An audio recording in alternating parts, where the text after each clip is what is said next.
Who the heck is Pep Talks? I'm not gay, but I fantasize about Marco Rubio. Pep Talks.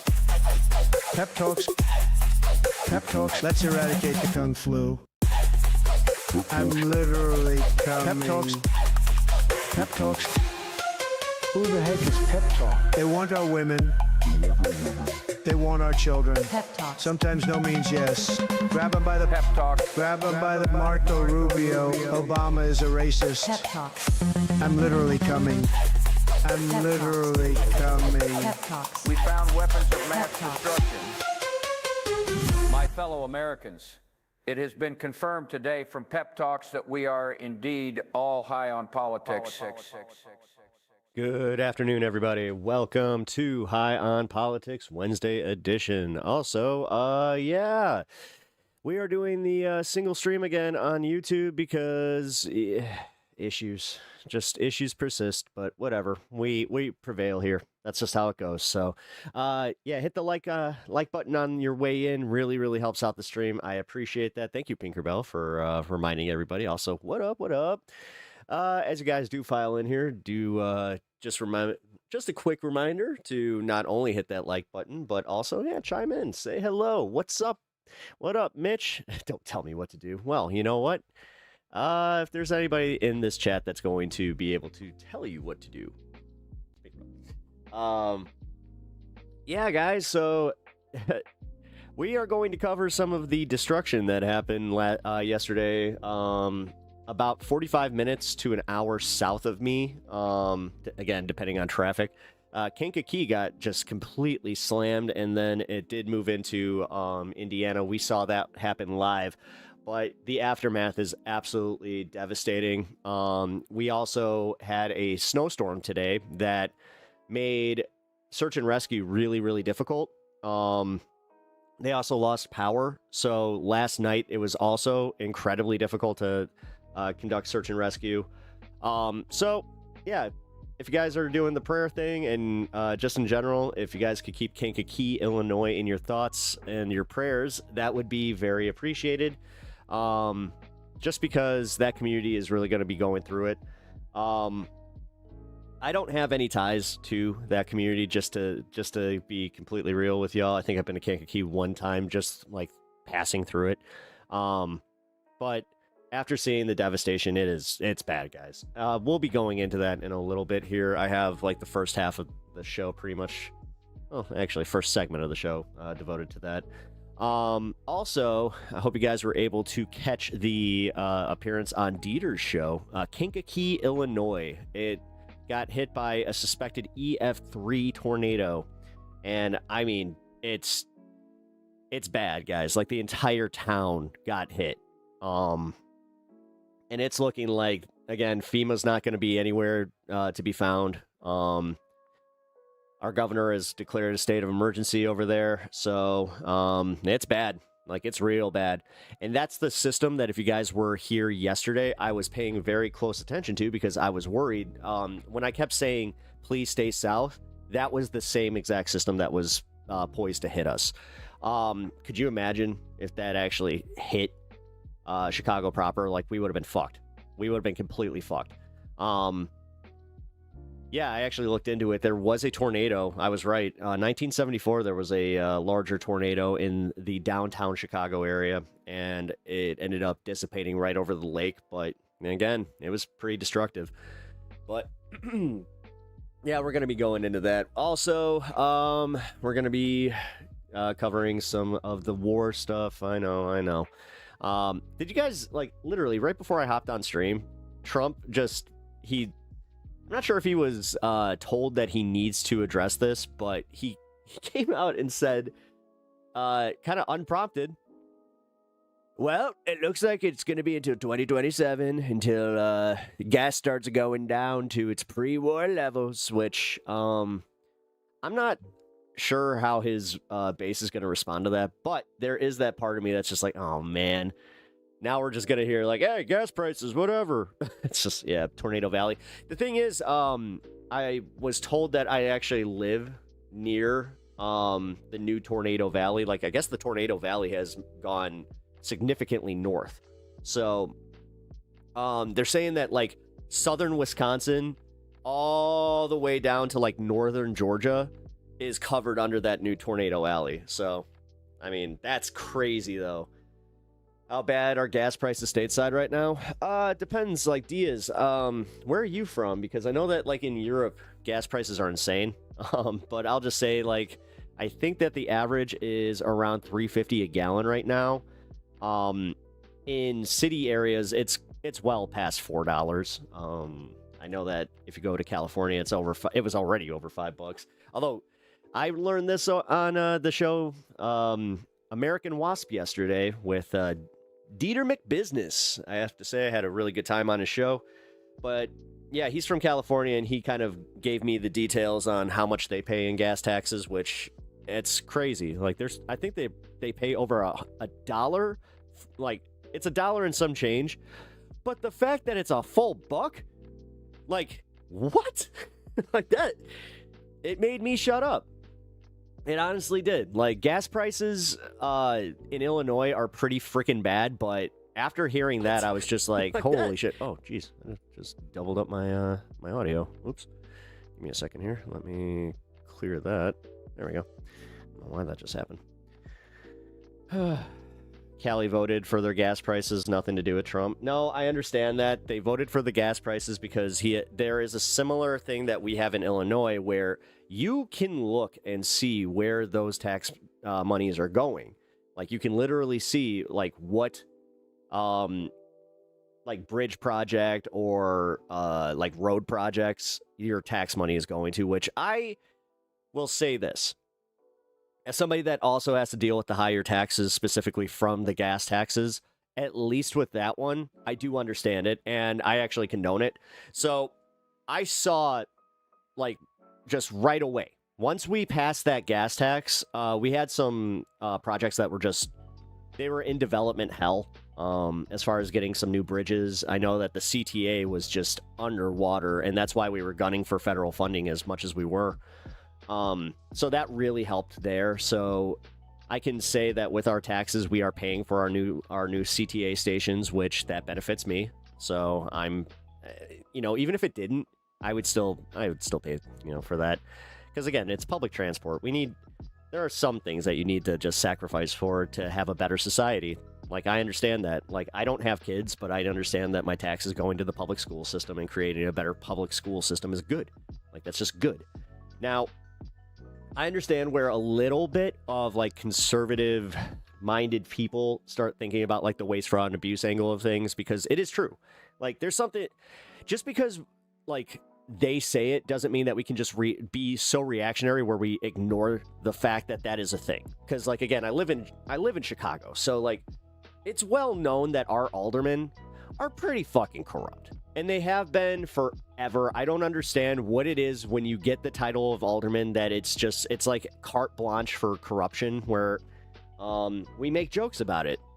Like if you go into the position of an alderman, immediately your first line of work is giving all of your friends a bunch of sweetheart projects. Like it's insane how many of these aldermen, they either are directly involved in construction companies, or you find out that their like family owns a construction company or their friends own it. Like it's insane. And when you really look into it, that's what it is. It's just about getting theirs, man. And when it comes down, hey, that's enough. That's enough. I don't want to kick you out of here. Sorry, my cat is being a butthead. I'm not even wearing headphones and he's sitting here chewing my headphone cords. But yeah, anyway, back to the corruption angle of our, aldermen. Because realistically, like I was saying about like Republicans too, they just apparently don't know about this kind of stuff. And some of them are even like worse. Some of them are either committing the fraud and they're just like, we need to get these takers off the rolls. It's like, I'm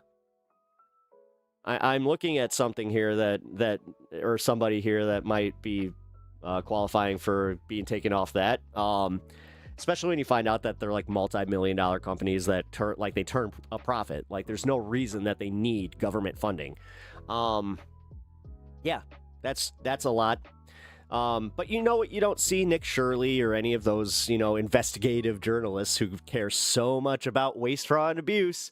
You don't see them turning up to these things. You don't see them. Like, I actually figured this one out while I was doing another segment. Ted DiBiase's son. Now, if you guys don't know who Ted DiBiase is, in the WWF, there was a guy called the $1 Million Man. He had a, what do you call it? He had a valet named Virgil, which, if you've ever seen the Twitter account Lonely Virgil, it's sad but also hilarious because Virgil had this tendency, small Stunlock, to go wherever the hell he could, like, set up a table. He would throw over his little, it was like a thing that he kept in his backpack that just said WWE Superstar Virgil. So he would whip it over the table. He had his belt, and then he had a whole bunch of, like, 8x10s. And if you wanted to even talk to him, he would charge you for it. But this is the thing. It's not like he would just do this in convention spaces. He would do this, like, in a subway. Like, there's pictures of him in the New York subway doing this, and it's not like he has permits to do it, or had permits, rest in peace, Virgil. But just, that was a total aside, just to add to the Ted DiBiase angle here. Everybody has a price. Scotty gets it. So Ted DiBiase, he retired in Mississippi. His son, Ted DiBiase Jr., who was also training to be a wrestler for a small time there, he really sucked. He apparently was committing massive levels of fraud. And I mean massive levels. Actually, you know what? Here, I'll find this story. You know what? It's Ted DiBiase Jr. fraud. Ted DiBiase Jr. fraud.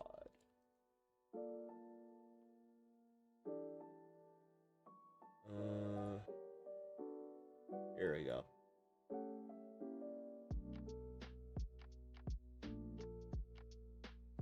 Let's bring up this. Will you knock it off? Stop. Yeah. You do not get to be down there anymore. G'day. Sorry, guys. He is like gnawing on the on my headphone cable, and that is just not okay. What is going on here? There we go. Get out of here. Standing by. The fraud case involving former pro wrestler Ted DiBiase Jr. continued today in federal court. 16 WAPT's Kendall Jones joining us live outside the courthouse. Kendall, what happened there today? Well, Megan, day 3 continued with more testimony and 2 new witnesses. He is accused of embezzling $2.9 million. $2.9 million. One guy. Again, where's Nick Shirley? How come Nick Shirley's not investigating this a little bit more? Dollars in federal. Even if he's in court. Come on, guys. You need to do due diligence. You care so much about fraud. Welfare funds through sham contracts, instead of using the funds to address inner city youth and identifying food pantries in North Mississippi. Today in federal court, David Barton returned for more questioning. Barton is the former director of internal audit at the Mississippi Department of Human Services. 2 more witnesses have been called this afternoon, including Deborah List. She's the deputy director of the Office of Family Assistance through the U.S. Department of Health and Human Services. They handle the temporary assistance for needy families, also known as TANF.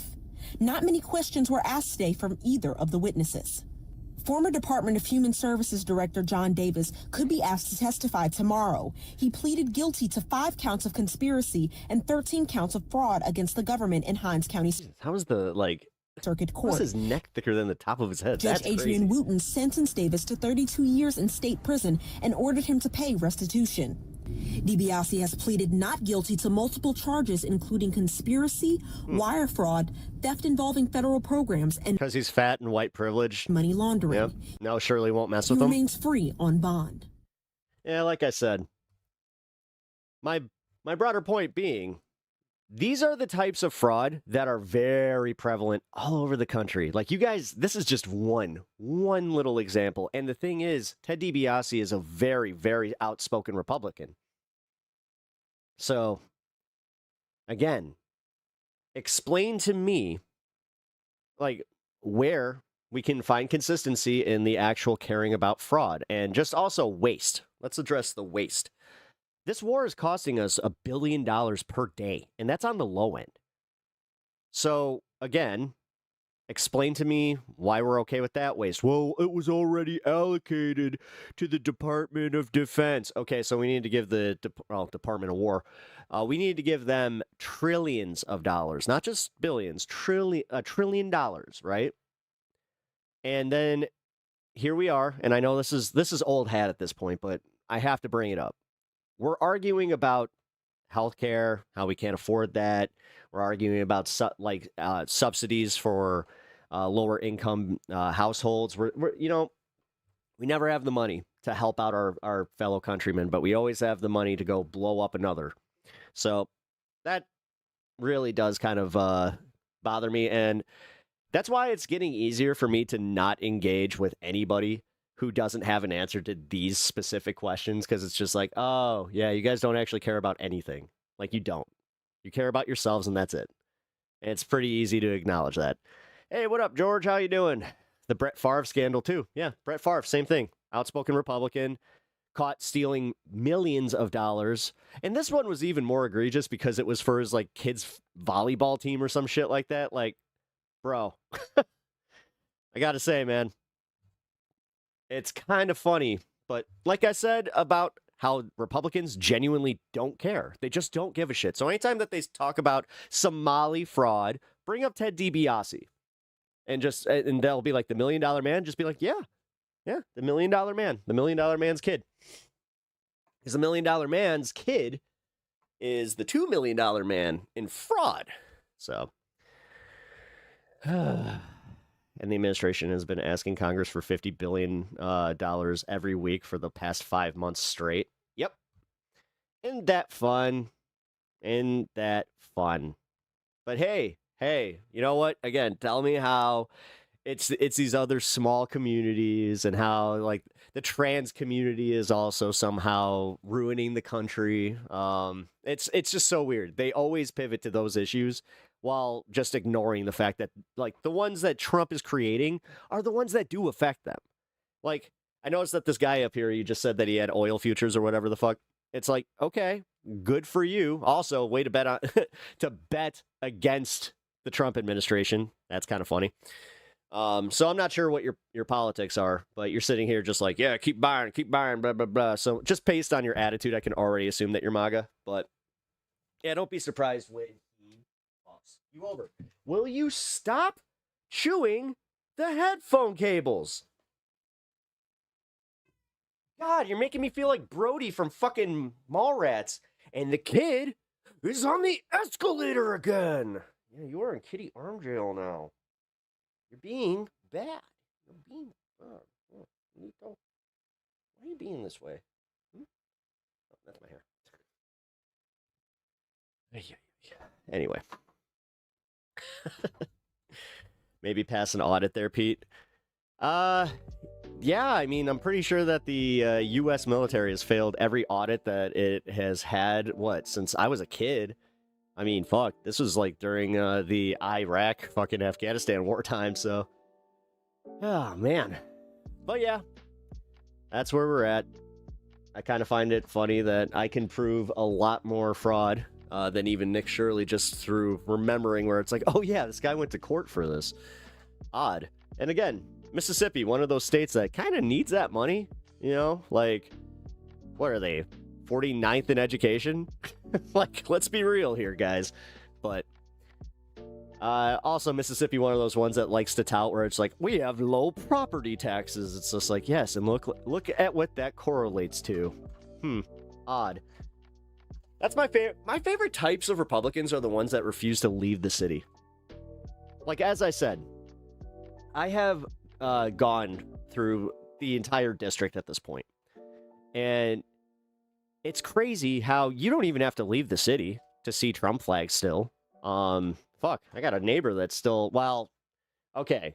He took his Trump flag down and put a 250th anniversary American flag up, which, again, for somebody who during the stand for the flag and don't burn the flag, and like it's all about flag codes and blah blah blah, flags.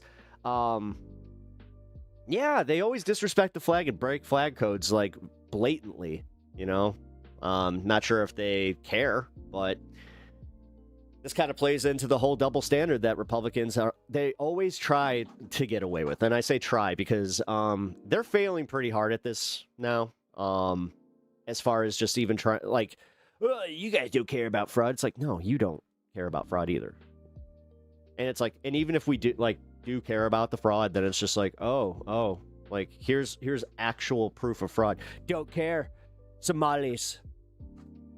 That's why, realistically, man, I kind of said this earlier. It's getting easier to just ignore it, because how do you argue with somebody that has no moral code? They don't actually have anything they truly believe in except for just being selfish cunts. Yeah. Following flag code and caring about fraud is for people I don't like. Hey, yeah, you know what? What up, Etch? How you doing, brother? Good to see you. Good to see you. Yeah, we're already having fun in chat today. Sorry that the horizontal isn't working. It sucks, man. I have no idea what's going on. I did the same thing I did yesterday to try and restart it, but I don't know.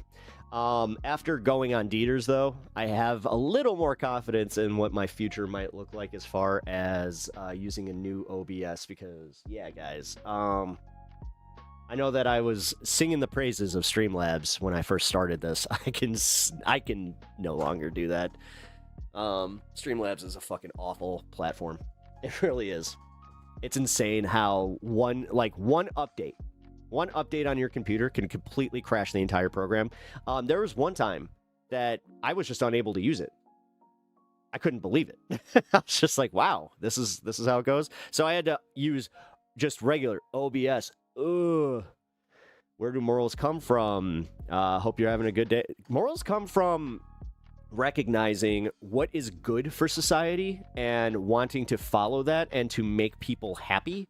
Like, as opposed to when you see someone suffering and that makes you happy. That's it. You don't need Christianity. You don't need any of that bullshit to fucking figure that one out. Because I remember talking to somebody when I was a Christian. I was talking to a lifelong atheist. And I just asked, I was like, hey, what keeps you from doing things that are immoral if you're not bound to religion? They're like, being a good person in general, not being a horrible fucking piece of shit, not wanting to commit violence against people, not wanting to steal things. Like, again, the Christians have this weird idea that somehow they're the only ones that got that moral, like they're the only ones that got the moral framework. That's just not true. Every other religion has a pretty, like, they all kind of cover the same bases, but even people who aren't in religion, like, you learn this in kindergarten. Like, I don't know, Rowdy. Like, this is one of those moments where, again, like, I'm not trying to insult you, brother, but every once in a while, you do this thing where you think you have a gotcha, but it just keeps you steeped in your own shit. Like, you're just sitting in a fucking septic tank, and you're not trying to get out. You're just sitting in it, smelling it, just going, yummy. Oh, I love to smell a poopy.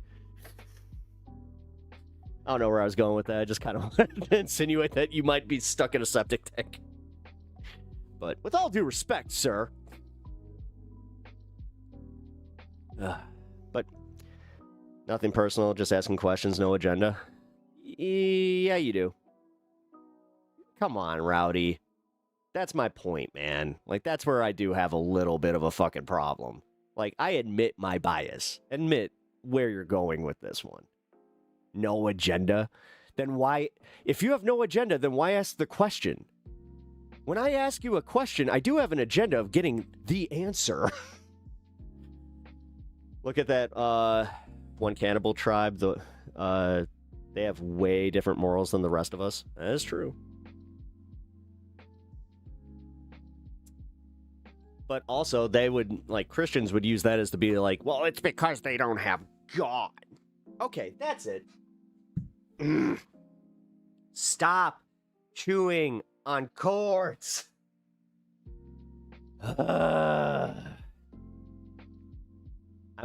You want my answer? I gave you my answer. Morals literally come from, like, just this idea of right and wrong. Like, when you understand how society works, if your first intuition is to do the opposite of what everybody else seems to be doing, that kind of brings into question your morals. That also kind of brings into, like, the whole, I don't necessarily think everybody is inherently born good.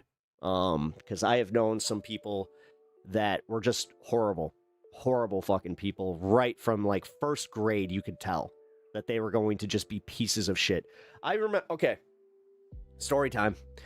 When I was in preschool, there was this kid who, nowadays, they'd either diagnose him with, like, some form of autism, or they would say that he has antisocial disorder, because he was the worst.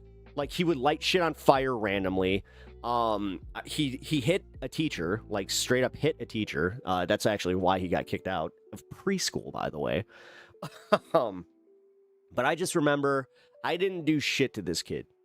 We just shared a name, like a first name. And that was enough for him to hate me. Enough for him to, like, try to bully me. Because I went to preschool. It was actually a pretty cool preschool. It was like a farm. So I learned how to do real cool shit. Like, I learned how to raise a chicken from an egg to a chicken. It was pretty fucking cool.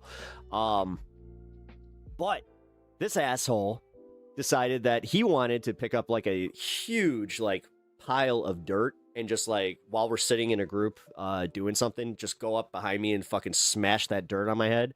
And then he took some worms and he tried to fucking smash it into the dirt. I was just like, oh, yeah, no.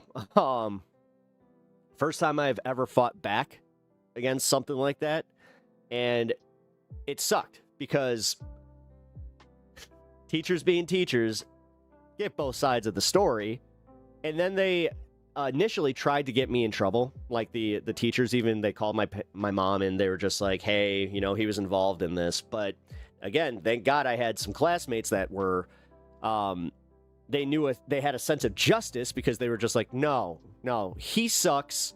He did that to him. And then Pep just, he snapped. It was just, so, no, Pep didn't do anything wrong. Long story short, I ended up getting, I didn't get reprimanded for it past that point. And, yeah. That little shit turned out to be a problem way into his adult life. Now it's like, dude, he's got a record fucking a mile long. So, going into my whole, I don't think that people are just born good. And I've had this argument, so consensus decides morality. Yeah, actually a little bit. If the consensus is that it makes society better, yeah. Now he's a U.S. senator. The thing is, I could see him totally running for public office and winning because of the world that we live in. Every once in a while, when I start getting a little, like, dour on, or, like, just seeing the world for what it is, it does kind of make me go, like, oh, fuck this. Like, the worst people ever are just going to keep winning. But, yeah, Rowdy, what about lack of morals? What develops lack of morals? Because, like, one of my favorite things that I see is the people that go to church that love to talk about morals that have none. They have no moral character. Like, that's what I was saying at the beginning of the show, is they always look out for themselves. They always look to other people to point out their sins without ever looking at their own, which there is something in the Bible about that, you know, whole glass houses thing. I don't know, man. I just kind of feel like one side tried to appropriate fucking morality. The other side, I'm going to just say, are fucking feckless assholes that don't know how to do anything but always just respond. They never can anticipate how, like, an argument is going to be brought to them or disingenuously used. That's my biggest gripe with the left, is we are always on the fucking back foot with that shit. And that's why we do come across to like normies as just like, oh my God, not again. I'm personally just a little sick of always doing that, but whatever. I don't go to church. I'm not religious, so if the consensus decides slavery is good for their society, then it's good. No, because, again, slavery is taking away the rights of another human being. That should just be, like, if your morality says that you are better than anybody else, your morality is fucked.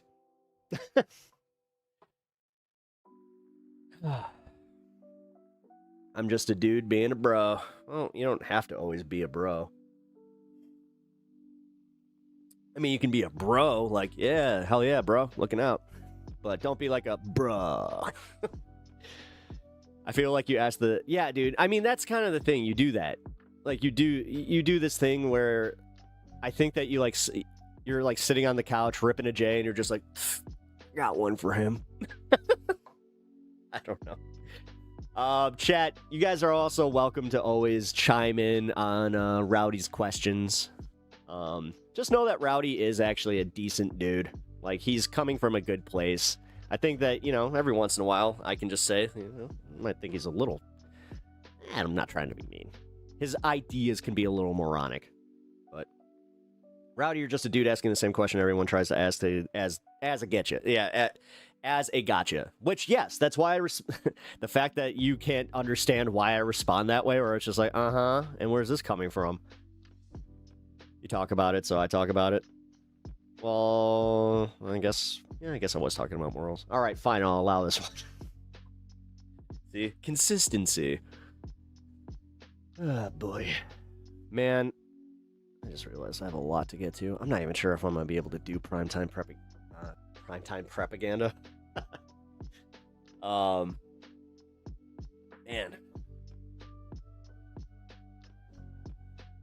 Let's see. Sorry, guys. I have to fix this error. There's something. What the Oh, you know what? I think this actually might be playing into why I'm having this issue. Give me 1 second. Oh, jeez. I'll stop derailing. It's not you. Honestly, this is my computer derailing this one. Hold on, guys. Let me do this. There we go. There we go. All right, so things should be running smoothly now. Yeah, let me, if you guys get any hiccups, let me know. This is all my computer today. I don't know what else to say. I had to do some stuff with the computer. All right, let's see. Let's go to the next story here. Yeah, you know what? Screw it. We'll just do this. Because I want to show you guys the damage that happened in Chicago. So Kankakee, Illinois got hit, which is about an hour outside of Chicago. It is south. So, like, picture it this way, where you got, like, here's the lake. Here is Chicago on the side, right? Here is Kankakee. That's how that works. But yeah, Kankakee and Indiana got slammed by what they suspect as an EF3 tornado. We do not have confirmation on that yet, but most weather channels and storm chasers are saying that it was indeed an EF3, which is insane. We were watching it happen live in Indiana. The size, just the sheer size of the twister was it was scary. And seeing the silhouette the way that it was happening, because it was so dark out that it was being lit up by the lightning behind it. It was like a horror movie. You missed the end? Oh, you did? Okay, well, this will kind of wrap it up for you. I hate to say.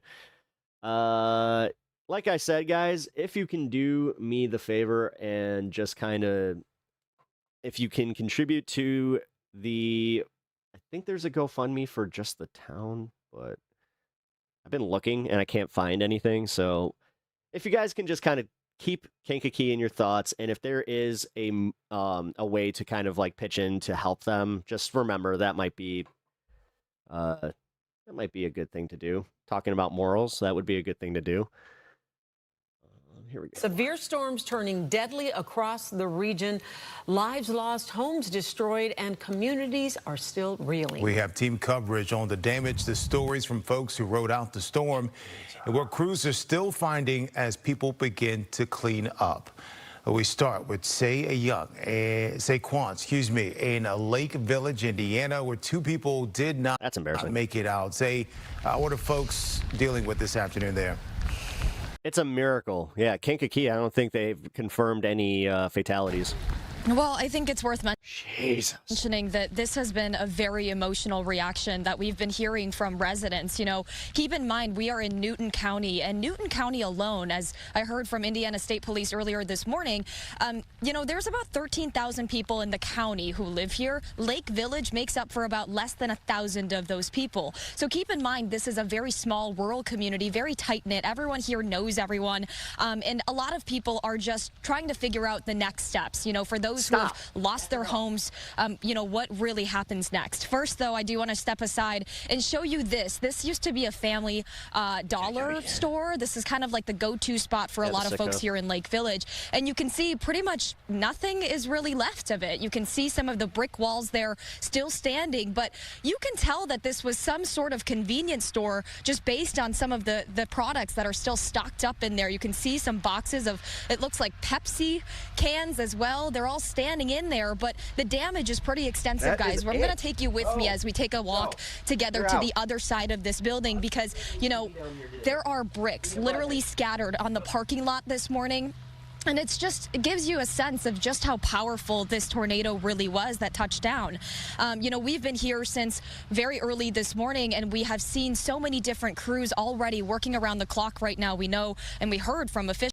I literally felt a pull on the mouse, and I looked down, and he's curled up with all of my cables wrapped around him. Officials this morning who say that they're going to be partnering with all sorts of teams from the state level and the national level to make sure that they can do a proper second assessment. Because one thing they mentioned yesterday, or this morning, excuse me, was that when they did that first assessment, it was so dark they didn't really understand how bad this damage was. Here in Lake Village, we are seeing everything from down power lines to down trees. And in fact, the road that we are on right now is actually technically closed off to everyone except for emergency personnel. We got special permission to be here, but this is just off of Route 41. And so, you know, a lot of these county roads are also blocked off because of this tornado, because I'm going to go with the F3. Of the dangers. That amount of destructive force. You know, a lot of people after a tornado, they like to kind of check things out on their own. But with the down power lines, officials are urging everyone to stay at home today if possible. Guys, we'll toss things back to you. Yeah, because there's also flooded zones too. So like you also have like power lines literally laying in water. For now, lots of crews obviously still not taking a look at some of the damage left behind from you this destructive tornado. Back to you. Yeah, thank you, Say. And that is just one location that was As you can see, it's damaged. raining there. Like I said, we've been having like really weird snowstorms, and they're saying that this is going to impede search and rescue. To Kankakee County next. Yeah, Jake Hamilton picks up our team coverage. Jake, what are you hearing from people there? Grateful is the word we're hearing right now, guys. You take a look at this sign. There are remnants of last night's storm. You got to be really careful with these types of shots, though.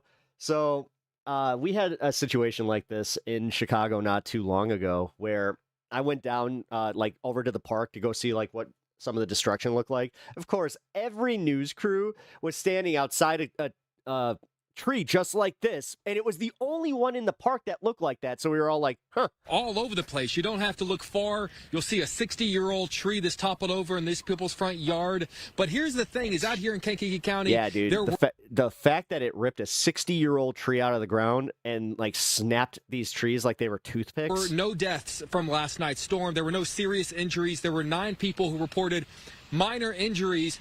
But while there is destruction, and even further south, there is even worse damage done. You see toppled. Okay, this is not one of those cases, guys. Trees here in the distance. We have some down power lines. But what we're hearing from a lot of homeowners this morning is it could be worse. We are grateful. It's a downed tree. It's a broken window. And right now, they're in the process of picking up the pieces, of asking, what do we do from here, of starting to clean up. Obviously, things are being made a little bit more difficult. It has started to rain in the last hour, but we spoke with one homeowner who gave us a little bit of a look back to what happened last night, but said, in his words, you just got to pick up and get her done. I'd start hailing, and I was sitting in the garage. He ain't wrong. And you can see the wind start spinning around. Rowdy, we know guys like this.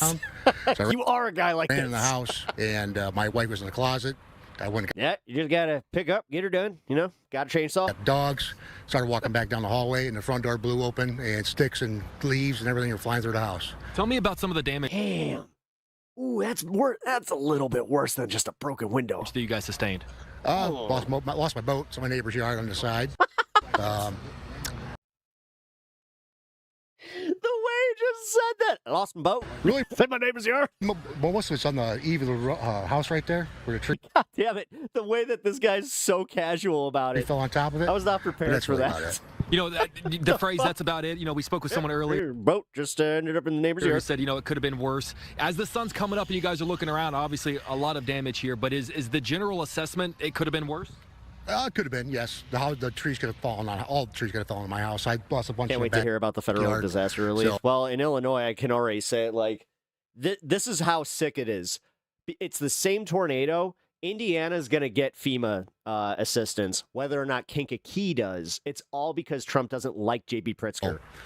Yeah. I'm seeing a lot of people already at work and getting things clear and getting things cut up. Where do we go from here? Just rebuild. Fix it all up and get her done. Get her done is the sort of the sentiment that we're feeling. Gratitude is the feeling we're feeling out here. There's a lot of work to be done. You look in the distance, you can see that they've already started to get to work, starting to clean out some of the brush, started to cut up some of the limbs. They're working to get power and water turned back on. And like they said, listen, yes, the tree fell, but you know what? It didn't fall on the house. Yes, they have a broken window, but you know what? In this area, at least, there were no fatalities. There were no serious injuries. That's great. So you wouldn't think it. It's overcast. Great. It's raining. The power lines are down. The trees are toppled. But people are smiling, guys, because the sentiment is it could have been a lot. Yeah, we're alive. We walked out with our lives.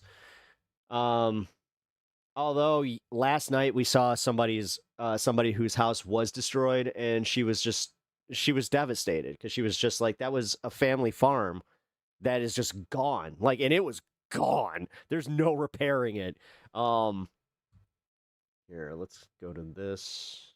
And now to extreme weather making its way across the country. CBS. Officials confirmed at least 2 deaths in Indiana after a string of tornadoes touched down in some Look at the size of that thing. Midwest states. Holy shit. This video, this is out of Kankakee, Illinois, which... Yeah, okay. I was about to say, so yeah, by the time it reached Indiana, it was already dark. ...is about an hour south of Chicago. Brandon Copping?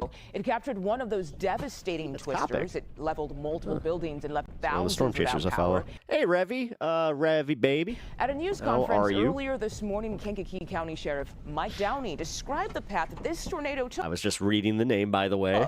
And the scope of the damage. Take a listen. Welcome to the show. Appreciate you being here. Deputies confirmed a tornado touched Rishti Harora. Hi. Welcome to the show. Appreciate you being here. around the Kankakee Fairgrounds and watched it as it traveled towards our location here today, actually this building. This guerrilla marketing for Wicked has gone too far. Our public safety building and the Jerome Combs Detention Center were both damaged, although minimally, all things considered. The area north of us around the South Kankakee exit suffered more severe damage. The tornado continued toward Kankakee Community College, where it eventually crossed the river, and into Aroma Park, where it undoubtedly did the most severe damage. Deputies, along with other trained weather spotters, continued to survey the storm until it crossed the state line and into Indiana. And it maintained force. Like, it didn't dissipate at all. It actually picked up. That is... Do you understand what that means in terms of, like, tornadoes? Like, that's not normal for tornadoes. Tornadoes don't just go for miles and miles and miles and miles and miles and miles to another fucking state. That is very rare. CBS News correspondent Lana Zach is in Kankakee live. They usually dissipate today. And Lana, we just heard the sheriff talk about the extensive damage out there. Can you show us what it looks like? Yeah, Mugo, you know, it really is a blessing. We're hearing from the neighbors here that given the extent of this damage, that the people in this neighborhood are okay. Yeah, dude, why wasn't that last newscast? Because that was Fox News Chicago. The fact that they were in Indiana. Back here, I want to show you, buried deep within this mess of trees, there's actually a car. This house looks like it's standing, but the roof has been taken No, that's now off. uninhabitable. You can't see just off camera. They're gonna orange tag that house. In my eye line, there's a trampoline in some wires. There's a spring right here that's from that trampoline. And all across the area here, we don't see a Am I pro-Trump? No. single house that hasn't sustained substantial damage. Wow. Pro-Trump. Also don't like the Dems. And Lana, as people start the cleanup process today, what do state Anti-Trump leaders say is... Sorry, I was paying attention to the fact that she just picked up a spring and she's like, this is a... Do you think that... Like, she was waiting for that moment where she saw the spring. She's like, okay, 5, 4... And then she's just like, hi, Donna. And I just have to say, I noticed that there's a trampoline in the wires there. As you can see, this is a spring from that trampoline. Your priority when it comes to available resources? Well, the priority continues to be people, and there are still wellness checks that are going on. There is one person in the neighborhood that I'm told that they're still trying to make sure is accounted for. And we're starting to hear more crews coming through. There's tens of thousands of people without power, and so we know that ComEd is working to try and restore that for folks. Yeah, trampolines are always the first thing. And Yep. I got to tell you, for the first time, it has stopped. I mean, I have personally watched a trampoline roll like down my neighborhood where I'm just like, I wonder where that one's ending up. Raining, which had been a particularly difficult thing for people to deal with because they wanted to be out here cleaning up, and it is bitterly cold and it has been raining. It's actually about 30 degrees colder here than it was just 48 hours. Dude, we just reached 420 views right as 320 so, or 420 in New York. In this moment, they are prioritizing people, of course, 421 because they say all of the rest of this can be rebuilt, and I'm hearing that both from officials and from the people that I'm speaking with here in the neighborhood. Okay. Hey, Lana Zach in Kankakee, Illinois for us today. Thank you so much. Home from work and the dispo. Hell yeah, Bloodstone. A little early today. I like that. All right, we're back at just about 9:30. Always like when my viewers get off work a little bit earlier and get to have some fun. Put the chopper up this morning because of a low cloud ceiling from the storms that have rolled 721. Here's 420 somewhere. Through. But we got the drone up. Our drone team is in Kankakee, and you can just see as they the eggs from that one commercial with the with Jennifer Jason Leigh. They go over some of the. Is that Jennifer Jason Leigh or damage? Who was the one from Freddie Prinze movie? God damn it, she's all that. There, I'm in homes that are leveled, and so many pieces of debris all over the place. I mean, this is pieces of people's belongings that are just strewn all over. They have a lot of cleanup to do in the day ahead, and of course, we are expecting more rain. So we really are thinking about the people there and also in Indiana who have quite a job. She's the voice of Tifa Lockhart in Final Fantasy VII. To do. It's rebuilding in terms of actual edifices is one thing. Of course, we do know that in Indiana. This music better be copyright free. We're gonna just tone that down a little. You know what? Here, actually, know what I'm gonna do. Let's speed this up just a little bit so we can confuse it. Loss of life in a couple rebuild places. that family. Yeah, so it's a totally different situation when you talk about losing someone in your family. We are following the deadly damage. Okay, now I can go back to normal. Sorry, guys. I always have to make sure I'm within the copyright. And what is left behind in both Kankakee and Indiana this morning. We're going to check in with Say, who is live in Newton County, Indiana this morning. Hey, we're back to Say. But he has not left that position. Latest. Good morning, Say. She's still outside that gas station. Hey, good morning. Well, let's just be clear that this is obviously very emotional for folks here in Lake Village. Keep in mind, we were talking to Indiana State Police. This Newton County in general probably has about 13,000 people living in this county alone. Lake Village probably accounts for less than 1,000 of that. I'll step aside really quick before I introduce you to a resident here. This used to be a Family Dollar. You can see it's pretty much all destroyed. The roof is collapsed. There are literal bricks scattered all throughout the parking lot. And, with a tornado like this, it kind of whips everything around in all sorts of directions. So you're seeing a lot of debris scattered in trees. You're seeing them all throughout parking lots and residential roads as well. With that in mind, officials are urging anyone who, doesn't need to necessarily leave their homes today to not leave because there are so many county roads that are blocked off this morning. Okay, I'm going to get back to you. Steve Travis is joining us this morning. You live here in Lake Village. I've done this. Like when a tornado hit, I talked about how we had one that hit just outside Chicago. I went there and checked it out because I wanted to see the damage. It's not too far from where we are right now. It's north of here. Tell me what you encountered here last night and what that was all like for you when that tornado hit. Well, I was looking out the front window, seeing the dumpster fly by. I run into my bedroom. The roof comes off, and it's all within 20 seconds. I jump in the closet, and it's over. I mean, the house is destroyed, totally. And we've heard that from residents, too. They're finding out this morning now that their house is a total loss. So this is kind of the million-dollar question and a really hard one, I'm sure, to answer. What up, Bear Dog? But what do you do from now? How were you yesterday, man? That fucking storm system that hit us was that was insane. And the one that hit, the city was fucked up. Did you guys get as much rain as we did? What's next? Start over. I lost everything. Holy shit. What do you do? Gotta work it out.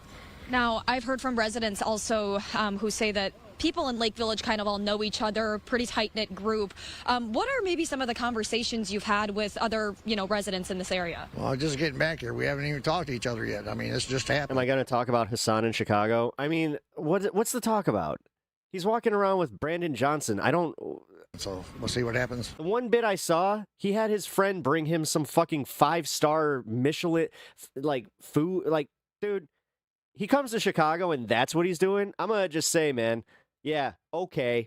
Speaking for the working class when it's he just bought a $200 cupcake.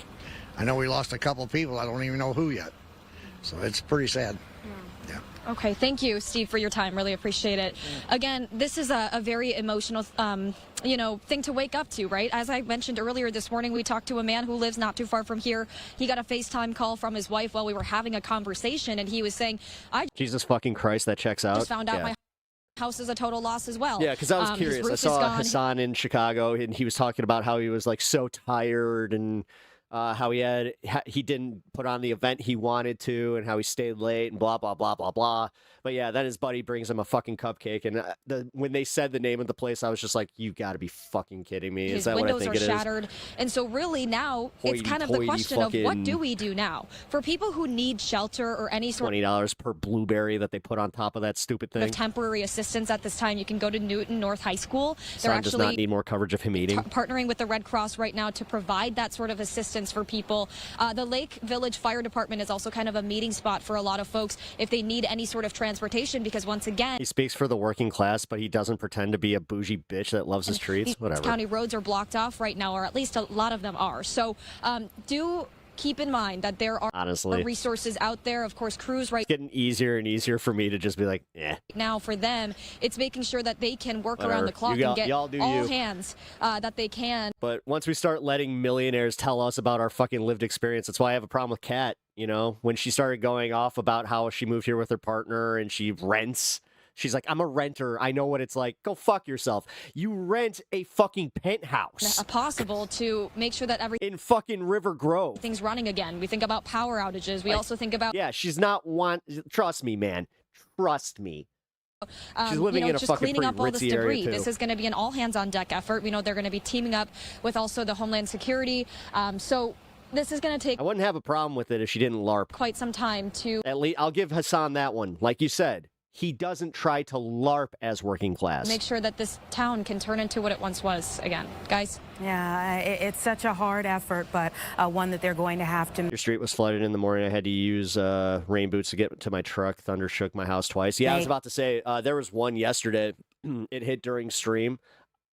it felt like a fucking earthquake. Thank you so much. Say, you know, when you listen to people about how quickly life changes. 20 seconds. You know, the roof was gone. I mean, it comes at you so fast. Even though, you know, we had the warnings from the weather department for a while, and they were spot on in terms of what we could expect and when we could expect it. But when it happens, it's still a lot for you to absorb. Jake is actually following the developments out of Kankakee, where they recently had. Hassan does not speak for the working class. He entertains the working class. He's kind of just a dime a dozen live with a lot of money. A stagnant content creator. He's fine. My 2 cents on it. A press stagnant briefing, and we're seeing the drone team there as well. No, he is actually. You know what? No, just because he does like gangbuster numbers doesn't mean that it's necessarily growing. He does kind of just seem to stay right around that like 500,000 range. While we're talking to you, we can see just again. I'm not talking like that's like, oh my God, only 500,000. Piece of someone's home that's totally gone. Hassan is just young Midas. Obviously, you're able to see that drone footage. If I ever hear Hassan talk about how the Mycelis brothers bought multi-million-dollar houses, I will laugh openly at that. But the good news to come amongst the destruction and the damage that took place overnight. This is the second time this guy is doing this shit. It's the good news. Is that luckily in this area, there was no loss of life. There were no serious injuries. They only had, as of the press briefing about an hour ago, about 9 minor This dude looks like Barry Pepper. Injuries reported, some of which were just from some of who I am not related to, by the way. The hail that came down overnight. We did hear from the mayor of Kankakee, Chris Curtis, who told us that the tornado's path last night, luckily, fortunately, was more. Midas drives me crazy. Lived up hard. Followed along an industrial. I did a pretty banger Ben Mycelis yesterday. I kind of figured out that I can do area, a commercial area. All hell is breaking loose as Donald Trump does what Donald Trump does, and Midas Touch is here to cover it minute by minute with the same headline and the same thumbnail with a little bit of difference. I'm Ben Mycelis, and I'm simultaneously sleepy and gacked out my mind. And was less residential, which I'm sure played a big part in keeping the loss of life to zero. We heard from cement in his hair is Sheriff impressive. Mike Downey, who there's going to be a lot of wind. Told us that the county has filed. Who's got some LA looks? A disaster declaration with the state. Governor Pritzker has reached out personally and offered full support. But whenever we heard from Sheriff Downey, he gave us kind of a play-by-play for how things went down last night. Deputies confirmed a tornado had touched the ground around the Kankakee Fairgrounds and watched it as it traveled. It messes me up that people are so lived up sometimes, like how people focus on how the war didn't go through Congress instead of the lives being lost. Towards our location here today, actually this building. Our public safety building and the Jerome Combs Detention Center were both damaged, although minimally, all things considered.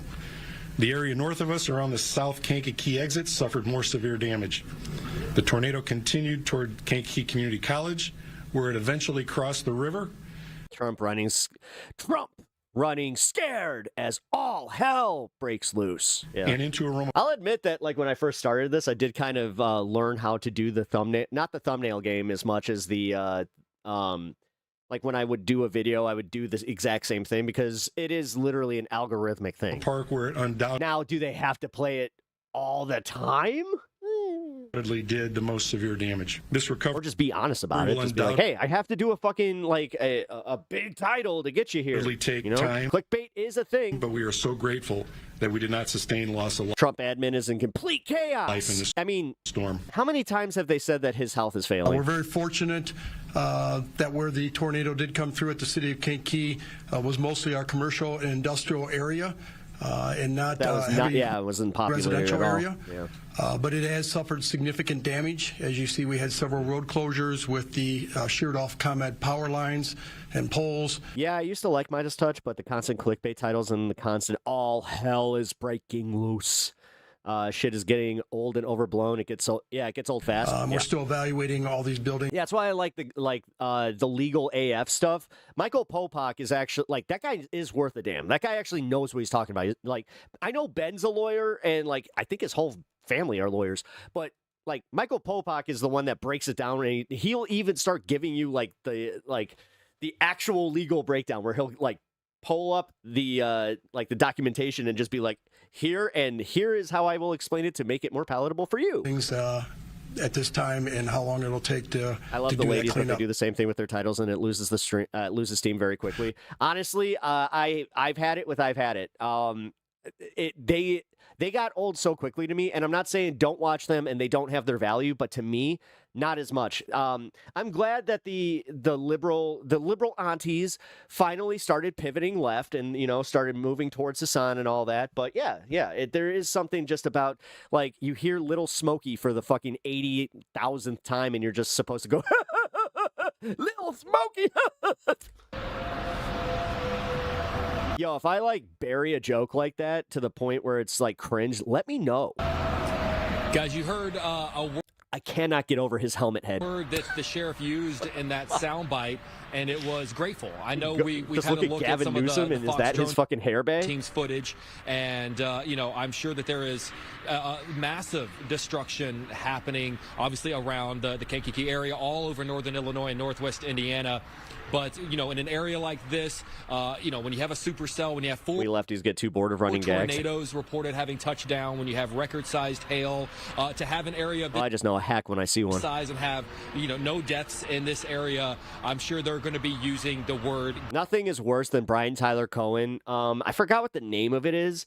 So Brian Tyler Cohen now has like 3 shows, right? He's got No Lie, which I'll still frequent. Like, it's literally packaged in like a 10-minute video. I'm fine with that.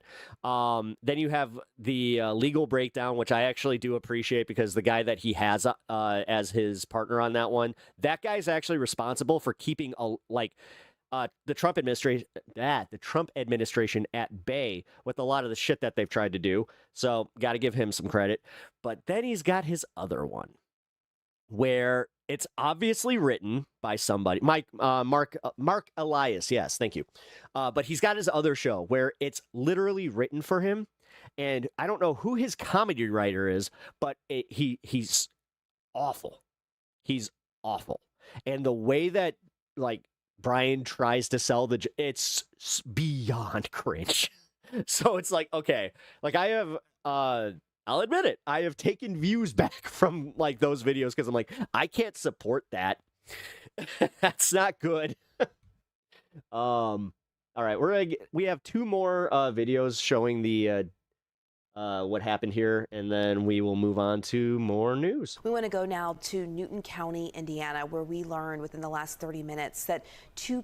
I purposefully also did this where I went through the updates from this morning, and this is the one that happened last night, so you guys have a good idea of how dark it was and how hard it was to actually like go and do this.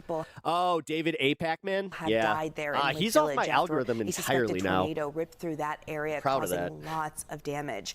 Officials say some people have been seriously injured, and here in this video you can see some of the damage that this community will be left cleaning up this morning.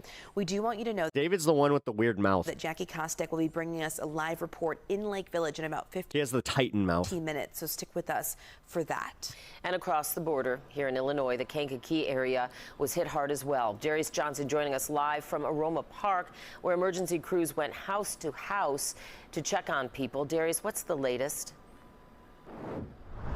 Trump supporters won't even take the grocery carts back to where they belong, much less take responsibility for their own actions. Bunch of beta bitches. Hey there. Timothy Travis, you would actually love my protest sign. I made a protest sign that says Donald Trump does not return his shopping carts. You guys can see me making that exact sign on my last posted short. Morning. The latest here, there's utter devastation across Aroma Park. Which I thought, oh, by the way, I never addressed this.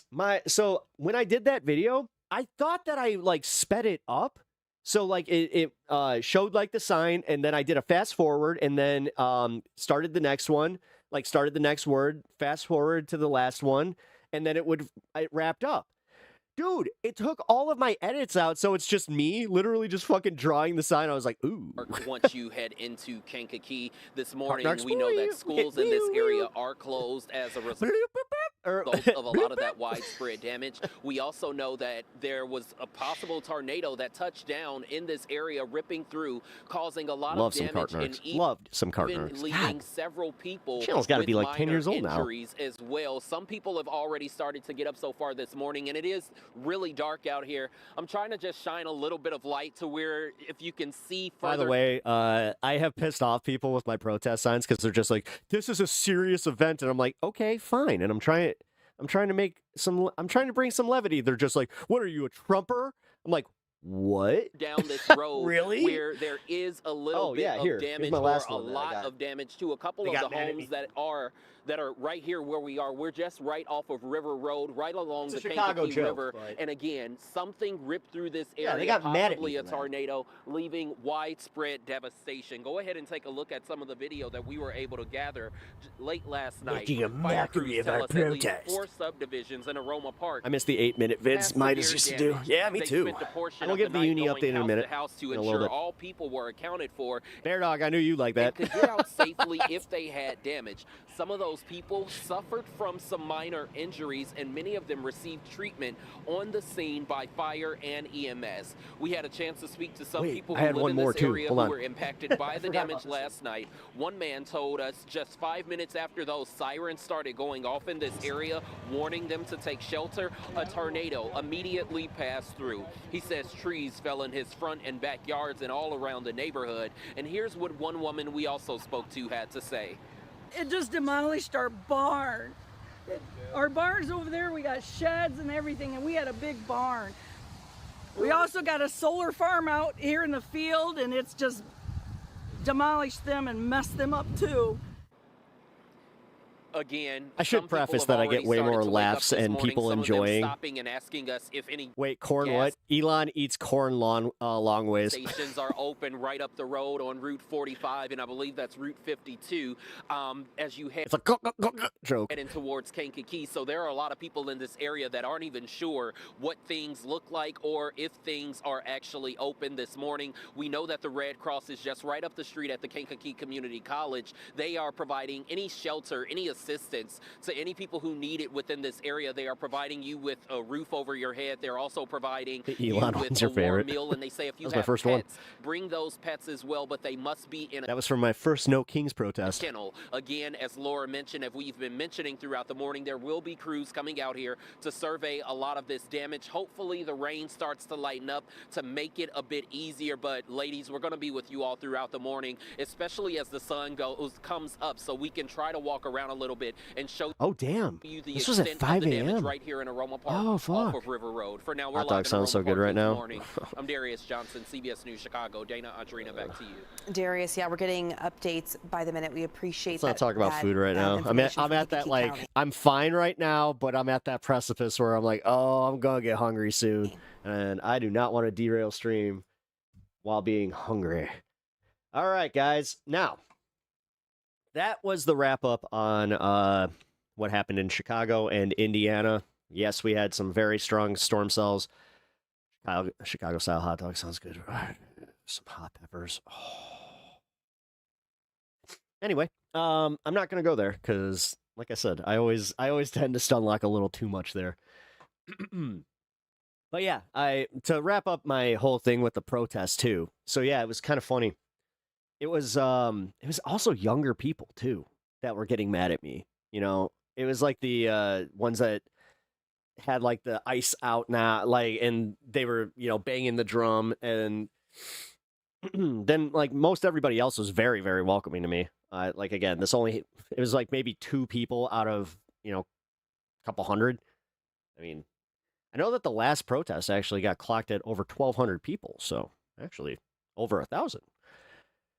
But yeah, man, I don't understand why people are so adverse to having, you know, a little humor thrown into it, where it's just, I'm trying to make them laugh. Like, I'm trying to make the protesters laugh. I'm not actually trying to make a statement to MAGA. Although I did have some MAGA mad about the ketchup one.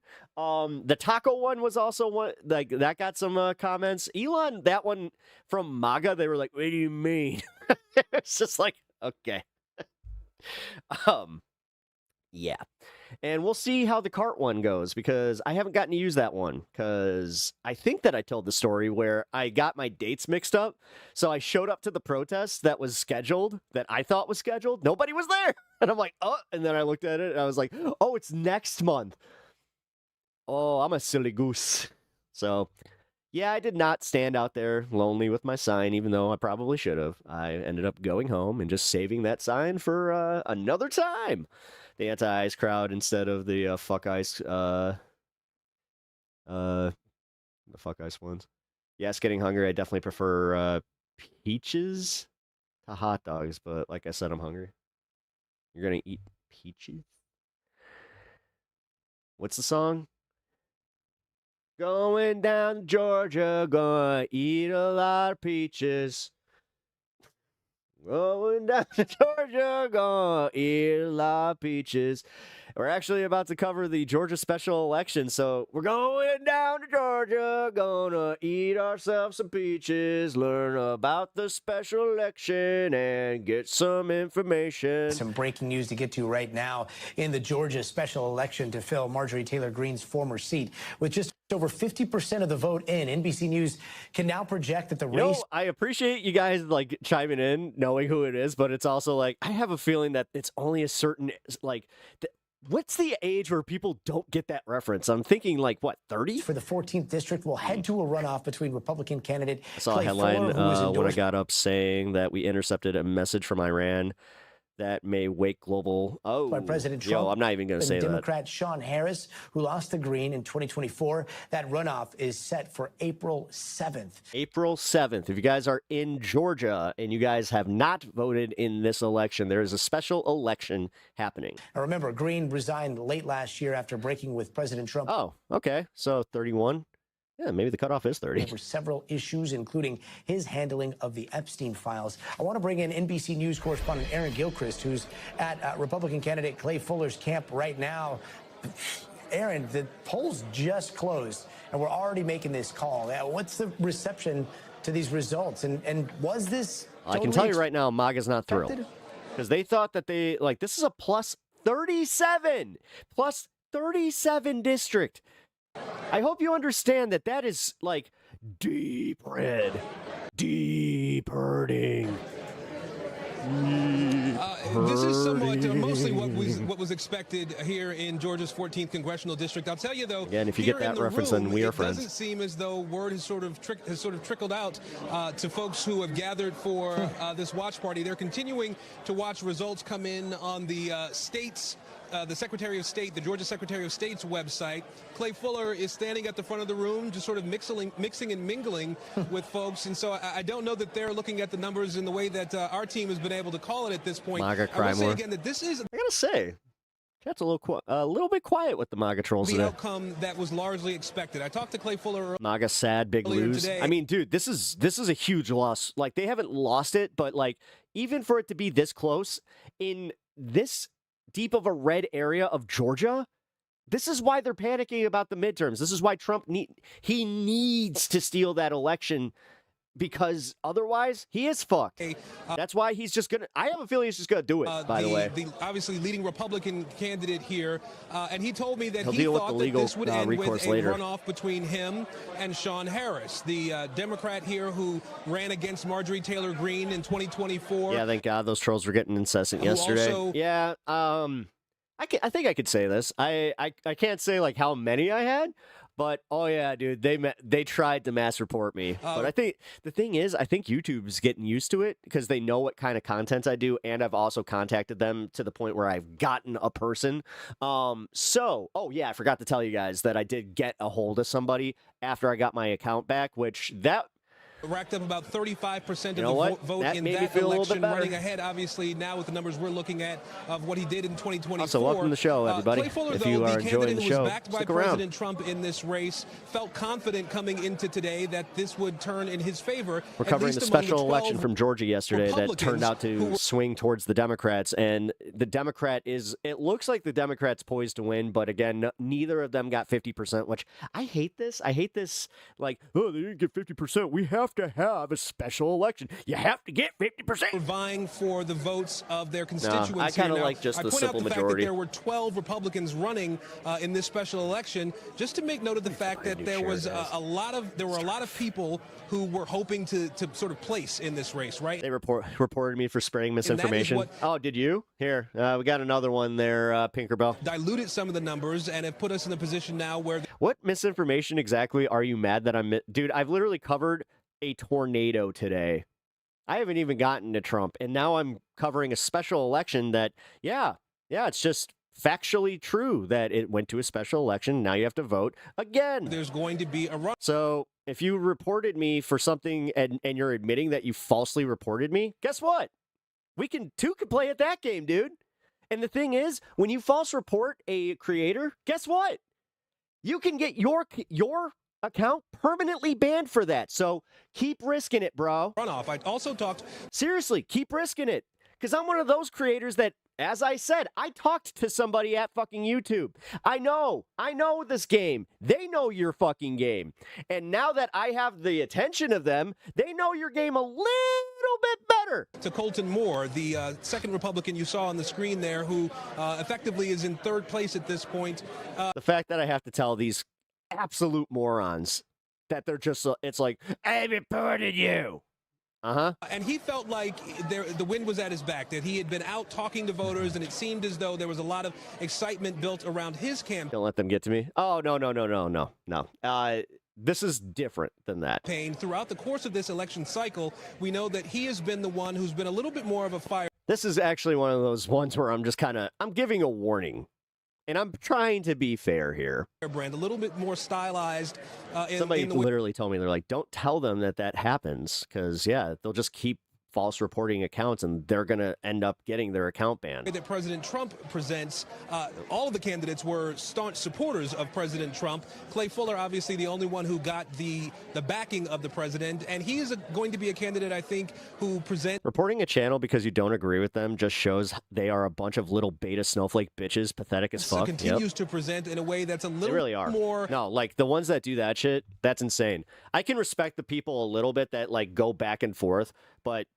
mild-mannered, not quite in the style. We'll play those games. All right. Of Marjorie Taylor Greene, who used to represent What's your this favorite area, saying or about in the stupid style prizes? of President Trump, but still someone who got the president's endorsement. The president. I find you quite respectful. Other creators that sit there and scream at the camera in full-on anger sort of drive me nuts. Here in Rome. Yeah, I mean, even the news will get to me, but yeah, I'll have itty bitty crash outs. The thing is, dude, life is way too short to be that upset at anything. A few weeks ago, especially like politics, where it's like I can only do so much. Like, this is why people they generally get a little bit pissed off about things they can't control. Fuller was on stage with him. And that's where the Lord's Prayer does kind of make its, it has its value there, where you just have to remind yourself that you can't control everything and you just have to let yourself be okay with that. Again, got that verbal endorsement from President Trump that's now led him to this runoff. Also, like I said, life's fucking short, man. Just to explain, in the grand scheme of things, like, the world ain't gonna remind. Like, this is the saddest part about it. Like, you could be gone tomorrow. Not even 20 years. You're not even going to be fucking talked about anymore. So a little bit about how this will work going. Enjoy it. Enjoy the ride while you're on it. Forward. Okay.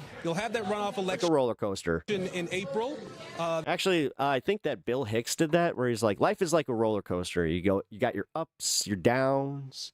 You got some corners. Yeah, you got a few surprises. But in the end, it's a short ride, and we all end up in the same place. They're calling people's attention here in the room. I suspect that means that they're about to notify them about where things Maybe stand. they're watching before you we right hear now. from Clay Fuller. This guy in the glasses pissed off that they weren't able to call this. They're like, damn it, we have to do another election. Yeah, I think they probably found having a kid helped me gain a lot of patience. Hey, I mean, I'm never one of those people to say that having kids is not a good purpose in life. It is, but you shouldn't make it your only one. Aaron. And you should definitely not make it so you think that your somehow gaining immortality through them. I've met some true weirdos that think that, where they think that their kids are just little extensions of them that don't actually have free they can't have free thought. We can't have that. I do want to ask, you've been talking to voters. One guy explained it to me. He's like, yeah, it's like having, a bunch of little workers that represent a company. I'm like, that is a very fucked up way to talk about your children. All day, if you could, and feel free to interrupt and take us to what's happening behind you. But I do want to ask, how much of an impact did President Trump seem to play in this special election based on the conversations you've been having throughout the day? I wanted to make sure to come by here tonight and tell you thank you. My gosh, well, Clay Fuller said that he thought the president's endorsement was a big factor for him, something that helped to turn the tide in his favor. And as we talked to voters who were going in and out of some of the polling sites. Actually, no. You have that backwards, gamey moments. No, weed opens your brain. It doesn't make you accept things just blanketly. No, drinking does that. And also MAGA does that. Church does that. In Rome. You're missing all the ones that literally take away your ability to have free thought. No, weed literally, while you could be you could literally be as high as Mount Everest, and you will ask a question, again, because you have an open radio, you'll just be like, man, never thought about this, but it seems like around the time of Reagan losing his mind, all of a sudden Epstein started popping up and having a lot of sway in our politics.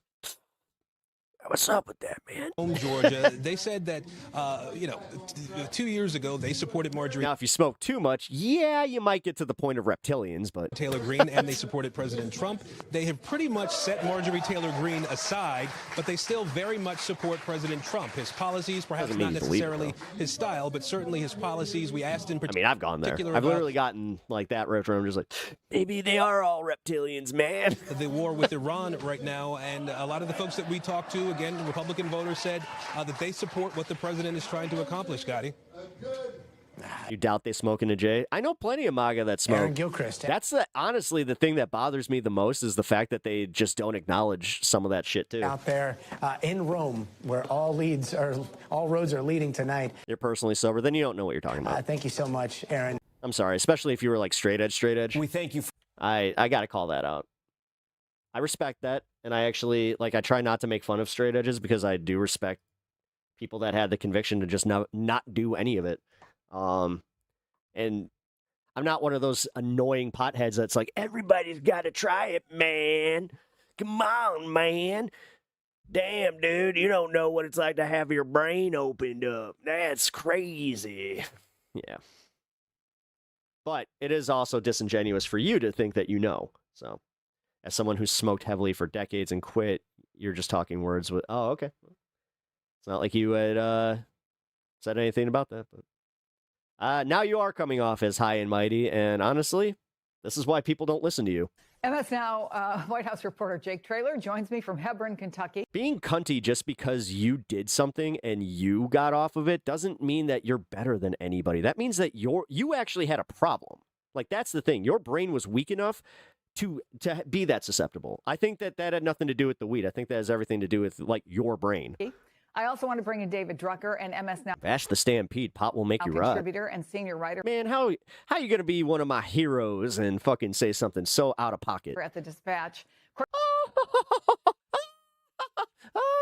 Love and a peace. Cornell Belcher is an MS Now political analyst and Democratic strategist and pollster. This man forgot that the world is made Cornell, of love and peace. Let's go out on a limb and conclude these two guys don't like each other very much. But as we saw last night in Georgia, Trump's endorsement can still be powerful, especially in a Republican district. So size this up, this potentially epic battle for the Republican nomination. Well, I just realized it's the dude with the full lips. Because, you see his numbers collapsing, particularly with independent voters and moderate voters in the middle. But where you don't. You know how many people need drugs just to function?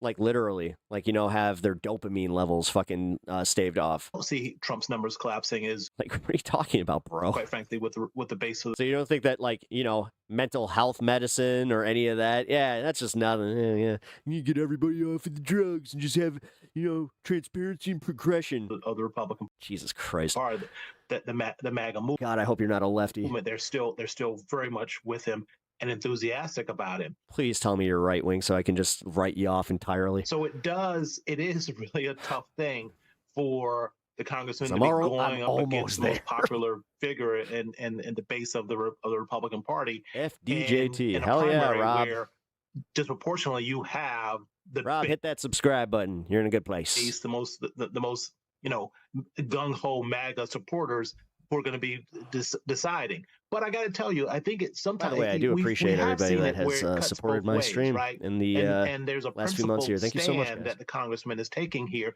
that I think a lot of voters will. You think antidepressants will are like and destroying appreciate. America? Well, I know somebody that literally would be either dead or in jail if they didn't have the proper mix of mental health medicine. So I don't know. I'm going to just call bullshit on you. I think it, particularly in the general election, if he This is why doctors don't seem to agree with can you. get beyond the primary.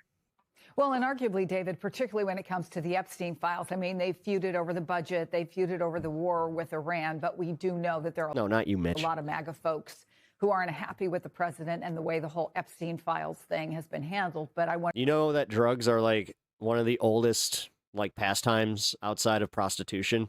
wonder if that's enough. And if by the time we get to them actually Oh, well, prostitution was actually like, that was one of the first jobs. casting their ballots, Hold on. if that will matter enough for Massey. What do you think? Look, there are a whole host of reasons why a lot of Republicans don't like Thomas Massey. The president, can almost get in line in that regard. But the president's tried to oust Massey in a primary before. And Docs are glorified hasn't drug worked. pushers these days. And, a lot of them are. And so I'm sort of skeptical that I'll say that there is a problem with that. That's where you're just missing it. It's actually the whole commodification of our health. That's the problem. To be able to get the fact that we incentivize doctors to sell us on drugs, the fact that they are lobbied by the prescription companies, that's the problem. You do understand that this is actually a broader problem with capitalism, right? Oh, we getting it? Oh, we're starting to get it. Wow, so little bit of that socialism in medicine specifically would be very good. That'd be a great start. I don't know.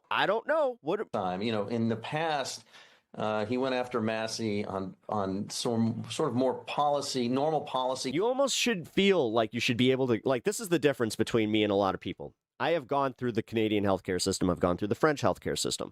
And I can tell you, it is wildly different when you feel like they actually give a shit about your health and not just getting paid. Not just, dude, I didn't see a single person with a little computer just tallying up all the little drugs I was on so they could give me a fucking bill from administration. Grounds and disloyalty to him, and where Massey is now is standing his ground on the Epstein files, which is very important. Why do you look like Mr. Van Driesen from Beavis and Butthead? Okay, now that's not very nice. Okay, Beavis Butthead. I didn't say that you can use the TV from the AV room. But it's okay. Okay. Particular quarters of the Republican base. Just make sure that you guys are using it for educational purposes. God damn, you're right. Damn it. I don't care if he's like a hater. Fuck. And, in Kentucky, they sort of that was a good one. Like their Republican congressman, Quirky. Oh, man, I'm not going to be able to watch that. Senator there. And, Same and anymore. Tom Massey sort of governs in that same vein. Oh, my God. I just realized that Mr. Mackey's literally based on him. Possible. Massey finally, his numbers finally up. But I think the president has a lesbian sicko. All order here to get rid of him. And of course, if Massey does win his primary, it's smooth sailing in the general election. God. Yeah, so watch Jake, that the fucking president show. is heading I haven't your seen that in way. This years. trip is supposed to focus on Trump's affordability message, especially now with gas prices going up in addition to everything else. But I wonder what you're hearing on the ground there. Yeah, Chris, look, the focus is supposed to be affordability, but there's, of course, these politics around it. Obviously, the Massey component, which our friends just spoke about, but there's also this gas price surge that's taking place across the country right now, where the president is coming here to convince the American people the economy is doing better than it's actually doing, telling them their pocketbooks aren't hurting as much as they actually are. But the folks that we've spoken with today realistically say that's not quite the case. But it is really notable because we've talked with a lot of Trump supporters through and through, MAGA people that are... Wow. I actually have a little bit more respect, too, because Team DLZ was the one who dropped that that whole thing about Mr. Van Driesen. Didn't come back and just be like, yeah. And they're feeling... he just dropped it and left. The effects of the increase at the price, the increase in price at the pumps, but they think that it's just a short-term thing. They say they listen to the president when he says it's only going to be for a little bit and it's going to get better. But whenever we pushed some of these MAGA Trump supporters a little bit more, asking what is the breaking point, they Man's really tried to say therapy keeps people from working through problems. ultimately say when it comes to the war in Iran, when it comes to the spike at the These pump, are people that went through therapy. Their therapist told them that they have to do something difficult to change their lives. There comes a breaking point where they will stop supporting the president if they continue to see this spike go up. Today, likely, we expect to see the president pivot, not talk about gas prices, and instead focus on his plan for future affordability, though folks right now here, certainly in Kentucky, are feeling some of that pressure. I mean, Thomas Massey, the fact that he did so much to get the Epstein files released. Cornell, according to the political... Hey, what up, T8sin? Good to see you, man. I'm doing well today. Issue that I believe in, and if he's not going to support Trump, that's who I voted for. He's supposed to be representing us, the voters. I feel like he's representing himself. If there was a candidate that contrasted President Trump, but you still aligned with them, would that be okay with you, or is it just mainly because he's gone against Trump? Mainly because he's gone against Trump. That's a cultist. That's an intellectually shallow person. There, Chris, there seems to be this real allegiance to President Trump, even when it comes to Thomas Massey and who he endorses there. But ultimately, people who pledge allegiance to things and then don't question it are fucking retarded. They say that they do feel... And if you do that to the American flag as well, I'm calling you out on it too. These things, they do matter, and it is going to ultimately determine... Nothing stifles critical thinking more than fucking... If things continue in the way gotta they pledge allegiance. Jake, thank you so much. So, Cornell, you mentioned this. There are polls out there, and this one's from the Cook Political Report. Despite Trump's comments and actions, he's maintained support among his base. It's at 85% with Cook, some other numbers in that range elsewhere. And we know that Republican candidates have had a really hard time underperforming where he was in the 2024 election. In fact, here's a warning from Kentucky Senator Rand Paul. I think the 2026 elections already, we are behind the 8 ball as far as the electoral process. I think if you add in high gas prices, high oil prices, and if we are still bombing Iran with kinetic action, people don't want to call it war, but if there's still kinetic action that causes the Canadians, our Democrats are far right. To be over $100, I think you're going to see a disastrous I tried to explain election. that to people. What's the disconnect here between how voters feel about Trump and Republican candidates on the ballot? Is there a big one? It's the primaries, right? And I think to that point, and what that woman that was being interviewed just talked about is like, she's, if you're not for Trump, she's not for you, right? So that it's the primaries. It'd be interesting, Chris, to see once we get past the primary season, because I think the party that got rid of mental health hospitals is the one that recognized that there was systematic abuse in that structure. I think the senator... Mental health hospitals didn't do shit for us at all, except for just keep them off the street. That's the whole thing. Like, you guys just wanted to have it as a prison and then not address the systematic abuse. Actually, this is a good thing that we can talk about.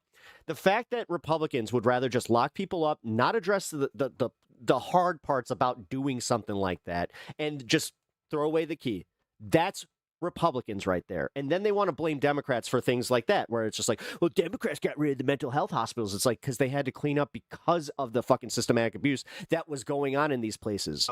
Like, do you understand that there are still class action lawsuits ongoing? I mean, we had one in there was this big story about how Streamwood, was one of them. And there was, Up until the mid-2000s, still systematic abuse. Analysis is spot on. So, no, dude. They're going to have to fundamentally try to change the dynamic. No, the problem is you don't want a socialized healthcare system that would address things like this, that would give people the ability to get mental health. I mean, we have a guy in chat right now that's arguing against like having therapy or going and getting any of your issues addressed or having medication. Like to this guy, all drugs are off, which... What? Have your argument with him, please. Like, you two should just be fighting it out.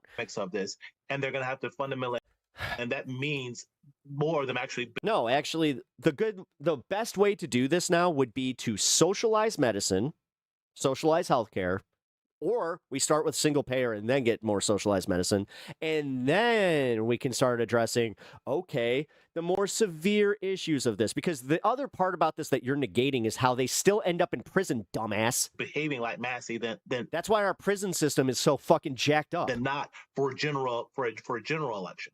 Because what we see is that Trump's numbers and his policies have absolutely collapsed.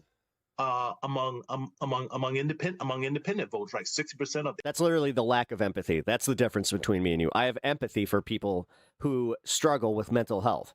You do not. You see them as just a problem that needs to be dealt with. Independent voters in the QPAC poll just a couple of days ago, disapprove of the war in Iran. So I think that's not how that works, dude. I had an MRI literally for a concussion. No weight at all. It's gonna be interesting. That little myth is, Danny, stop believing every fucking myth that is designed to keep you fighting for a system that's broken. After the primary to seize. No, it's not triggered. I'm calling you a fucking retard. Because you are retarded. You don't understand what you're talking about. How a lot of these... You've never experienced it. I have. I've been to Toronto. I have literally had to have a fucking MRI. It's funny that you brought up the one thing that I had. These Republicans who are in the... really front line. So I can tell you just how specifically you are wrong. Battleground districts, if they can find a way to sort of begin to sort of distance themselves from the president and fight for their survival, because they're going to have to if they're going to fight for their survival. Yeah, there's a lot of interesting parts about this, David. Trump has never been shy, certainly in this last year, about threatening members of his own party with primary challenges. But in some races... Was that your whole goal, was to get me to call you retarded? Could that come back to haunt the Republicans? Okay, you won. Is that it? Republicans. Well, clearly, once we get into a general election campaign, if the president's numbers are still low, if there's... What's a med therapist? Oh my God, he's making up his own terms now. Still widespread disapproval, particularly among the independent voters that Cornell just mentioned, because independents will tell you how this midterm election is going to go. I mean, I can't emphasize it enough. One of the reasons, in fact, the reason that the Democratic Party didn't have a particularly horrible midterm election in 2022 is because they won the independent vote by 2 points. Actually, the people that got on Obamacare, they liked it. I was on Obamacare for quite some time because that's when they extended the ability for me to stay on my family's plan, which in turn made it so I could plan my long-term fucking healthcare needs. So yeah, a lot of people liked it. The only people that you hear didn't like it are the assholes that were just like, well, now they're telling me I have to have coverage. What the fuck? Always tell you the trajectory of a midterm. That just means that their job sucks because it doesn't provide benefits. That means that it's a lot of part-timers that are being abused, but they would rather not recognize that they're being systematically abused by their work, like by their bosses, and blame Obamacare. Election campaign, let alone a presidential campaign. That's what, yes, Obamacare was so unpopular that a lot of fucking Republicans were like, you know what, I don't like that Obamacare, but goddamn it, don't take my ACA. It's like, it's the same thing. The quandary Republican candidates find themselves in is that the president maintains a really... You can sit there, again, fighting for the lobbyists. Like, dude, you're an unpaid lobbyist. Do you know how pathetic that is? The fact that you fight for a system that literally abuses you, your children, your neighbors, everybody. You're sitting here with just sucking on that boot really good all the time. Do you guys ever not suck on the boot? Like, do you guys ever fight against authority, or only when a Democrat's in power, right? Relationship with Republican voters. It's just solid. It's Odd how not that just works. MAGA aligned, or I describe myself as MAGA. If you think Odd how Obamacare wasn't a problem in Utah when it was known as Romney Care. say that you're a Republican, you tend to like the president, and you don't like Republicans that fight with him. Obviously, you want to get through primary season. Then you have to deal with the fallout from that if you're in a swing district or a swing state, or things all of a sudden go south because of you own a business. Oh, that's okay. Okay, now I get it. So he runs a business and doesn't want to provide a living wage or health care to his employees. Cool. Economy and things Cool, like cool. that. And it's just something we get it. that Republicans, just like Democrats and Republicans before them, And you're just mad that you're not a billionaire, so you can't hide the money and you don't have all the same protections. Huh, weird. that have been in this. Weird how your business is so shitty that you cannot provide your employees health care. You just admitted that you have a failing business. Cool. Situation are going to have to deal with. The one difference is past presidents, whether it was Joe Biden or Barack Obama or George W. Bush and so on down the line, have always given their colleagues some leeway to distance themselves from the commander in chief, because they understand the challenges in a midterm election when you control the White House. And Trump just won't have any of it. And that's why Republicans are in a particular dilemma. God, he looks awful going up those stairs. Just, my knees. Yeah. My 80-year-old knees getting a little bit, they're getting to me. Oh, boy. Ooh, we got a new Piers Morgan with Mehdi Hassan. Hell yeah, we'll watch that later. Bondi has left her Washington, D.C. apartment for the safety and security of a D.C. Yep, so it turns out that when you do this thing where you threaten cartels and, it turns out that they kind of, they know how to get to you. Military Odd how that works. base after reported threats from Central and South American cartels. Federal law But now I'm so glad that our tax monies are going to making sure that she's comfortable and on a military base. Also, she displaced a military commander that actually, probably lived there for a good long while. Officials But pushed the we're not going to bring that up. AG to make that move in response to what they're calling an array of threats over the past few months. Border correspondent Allie Bradley joins us live. So, Allie, what? Hey, what's kind of funny about like that footage that they just saw? That we just saw, the fact that was just one day. More do we know? You know what they're not talking about? How everything returned to normal. And this is where my dad actually has a very good point about this, because my dad was he was there in the shit where they fucking lit his building on fire, and even he was just like, nah, it really wasn't that big of a deal. The fire brigade, they knew that the fire brigade would come out. He has a theory that the cartels had something to do with, like, as far as like ownership of the buses, because he's like, yeah, they used one specific line of buses to kind of do that. I was like, oh, that's a little about these threats. Interesting.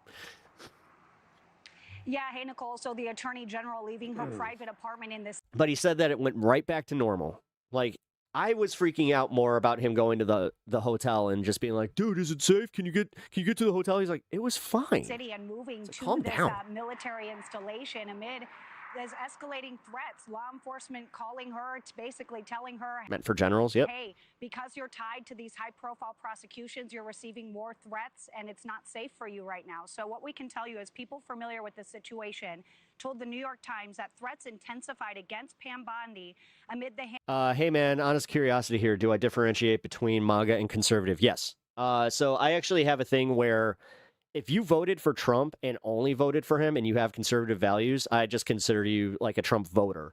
If you're a Trump supporter, I consider you a cultist. Where if you can look at all that he has done and never have a single critique of him, you're a cultist. That's the difference. The Epstein case and the capture and prosecution. Trump voters can be saved. They can be spoken to. They can be convinced that, yeah, you know what, this is fucked up. Of former Venezuelan leader Nicolas Maduro, who was taken into I see him as still worth it. this year on charges tied to narco-terrorism. And the reason that is, I'll just say it. My friends are that. I got friends that are that.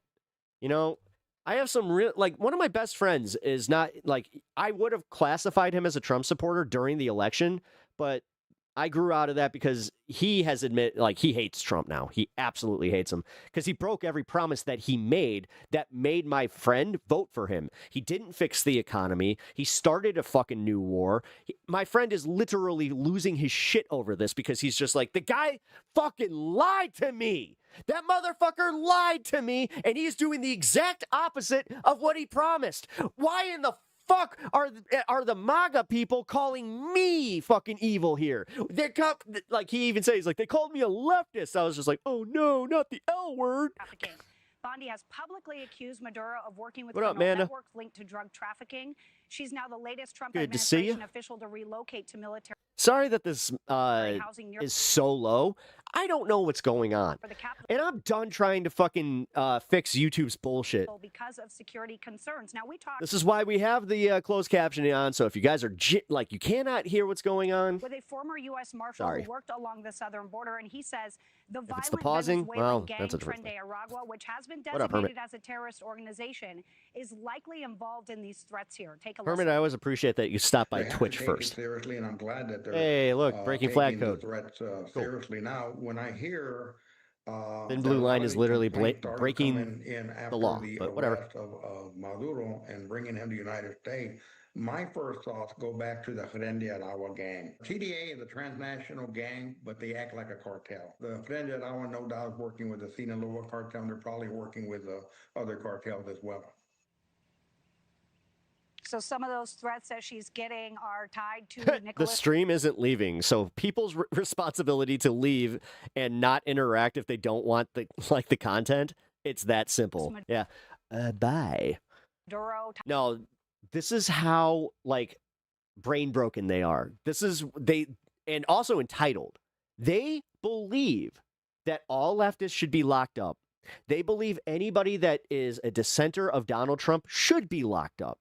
They believe that I should have no ability to be on this platform because they're, in their words, I'm spreading misinformation, even though I'm literally just commenting on the news. I'm a fucking news commentator, so Tied to Venezuela. That's why I am not a journalist and never have claimed to be. he's saying Tren de Aragua is likely Oh. involved in these threats that she's facing right now. And while we don't know exactly where Danny, you're the one in a leftist stream complaining that I'm making fun of your daddy.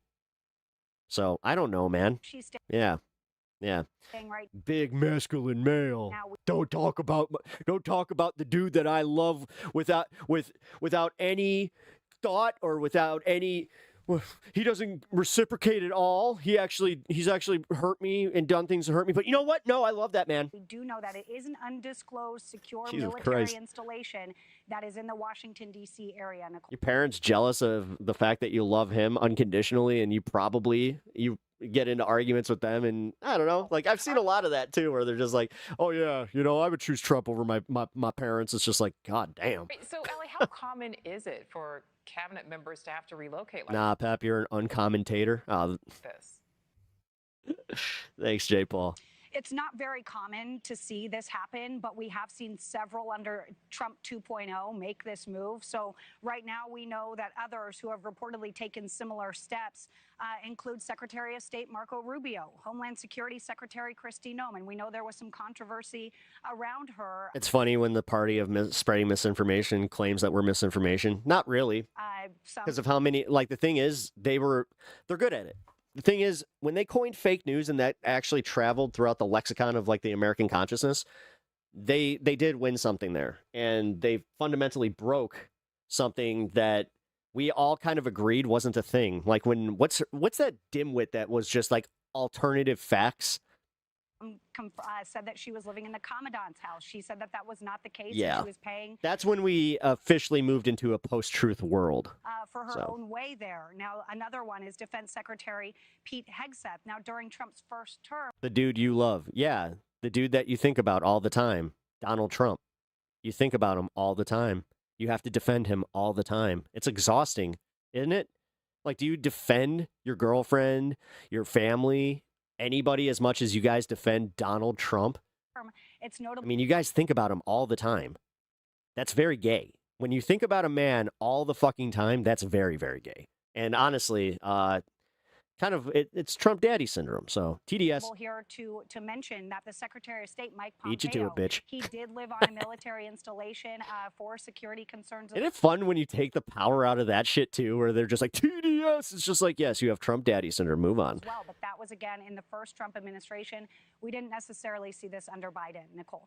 All right, Allie Bradley live for us there along the border. Allie, thank you. Thank you for watching. Subscribe below. Right there. Right there. That's the proof. That's the fucking proof. Because they didn't, they went for the newscast, but they didn't get the bumper.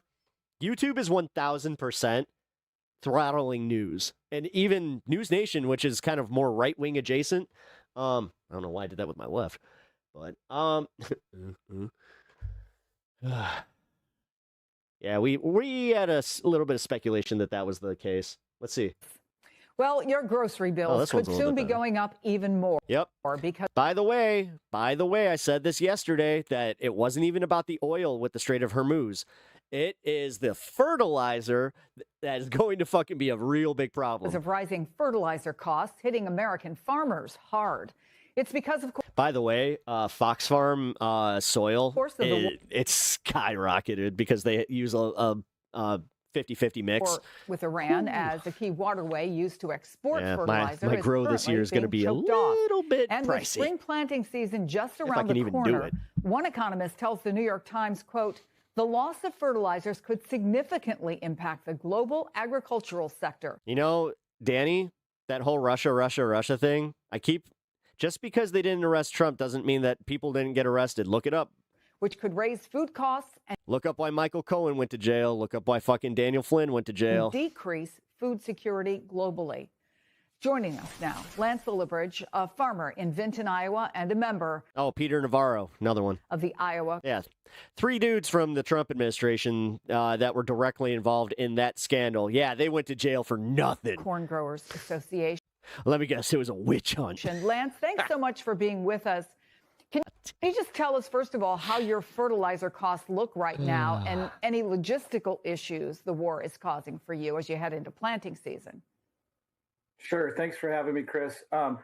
Logistically, most of the warehouses in Iowa are full of fertilizer and are available to farmers who have already either paid for it, booked it, or need to buy fertilizer. Those that need to buy are hurting pretty bad because we've had this huge jump in fertilizer prices because of this conflict. And, you know, with only about 30% of fertilizer coming through the Strait of Hormuz, that's, if you divide that out per day, that's about 0.09% of the world's fertilizer coming through there. And even if the U.S. only uses 30% of that, which I think is probably a really high number, that's 0.03%.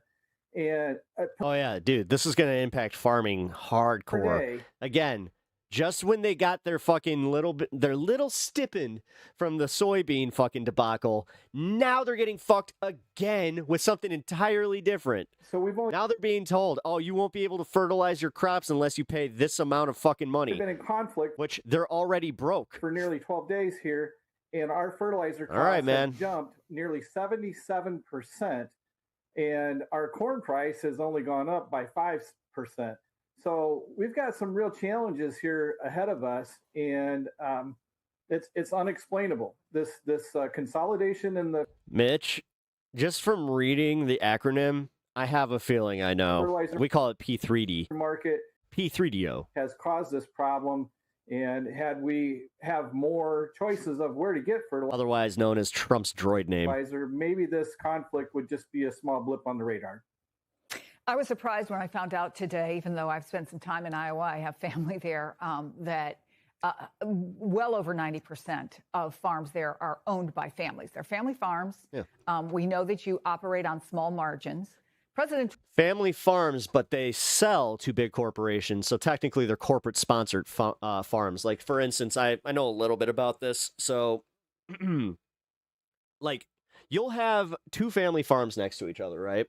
But they'll have hardcore regulations because they can't use the same types of fertilizer. So you'll like see these weird plaques like next to each crop just to identify where it's like, okay, we can do like a cross harvest here, because I also know that like in certain areas they will have like one person that fertilizes like the entire area, but they can't do that anymore. Trump promised a stronger economy, so I think we should point out that agriculture supports 385 How shit is used for fertilizer, that's part of it. jobs in Iowa, 34 million across the country. That's just like one type, by the way, dude.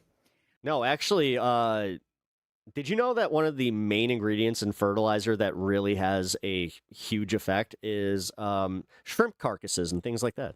From your vantage point, are those jobs increasingly at risk? How many farms you know are in trouble or are even being sold?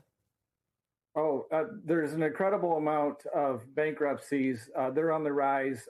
Farmer suicides are on the rise. And, you know, the banks are telling some people, we're just...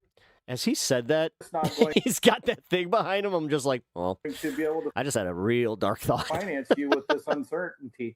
And where does that leave a guy when he goes home? You know, it's a bad deal. And you know what? This is going to cost every consumer down the road if we don't get it corrected. Chicken poop is.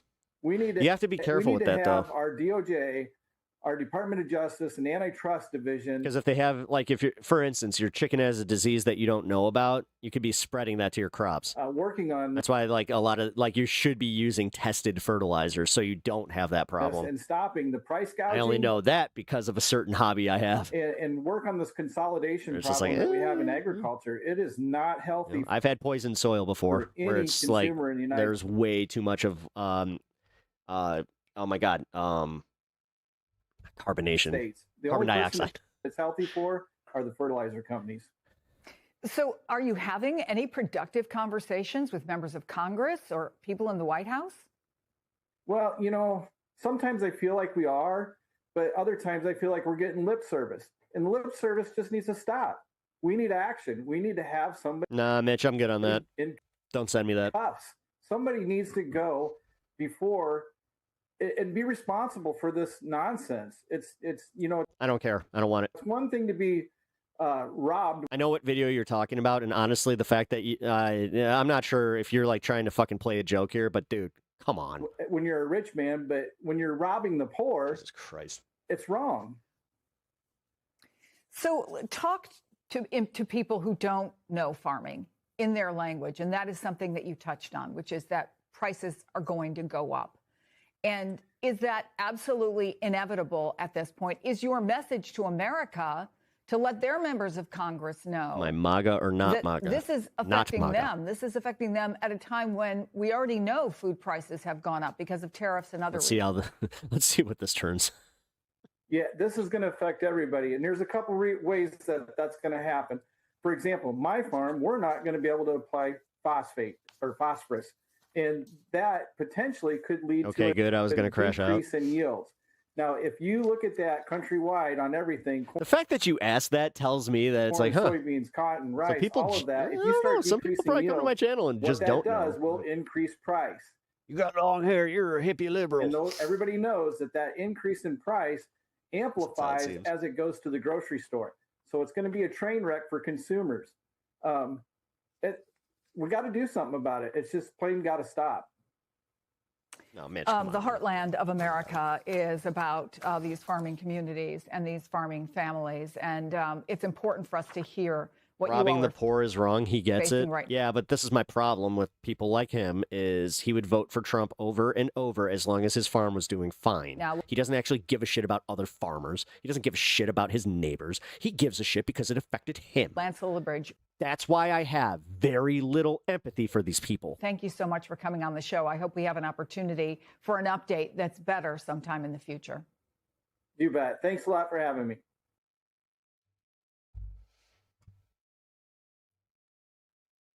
The higher gasoline prices we're seeing are because the Iran war has all but closed off a vital waterway for oil exports from the Middle East.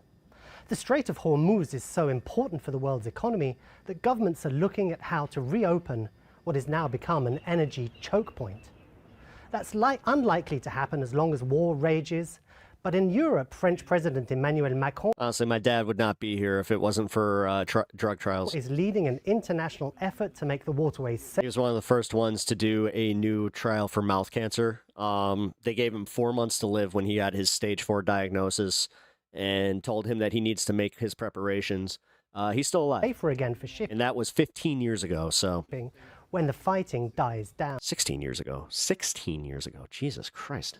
Macron envisages France and other countries using warships to escort tankers and container vessels. The navies of France, the United States, and other nations have recent first-hand experience of doing just that in another part of the region, the Red Sea, when Houthi rebels in Yemen were targeting ships. We spoke to former naval officers who have previously navigated in the Hormuz Strait.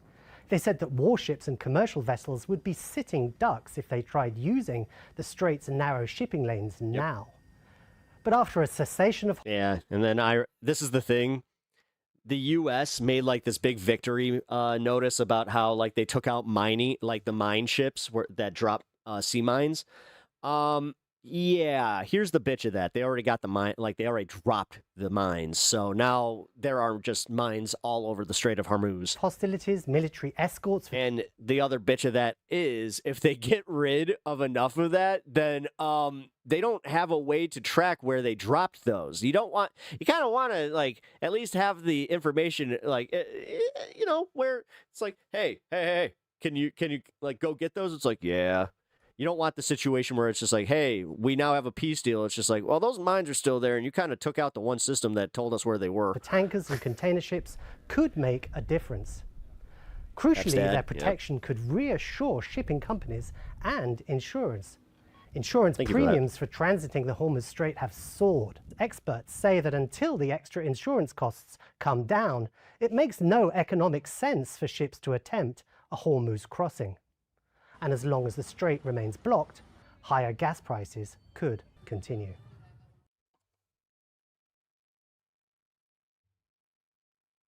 The opinion pages have a number of pieces on the war with Iran. A new column from... Again, these are opinion pieces. National Review contributing editor Andrew McCarthy is titled, Trump Prepares His Iran Off-Ramp. And in it, Andrew writes in part this. With uphill midterm elections on the horizon, in which the driving issue may be high prices, the time to get congressional support for waging war is before commencing attacks that have foreseeably resulted in surging oil and gas prices. Yeah, it's kind of funny, too, because like the public's starting to kind of turn on this one.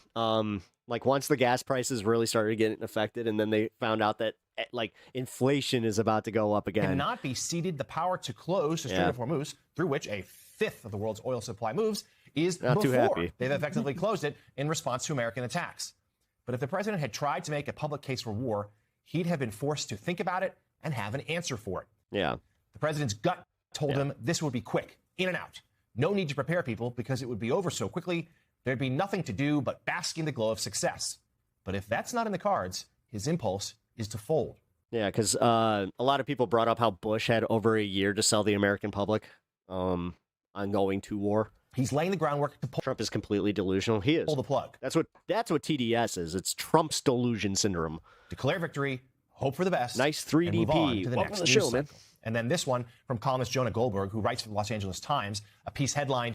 Yeah, we do. Because they admitted that they admitted to bombing one of the fucking boats that was already out there, dude. So just by that, they're admitting that they were doing it.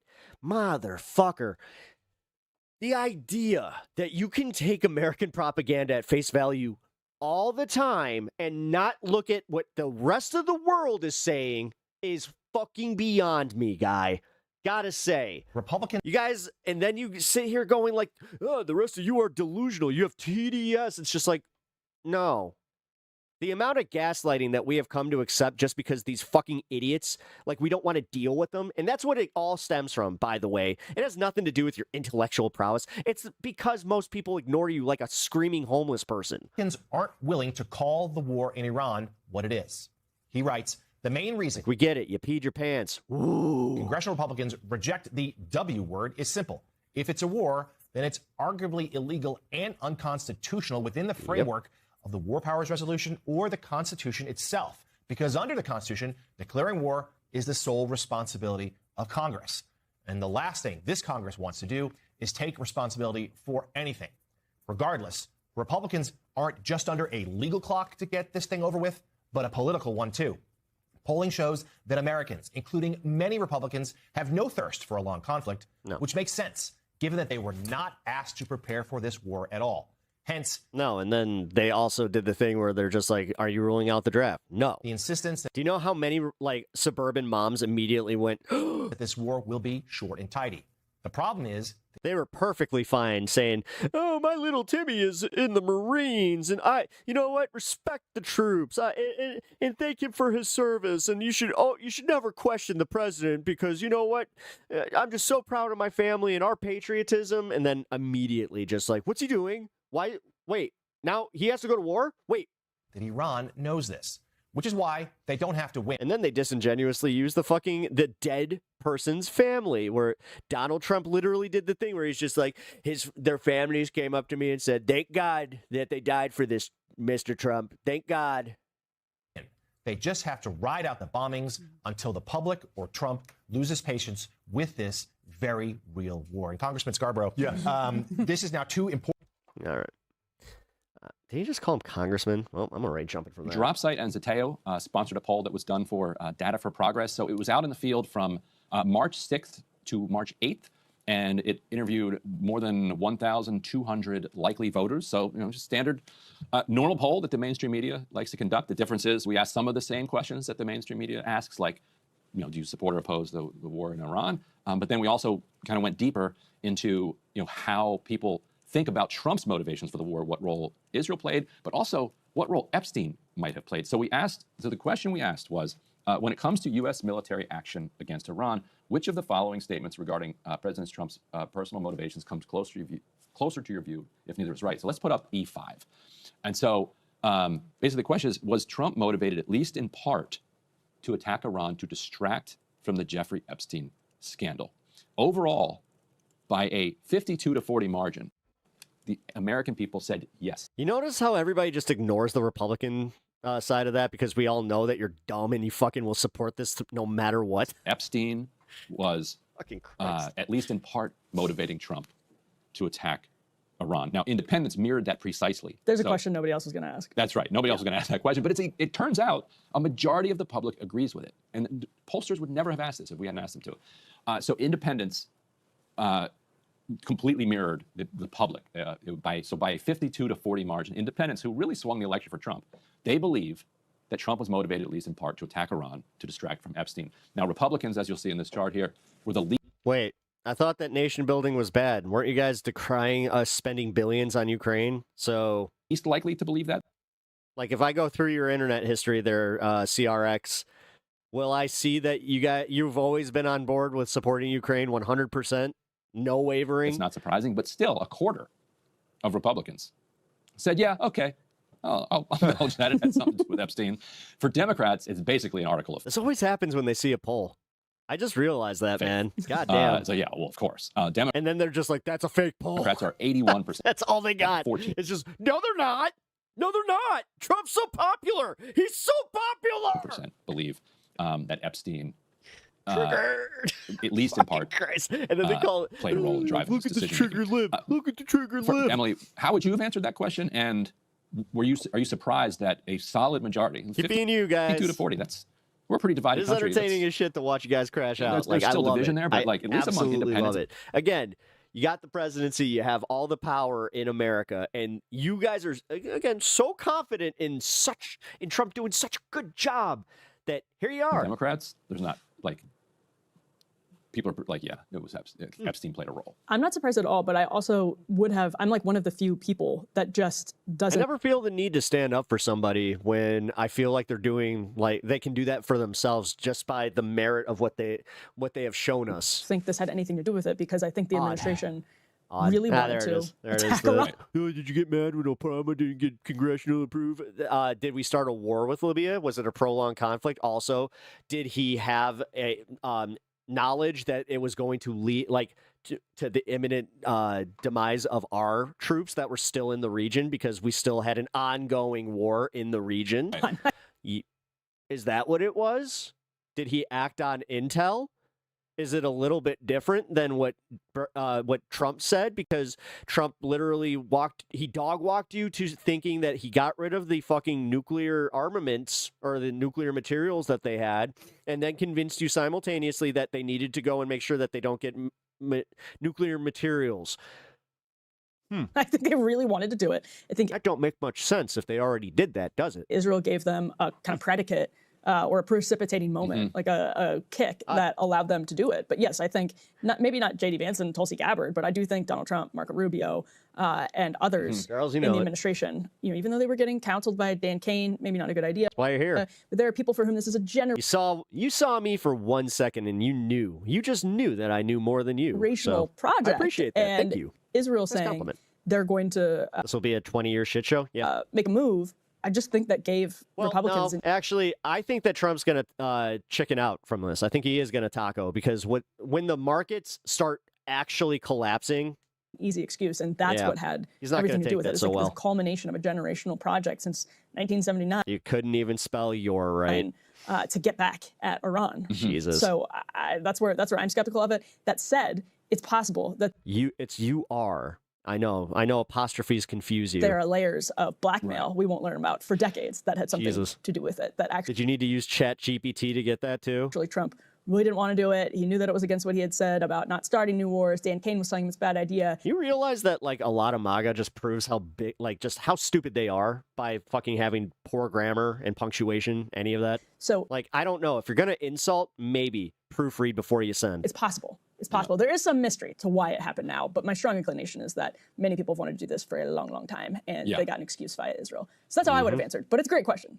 I think the lack of any coherent rationale. I like watching Emily like kind of play this game, but also pretending like she doesn't support it or didn't support it. Yeah, I agree. I think fuels people's willingness to believe anything else. Good job, because like, give me something and I'll believe it. But if you don't give me anything, I'm going to go looking for answers. I think you're probably right that absent Epstein, that Trump does this anyway. Yeah. I also think that in his mind, as he was thinking about whether or not to do it or when to do it, I bet part of it was like, well, it sure will be nice. Also, what's wrong with Cooper jerseys? To not have to think about Epstein anymore every single day, all day long. Whether or not that Philly drove Flyers, the decision-making. Cooper jersey from like that's the why I think, mid-90s. at least in part. Like, yeah, okay, at least in part. Now, according to the Washington Post and the Anti-Defamation League, this is an anti-Semitic view. We can put up the first element. Adolf Hitler. Oh my God, I love that name for Trump. Adolf Hitler administration concealed the true extent of Iran's strikes on bases in Kuwait. Dozens of service members suffered severe injuries, and 30 remain in the hospital. The first element of from this segment. So it says that the conflict has also sparked a sharp rise in anti-Semitic content. We're according to so researchers taking that. From the ADL, a Jewish civil rights that's going to be a new Some of norm. it seeking to link Epstein, who was Jewish, to the conflict, reports the Washington Post. And then they quote Warren Siegel, who's the ADL's, quote, senior vice president of counter-extremism and intelligence, saying, quote, every once in a while, the internet does give us something good. Quickly after the conflict began, this conspiratorial rebranding of Operation Epic Fury into Operation Epstein Fury started circulating on social media platforms. The Flyers adopted Donald as their mascot a while back. Max Blumenthal, by the way, has said that he was the first to float that. I don't have any evidence to the contrary. All right. An ADL, and then the Washington Post writes, an ADL report found that the phrase, quote, Epstein Fury was mentioned more than 90,000 times by some 60,000 different. So you got it out of your system. Do you feel better? Accounts on X. Like, do you feel like you clowned us by saying that we're clowns? Within the conflict's first 3 days. I mean, are we clowns? Did we make you laugh? The same Post article says that Iran has been pushing this. Or is it like Pennywise, where you're actually scared of us? Oh. And that the people who believe this are kind of victims of an Iranian mis or disinformation campaign. I don't know which one it is. But it's some Iranian psyop. If that's the case. I mean, the Iranians have been. Who's the clown in a lefty chat crying? Intentionally in their propaganda, pushing this line over and over again. Like I said, they're so confident. They're so confident that Donald Trump is doing such a good job that they have to come and they have to do this for free, by the way. What did the Epstein class? And the Ayatollah was talking about. Either that or how much do you get paid to do this? The island. Before he was killed, the Ayatollah was like, more will be exposed. Are you actually one of those paid trolls? Pedophile Island or whatever you called it. Yeah, and it is like a lot to Epstein emails that DropSite has been reporting on were likely linked to an Iranian hacking operation. It is definitely part of the Iranian propaganda strategy to, and hey, We gave them that one on a silver platter. Yep. Yes. People of the United States. Yes. The hacker outfit Handala, which is schizophrenic, can be lucid. Not all have psychosis. My mom was had to be linked to Iran. My mom was bipolar schizophrenic, but she didn't have psychosis. Can't confirm it, but we suspect that that's the case. Is the one that released Ehud Barak's emails, which kicked off a lot of this. And also stuff. why I happen to know about, like, yeah, no, she was on proper meds, and before she could be, because she didn't qualify because she had pre-existing conditions. Once the ACA passed, guess who all of a sudden got a little bit more, I don't want to say normal because that's not fair, but she did. She actually, like, I saw a version of my mom that I had never gotten to see before. One that didn't have to constantly, play this game of, am I going to be in a manic, in a manic state tomorrow or just 5 minutes from now? Oh, so that's an actual thing. So let's run through some more. It's a brutal disease. Yeah, it was. More of the polling here. So let's do E2. Yeah, my mom passed last March, so do you approve of the Trump administration? I hate to say this, but there are times that I do have a little relief because she was always suffering. Military action in Iran. Disapprove. That's very fleeting. Democrats, shockingly, 92-6 against. Super divided here. Republicans 79-19 support. Independents against it 60-36. So 19% of Republicans. I think people hopeful for a kind of unified cross-party opposition to war are sad to see just 19%. What do you make of that? Well, I'm glad that it's not. Whatever. I don't care. Less. That's true. Honestly, no. Let Republicans keep doing this because, like, the thing is, they can never call themselves the anti-war party ever again. 19's not ever again. They can never claim that they're the peace party. It's not less, right? But among independents, that's a brutal number. And the thing is, this is where Democrats need to shine. We need to get rid of Chuck Schumer, which I'm glad that most Democratic leadership is they're starting to see the writing on the wall with this one. 60%. They're just like, God damn it, Chuck. And at the beginning of the war too. Yes, and this is when you're supposed to be riding high. Great point. And one of the big questions is whether. And they keep graphs up how for much a people long time. care, right? This is something that animates people politically, at least, to go to the polls or to be pissed Schumer needs to get the Trump. fuck out. 10,000%. Even Hakeem Jeffries couldn't fucking stand there today and just be like, yeah, we stand with our leadership. No, he just went, next question. I think this is pretty clearly this is something that people will care Spineless about. bastard. Absolutely. He is. The other thing that jumps out to me is that number of Democrats, only 6% approval. I wish we could do a poll of Senate Democrats. I always wish we could do that. Poll, yes, it's anonymous. Yes, a secret poll of Senate Democrats. It's the Somebody same. called me Stoner John Arbuckle because I have a cat that fights with my dog, and my dog kind of does look like Odie. Thing with Senate Republicans in Ukraine, right? Like, if you could poll Republican voters and then poll Republican senators, if you could poll Democratic voters and then poll Democratic senators, I would love to see the discrepancy Now, on other than that. Fetterman, they won't admit it. Right. He woke up. Yes. So let's do E3. This is the punishment that candidates would take if they supported it. Is that why he slips over? Are you more or less likely to vote for a 20? Hey, you know what? Low hanging fruit. Let it be picked. If your Democratic primary voters said 83% less likely, Independents said 61% less likely to vote for somebody who supports the war with Iran, whereas Republicans, I don't have the butt chin. More likely. Now, Democrats, there basically aren't any that are other than Fetterman and like four goons over in the House who are publicly supporting the war. But it's a spectrum. There's a lot of Democrats are like, they're leading with Iran can never have a nuclear program, and then they're saying, and we need hearings to have the rationale like explained to us, and we need to investigate all of these things. It's like, well, wait a minute, let's end the war first. Yeah. No, and that's exactly it. End the war first, then we can discuss this. Like there aren't a whole lot of Democrats who are just like, it's time to end the war. Like immediately, the war's bad. No, but a lot of these fucking Democrats have money invested in the oh my God, I'm blanking on the name of it, the military-industrial complex. Oh, stop it. We can do hearings and investigations later. That's great.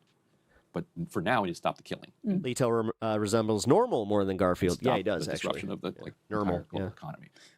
How's that going to affect, though, Republican primaries? Well, so that's a really good question to ask in the poll, because it does get to what we were just talking about. How much does this matter, right? Is it one of those things where it's like, I disagree with Trump or I disagree with the Republican Party, but I don't really, it's not at the high end of my priority list. And I think this shows that for a lot of people, it does actually affect voting patterns. 20% for Republicans, so similar to the 19% in the prior question about just agreeing or disagreeing. Trump, what we've seen, has record high levels of support from Republican voters, but they're down from his previous records. So hemorrhaging some like, I think it's around 10%. Harry Enten has gone through these numbers over the last year. That's actually interesting because that's a question of whether the MAGA core of strong supporters, enthusiastic supporters, are disappointed by the president. And that gets to whether people are in the county Republican office phone banking, putting up signs, small dollar donors, these types of things. So the 20% number it actually really isn't nothing. Okay. It's Makes you feel a little better. It's a clear majority, as is the case with most of what Trump does, but it's not nothing in terms of like the political ramifications. I bet if you asked that question among Republicans about George W. Bush in April 2003, wherever, this would have been higher support among Republicans. I bet that number wouldn't have been 20%. I bet it would have been like Democrats being against. No, that's a fair for. point. Yeah. So not nothing, but a good gauge of how much this matters for independents and Democrats. Right. Now, E4 is a very interesting question. When it comes to U.S. military action against Iran, which of the following statements regarding President Trump's personal motivations comes closer to your view, even if neither is exactly right? So we asked, is Trump pursuing this war more for American interests or Israeli interests? I guess it looks like we don't have the overall on there, but the overall was 50% said American interests, 41% said Israeli interests. So a majority. Just a quick reminder, guys, if you guys do want to give the dog a treat, I give him and the cat a treat anytime I get anything over a $2 super chat. We'll give them that. Now, among independents, 50% said Israeli interests. But also, if you guys want to support the program and all the proceeds go to my wife's cancer fund, we are very appreciative of every bit that is donated because it's going a long way, and I don't think that this bar is not going to be there for quite some time. And just 44% said American interests. So 2 points on this. We'll give them this. I got to deal with that yesterday. Majority of the public thinks that Trump went to war for American interests, but just 50%. There has never in American history. One of these days, I'm trying to figure out like how I can go about this and not get in trouble. But I gotta show you guys the bills. Like it's insane. It's fucking insane. Been a war of any size, Our let alone healthcare this system size, is so broken that a president went into, and 41% and I know I'm not really of the public There you are. thinks he did it for a foreign country. Mm-hmm. That has never happened. Like he does look like normal. Never. Like not even close. Like Iraq War, people thought that was for oil companies. Yeah. Like maybe you get 40% saying oil. Well, like 5 years in, people are 2 years in. Your account won't tell me my password to use my card. It's probably more. Do a reset password. Accurate. Right. That was becoming hot on. Yeah, exactly. That's what I do anytime that it's always like, I don't remember my password. Okay, reset. Vietnam. American that interest just means pulling it's back on time. like for or against All the the love war. and support to you both. I'm cancer free for almost a year now. Congratulations. That's fucking amazing. I hope the same outcome for your wife. Thank you. I really appreciate that. Yeah, she's halfway through her second round of treatment right now. For like Sri Lanka. No, we were the country that was pushing It is proxies PEP. into Right. these types of wars. Yeah, well, and so Which, by the way, this is my position. Like, I actually, again, on this question, would have disagreed with the line that it was primarily cancer. Israeli interest, because my point is there are a lot of their own people, interests, yes. and there are a lot of people in the American government. Yeah, and the fact that she's only 30, my wife is only 39 years old. Like, she isn't even 40. And, like, trust me, that's why... who are saying Israeli interests and American she's part interests of a study are absolutely right now, intertwined. It's the Lindsay. Which that might be our saving grace, but right now it's not because our insurance doesn't want to fucking recognize Graham it. line. And the Lindsey Grahams won this argument. Sorry. I actually do need to breathe because I just felt the rage of 1,000 suns just... Huckabees won this argument that the American and Israeli interests are one and the same, or they'll say it's American interest vis-a-vis China. Like, I legit feel like I could go into full Kaioken times 20 right now. And they really convinced themselves, they really believed that at the end of the day, they just wanted to bomb Iran. Fuck American healthcare. That's what they wanted to do. Sorry. So we can put up E5. This is a related question. I was curious how much people were hearing about the attack on the Iran Girls' School that happened at the very early hours of the war. So the question here is, have you read, seen, or heard about the attacks on a girls' school in Iran last weekend? Democrats came in at 77% yes, Republicans 60% yes, Independents 66% yes. Insurance companies make money by bending us over. So across the board, most people in those three cohorts have heard about the attack on the girls' school in Iran last weekend. One more fucking denial, It'll happen. Only a quarter of Democrats hadn't, 40% of Republicans, 34% of independents. This was a super smart question to ask, Ryan, because it gets to the media silos that people are in. No, my wife is fighting to live. You're just a piece of shit. Like, that's fucking wild, dude. And you can call me a loser hippie or whatever, but the fact that you took it there, that tells me that you're just here. Let's see. I mean, you're dumb enough to put your picture in your profile. What a retard. Oh my God. Here, let's go. Andy. 3 subs. Jesus Christ. You want to talk about fucking ugly?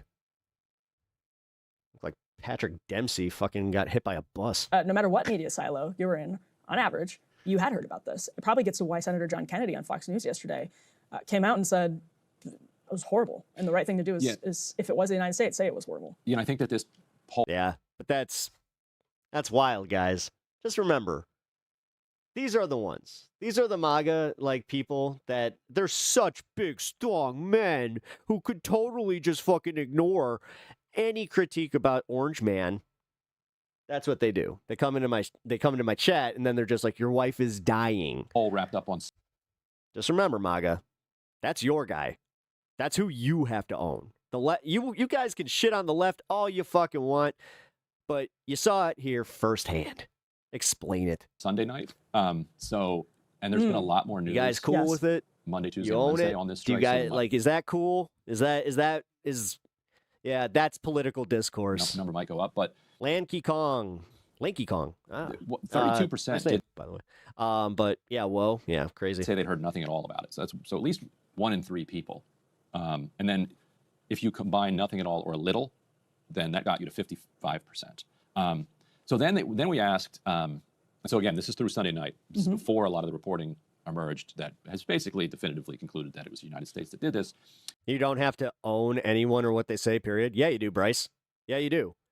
It's either you condemn what he said and say that guy's fucked up, or I just assume that you're just as big of a piece of shit. And the thing is, dude, if that's who you want to be fucking lumped in with, cool. Cool, man. You guys, you don't understand what it means to not have have moral consistency, right? So if you guys want to be like the party where, oh, well, we have morals, we're the party of family. You absolutely do. Oh, wow, Bryce. Okay. Hey, Bryce, get fucked. If you have heard about it, who do you think was responsible for this? Either the What's up, US, Jason? How's it going? US and Israel combined. Just banning people that think that my wife is dying. Israel, or was it Iran? Can't do the big ones, because there are some people in MAGA that have actually said, I don't agree with any of your politics, or I think that you're an idiot, but I do not wish any harm on your wife. I hope that she gets better, that kind of stuff. But yeah, 24% of people thought it was Iran. The rest basically said it was either. Unfortunately, Pep, I think that kind of goes both ways. Explain. U.S. and Israel together, or Israel, or the United. Because I've never seen a lefty actually do that, and I've gotten into some pretty heated arguments with tankies. The States by itself. Republicans it's hot in here, Jason. were the only ones kind of divided on this question. So 45% of Republicans said it was Iran that attacked its own girls' Sounds school, exciting. which is an idea that has been pushed kind of without evidence, but. Really exciting. I mean, when I see it is always fun to at least be proven right about MAGA, where I'm like, oh, you guys are subhuman. Cool. Stuff like that. I'm like when we treat you like subhuman trash, it just means that I never have to feel guilty about it. At least they're not defending. I don't have to sit here wondering, oh, did that guy who wished my wife was, my wife ill while she's going through cancer? Yeah.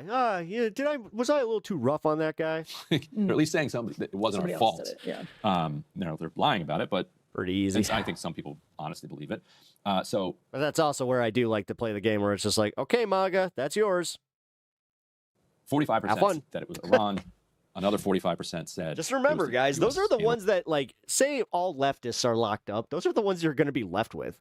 And those are the ones that think that because you have a little bit of empathy, you're somehow subhuman. For Israel, and then 10% of Republicans said they didn't know. Everybody else, by an overwhelming majority, be surprised when I'm right. The U.S. and or Israel. And that's before we got footage of the Tomahawk missile, hitting an IRGC base next to it, and you can see the school smoking. So, to see that footage, you'd have to believe that Iran hit the... Back to the friendliest chat on school. YouTube. And then moments What's up, Ghost later, Dog? Yeah, I know. I don't have my horizontal stream today. I don't know what the hell's going on with it. U.S. Tomahawk missiles hit the base right next to it. And then the schools I tried again, but whatever. Completely implausible. Also, if you look at the timeline, this is immediately as the war started, and Iran took a little while to respond. So Iran wasn't even shooting yet. So just on a logical basis, it's like, oh, I do have a job. I also do this. But who hit it? Well, the people who were shooting. It's a great question to ask. I mean, this is why independent media is important. Polling is one of those. Polling is one of the biggest, I think, places in. Honestly, it's growing. I mean, news gathering where the thing is, honestly, if I wanted just like no disrespect to my normal crowd, guys. Like I do love our chill streams and I love all that stuff, but I don't mind this idea stuff. Of like, I don't mind having some that is actually a bias in thought. one direction or the other, or having the Just what you're saying, like how Republicans are one-sided in the belief that Trump is correct. I believe I have seen Democrat side when Biden was in office, whether Biden was correct. Dude, like literally this channel and everybody that I know that even identifies as a Democrat, we all questioned Biden. We all cringed when he was fucking old as shit, fucking flailing, going, corn pop this, blah, blah, blah. And then when he said, I'm staying in the race, we all collectively just went, conventional wisdom. Like it's about the manufacturing of conventional wisdom. Polling so often just builds and builds. And yeah, we didn't get a primary. That sucked. Then we had to deal with fucking Kamala Harris being sold to us as some, she's technically more progressive, and then she turned out to be more right-wing. In one direction. And if you don't ask other... See?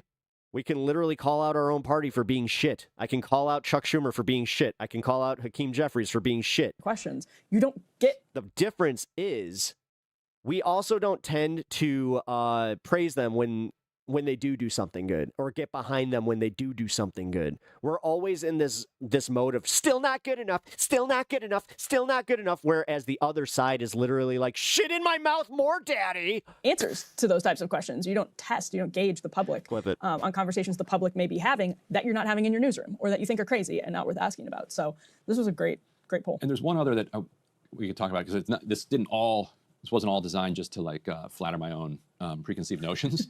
We're genuinely curious about this stuff, and so we asked a question about ballistic missiles, because that's inherently not true. The thing is, if you weren't such a schmuck, you would probably understand that they have done some good things. But here you are. Iran's ballistic missile stockpile. And then you got, see, this is what I mean.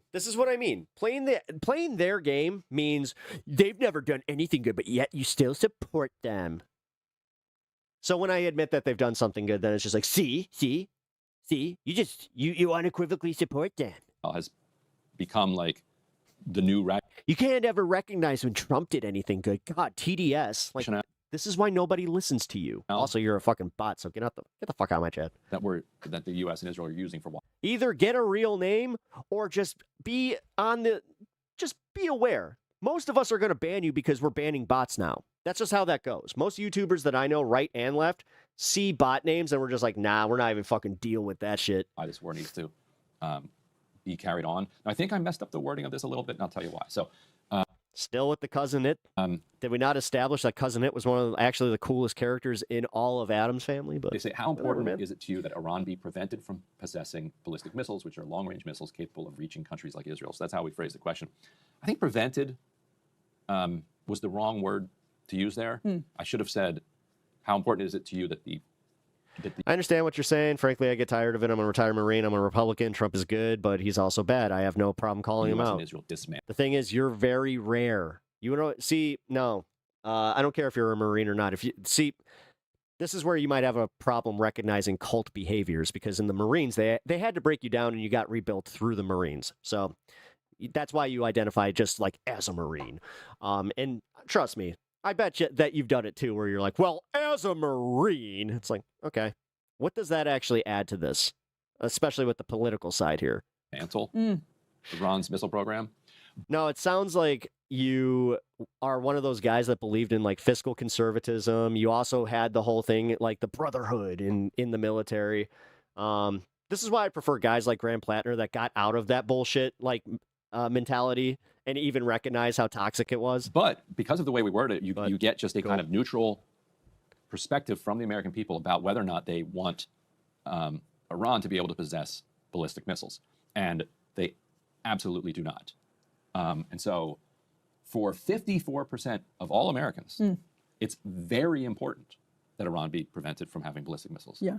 Which maybe, if Trump, if you're watching this, just say you blew up. You just want what's right for the people in your family. So what's that do? So not having any social safety net, how does that help your family? You do understand that, like, the biggest complaint is how we abandon vets. Like, statistically, dude, even with the USAA and all the fucking benefits you get, you're still going to struggle. Your family's still going to struggle. And they're going to forget about you at the drop. When you're not useful to them, they're going to forget about you. Trust me. We have proven that we do that a lot. The missile program and call it a day. Right. Another 29% say it's somewhat important. You want to know how much of the homeless population is veterinarians? So that means veterans by an 83 to 13 margin. Also veterinarians, at least a solid 10%, you know. The American people hard gig. Think it's important that Iran be prevented from possessing ballistic missiles. Am I only doing portrait mode today? Yeah. Because I get to write the poll. I put in a question that said, Iran should be allowed to have ballistic missiles because countries have a right to defend themselves. Give people an option, that option. Only 13% picked that. This is so that's 14% said it's not a concern of the United States. No, the thing is, statistically, the government will stop taking care of you, especially with Republican policies. Most of the time when Republicans are in office, they're the ones that cut funding to vets, especially vets that are no longer in service. It's 2/3 in the separate questions. Or did you not pay attention to the, like, I'm assuming that you have all your limbs because did you not see how the Department of Health has made it a priority to make sure that, oh, yeah, you know, those prosthetics and all that shit. No. Now even vets got to pay for that shit. So they should be prevented. That's really, really, really interesting. While we're in a war, by the way, and we have over 140 injured soldiers, yeah, glad that we just did that. Because it shows consistency among the people who are responding to the questions, and it shows that Trump had or should. It also seems a little conspiratorial. Like, I'm gonna dip into the conspiracy on that one. It's like, why would they? Oh, right. You make it so it's more expensive to get the fake limbs because we're gonna have a lot of people get their limbs blown off. Oh, right. Have some built-in consistency or built-in sympathy here among the public if he made a coherent, logical, honest case for war. Or for a deal that disarmed Iran. What am I misinformed about there, Red? I'm not saying that's possible, but you don't only have to disarm people of their ballistic missiles through military action. Hypothetically, of course, I think that would probably 100% be the case with Iran. You have to do Republican administrations have regularly treated our vets like crap. Yeah, it by force. Yeah, but they also disingenuously use them as props. Shows, though, Trump has... And then they'll get, like, some of them to fight, like, against their own, where they're just like... Oh, yeah, well, I have, like, this guy. He's like, the government takes care of me. It's like, why don't you go tell the guy with no legs sitting outside the fucking, the VFW that also doesn't have a home? Why don't you explain that to him? Sentiments among a big... Thing is, in Chicago, we got a lot of those, bro. Of the public that still overall is unhappy with what's happened over the last 10 days. So I think that's a very, for the administration's purposes. Yeah, if you need an updated prosthetic, you're going to fucking do that through the VFW. Number one, there's no guarantee that they're going to approve that anymore. Number two, for political purposes and for the moral purposes of people making these decisions. Oh yeah, dude. We do not take as good of care of our soldiers as you are sitting here claiming, because I don't know. Here, where's the misinformation of just lived experience, literally living through the fucking 90s, like all the way through now, and just going, huh? One thing I've always consistently seen is how we mistreat vets. That's a very, I think, interesting contrast between the question of people agreeing with what's happened and people wanting Iran to have ballistic missiles. Yeah. One other interesting detail, when we added in Netanyahu, the numbers got even worse for Trump rather than just saying Israel. So we said, when it comes to U.S. military action against Iran, which of the following statements regarding Trump's personal motivations comes closer? Yeah, Red, because I'm not retarded. I actually looked into what serving your country means, and at the time also realized that they were, you were literally being you just bought into this whole system, and you're just like, I'm a hero for protecting what? Billionaires? The system that created the Epstein class? You're literally sitting here protecting a pedophile. View. But okay. One, Trump is more responsive to go fight in the Epstein war there, pal. The interests of the American people than any. Since you're so proud of yourself, like those of Israel. I don't play that game. I don't sit here sucking your fucking boot just because you served in the military. Two, I don't give a shit. I literally don't give a shit. Trump is more responsive to the interests of Israeli Prime Minister Benjamin Netanyahu than... You want somebody to go suck your dick? Go to a fucking Trump page. They'll love you there, but they'll also use you disingenuously and forget about you just as quickly as I am pointing out. And the interests of the American people. No, I only respect people that actually commanded my respect. The ones that, Really, like they can tell me like something of substance that they did, how they stood up against, false commands, how they stood up against this whole entire system that's fucking us. People, but yeah, that completely split public. So whereas it was 50-41 on the earlier one that we were talking about, this was 47. Yeah, go tell everybody how much of a big manly man you are. We get it. So 46% of the public said Trump is more responsive to Netanyahu. You're just mad because you know I'm right. You know that you're going to be forgotten within here. Let's see, at least 4 years, 3 or 4 years. And to the American people, whereas 47% said no, Trump is. But yeah, by the way, Israel needs you, buddy. Go fight Israel's war. Go shoo. Trump's more America first than he is Netanyahu. 17% of Republicans said he's more responsive to Netanyahu. Independents, it was 50-44. So among independents, which swung the election for Trump, they feel like he's more responsive to Netanyahu than he is to the American public. Fascinating. It's crazy. Yeah. Get yourself together, guys. Yeah. Oh my gosh. Well, great poll. That's such a good idea. Yeah. Yes, and yeah. I love it when indie outlets do polling. And Breaking Point should do some of that. If you want, become a premium subscriber, so we got the money to do it. Yeah, polling is we've done some shockingly focus expensive. groups, but we can put some of these polls out in the field too. BP free 26, breakingpoints.com is the 1 month free. If you want to support the show, and so that we can.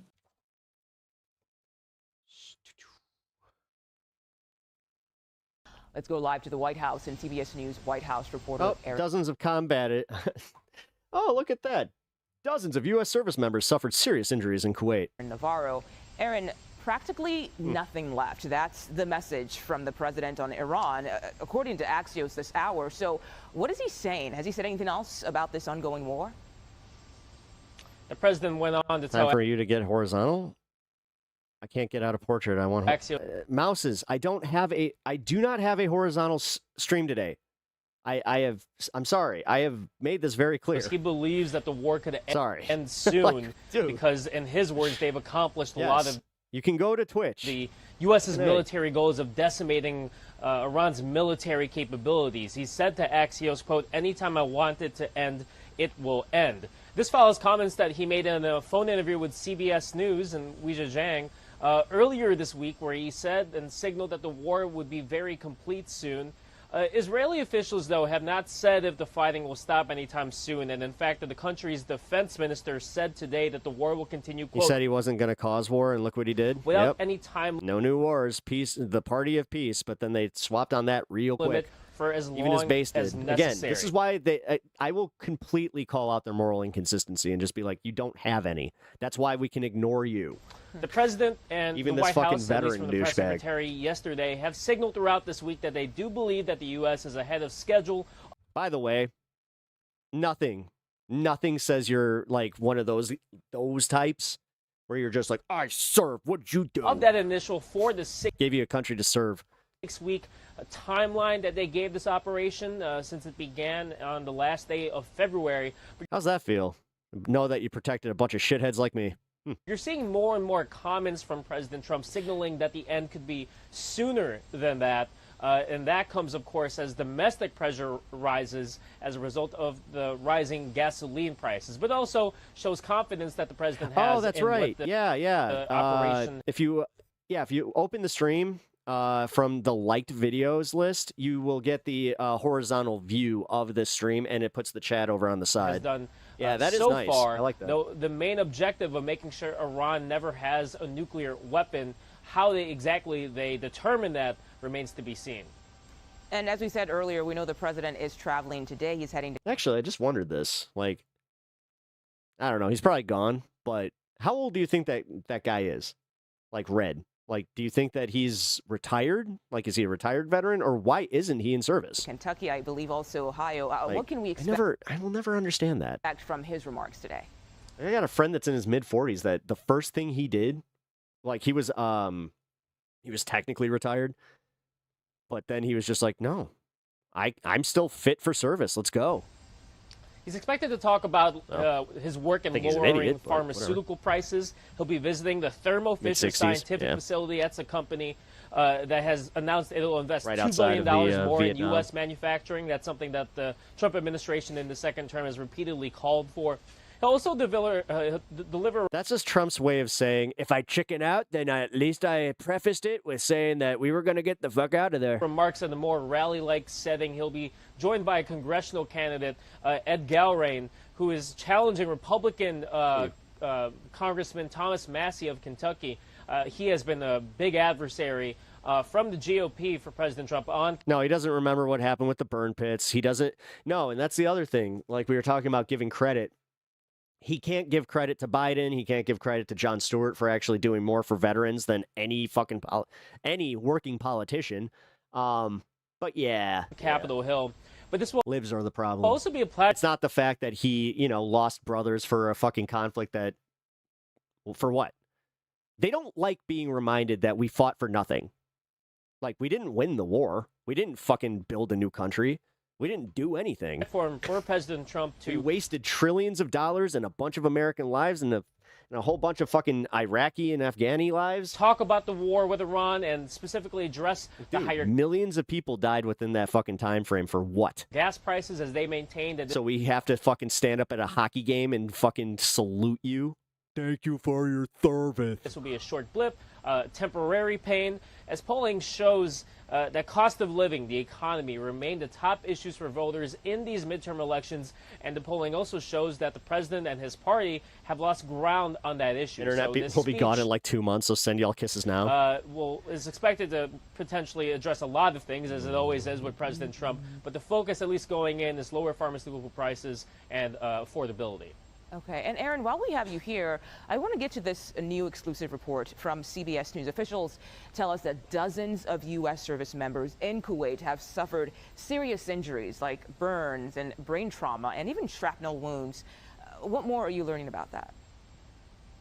Yeah, this is that drone strike at the beginning of this operation that killed 6 U.S. service members, and we're learning more details than had been previously known about the severity of those injuries. You mean oil prices, the ones that they kind of started ticking?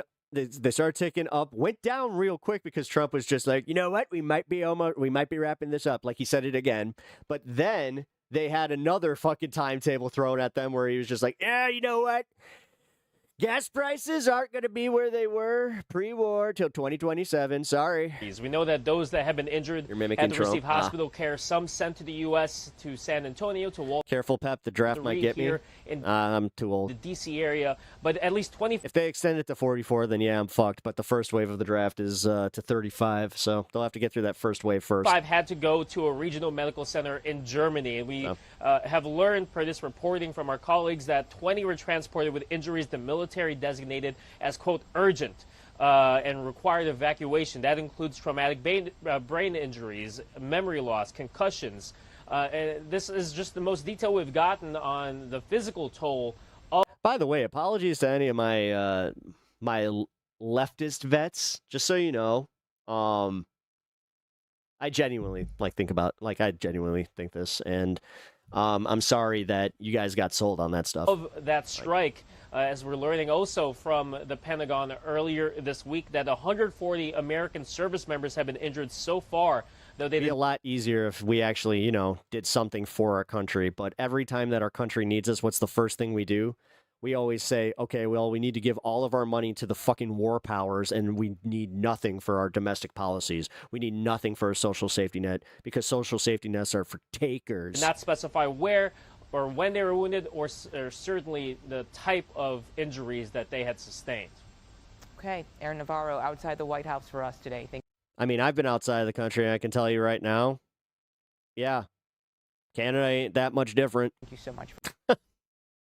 Yeah, well, their freedom of speech is a lot different. We have reached a milestone when it comes to President Trump's approval rating. CNN chief data analyst Harry Enton is here with that. So what is the big news milestone? I took a look at all the polling, averaged it all together, and we have now reached the year mark. We have now reached the year mark in which he has a negative net approval rating. So we have been talking about this for a long period of time. According to my average of polls, what we've been looking at is every day since March 12th, 2025, President Trump has been underwater, and we've been counting up the days. We've shown this slide a number of times, and we have now reached the point in which Trump has been swimming with the fishes. This is sponsored by Kalshi.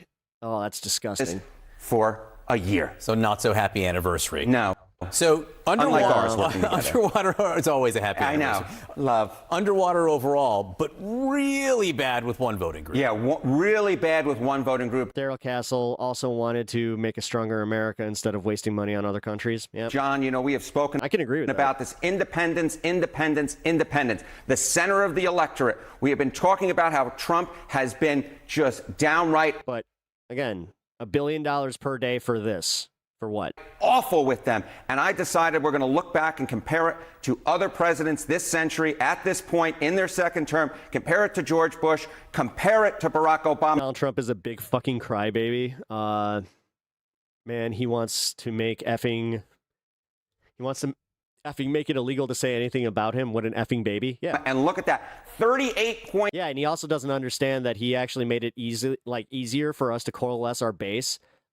Because now guys like me can just be like, hey, they called you a radical leftist anyway. Like, if you don't want to be called that, well, too bad. They not only will call you that, but they genuinely think it. So when it does come time to actually come after the left, you're not safe. If you have any Facebook post that's anti-Donald Trump, they're not going to differentiate whether or not you're a fucking communist or not. Points underwater at this point. That is worse than Obama by 20 points. That is worse than George W. Bush by double digits. And of course, George W. Bush's second term went way off Katrina, the rails. Iraq, ultimately the Great Recession as well. So that is not a comparison. No, you don't like that. Why? I mean, what don't independents like? What don't independents like? What don't the overall electorate like? Are you focusing on the right issues? Are you focusing on what people actually care about? And if you look right now, you look at a Fox News poll that recently came out. Look at this. Say the Trump admin is focused on the wrong things. 60% overall say that the Trump administration is focused on the wrong things. Look at that. 78% of independents say that the Trump administration is focused on the wrong things. I mean, how does that work? How does that work politically, John? I don't understand how that works. You know how it works? It means that the country doesn't like this. Especially if those numbers hold to the midterm elections. That's a big freaking problem. Well, it may not be. He almost said working as you look forward to the midterm elections. So how have predictions changed about whether or not Democrats can take back Congress? Yeah, okay. So, look, we've been talking about the House, and pretty much every historical market, all the prediction markets, all the polling indicates that the Democrats are in the catbird seat when it comes back to taking back the House. But how about combining it with the United States Senate? That is taking back the whole enchilada, taking back all of Congress. And what we see is the Democrats' chance of doing that has been rising, rising, rising on a stairway to heaven, my little macho madness. Dear friend. And what we see there is that Democrats at this particular point. Pep, is there anything, no, happening? I'm not going to, no. Increasing those odds. You have the idiots that still want to vote for Kamala Harris and they want I would like somebody that isn't just, too left. We just need somebody that's a little, we need somebody like a Kamala Harris again. It's not yet at 50%. Or we need a Gavin Newsom. But it is clearly rising. But these are people that don't understand the system that's fucking them and how that plays into the status quo of our politics. And that is something that I think is quite shocking because a lot of folks like myself thought the Democrats would take back the House, but the idea of taking back the Senate as well, that is a pretty big deal. What the heck is Blue MAGA? Again, it's that whole contingent of people with that, I don't know, man. They were the ones that are like, we're taking camo back. We're putting fuck Trump flags and we're just using the same exact tactics as MAGA because we want to piss off everybody. It's just like political instead of actually doing something of substance. Moment that we're standing up for fucking policies and politicians that will push policies that are popular with the American electorate. Nah, can't have that right now. We got to get behind the leadership and Chuck Schumer, and we can't rock the boat too much. God damn. Look, I mean, President Trump campaigned and really arose to power against everything. Hey, guys, Dean Johnson, he said it. Do you think that, he's not worried? That kind of polling, he's just sitting here very, very confident that we are seeing. Or is he confident knowing that Donald Trump is probably going to try to steal the election? And that is the beginning of his political challenge here. He campaigned against forever wars. He campaigned against the idea of of this intervention in a way that supplants the America First thing. So now Republicans are left sort of scrambling to try and catch up and explain what is actually going on. And really by the day, sometimes hour by hour, he's losing some support of key voices, like Joe Rogan, for example, yesterday, who was very supportive of the president, raising serious... And this one's not like the clickbaity ones that everybody's been using, like Pondering Politics and Midas Touch. No, this is actually him going like, I thought he wasn't going to start new wars. Just questions about... He said he would know new wars. Why did he lie? Why does it lie? What the U.S. That's literally a quote from him. U.S. is doing there. And I think part of that is because President Trump still has really yet to explain in a coherent, a consistent view what the objectives are here. They've sort of been all over the map, when it's going to end, when it's not, what the objectives are. So, and the administration also clearly is not necessarily helping him. I mean, it's so striking the degree to which the... But again, this is my favorite part. MAGA won't see this. It's fake news, so they're not going to accept this. Cabinet secretaries, for example, have been not necessarily consistent with their comments either. Like the energy secretary, for example, Chris Wright, as the New York Times reported this morning, and we've reported as well. I mean, he was essentially sending the signal that the gas prices, the oil prices, that's not going to be an issue here. Well, look, it absolutely is an issue here. So it is, even the cabinet did not appear prepared for what was to come. Yeah, and of course, part of the challenge that this cabinet has is following the bouncing ball, and the bouncing ball seems to be what the president is saying and what his message is, never mind the actions, at any given moment. Our colleague, David Goldman, has... Why accept it? Listening to their opinions does not mean that I'm accepting it. Terrific. Jesus Christ, you small-minded morons. Analysis on CNN. I've had it. I've had it with any of you intellectually uncurious motherfuckers that are just like, why do you watch this? I don't care what it is. CNN.com this morning. Quit being an intellectually dishonest person. We get it. You're stupid. You don't want to hear any dissenting opinions. You're very comfortable with the idea that Trump would lock up everybody that doesn't like him, because then that would make your life a little bit easier. But wait a minute. No, because then you'd have to go find somebody else to hate. The headline of his story is... Name calling? Yeah, I will call you names. I will call you as stupid as you are. Trump can't taco out of the Iran war's oil price shock. And he is talking about... The thing is, do you know that was something that he genuinely was like, oh no, oh fuck. Several... Like when he was explaining that no matter what, if he ends this war today, these gas prices ain't going down before the midterms. That's why he's like, strap in till 2027. Realities here. In talking to analysts, a week or two, Thanks, Jeff. It could take a week or two to fully restore production. A bottleneck Jeff for called me a loser, guys. Whatever will I do? Month or oh no, I will never recover. Longer. Returning the Strait of Hormuz to typical traffic could take. Move on to the next stream, there, pal. 1 to 3 months, and these are conversations that he's had with various commodities experts and analysts. And I mean, there is nothing that Americans are more sensitive to right now. I didn't say that CNN doesn't lie. I'm just saying you can differentiate. Oh, you can't. That's right. Then gas prices. That's why I was saying your two functioning brain cells are fucking fighting with each other. That's why you guys can't listen to something like this and just go, huh, that opinion sucked. That opinion sucked. Oh, wow. Okay, I kind of disagree with all this. Affordability in general. I mean, this is such a massive headache for the Trump administration in an election year. And it seems as though they really didn't expect there to be this amount of meddling that we're starting to see, and this aggressive pushback from Iran. And I don't know. It's almost like, there were many other administrations that knew this. I don't think any of us know. I thought about that yesterday. You had Bush and Obama, who both dealt with fucking John Bolton, right? And then John Bolton goes on to work for Trump. Even in Trump's first term, they didn't do this. And John Bolton was like the guy who wanted to go after Iran. Like that was his thing. Now he's not there. Now we do this. And now it's kind of like, oh, now we're all kind of, we fucked around and found out, huh? This moment, whatever however quickly they're promising to make things go back to normal, could actually happen. I mean, it's all uncertain, and that's gonna. You mean like the Hunter Biden laptop? Really Shut the fuck up, Dean. They rattle Americans who are already not in support of We get it. You have your little buzz lines. Witch hunt, witch hunt, witch hunt. this war. And Tell us more about Hunter Biden's laptop. despite the bravado from the president, which he tends to do and feels like he needs to do to try to calm things down, what are you hearing from your Trump sources behind the scenes? Oh, dude, I've been spicy today. You have missed a pretty spicy show where I've kind of had it with these fuckers. He doesn't have an And not in like the way where it's just like, oh, I can't deal with them. Just literally just in the way where I'm like, wow, I can't bring myself to your mental level.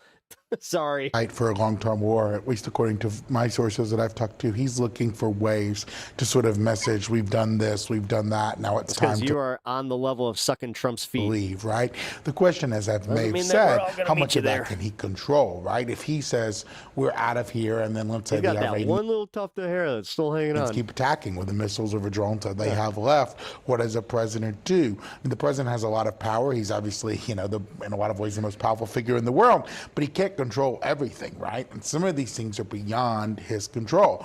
But he wants to get out at some point. If he watches the markets closely, you see when he makes comments, when he wants the markets Happy because Kyle read a comment I made. Hey, hell yeah, sort of dude. to go back up. He watches the markets closely. He watches oil prices closely.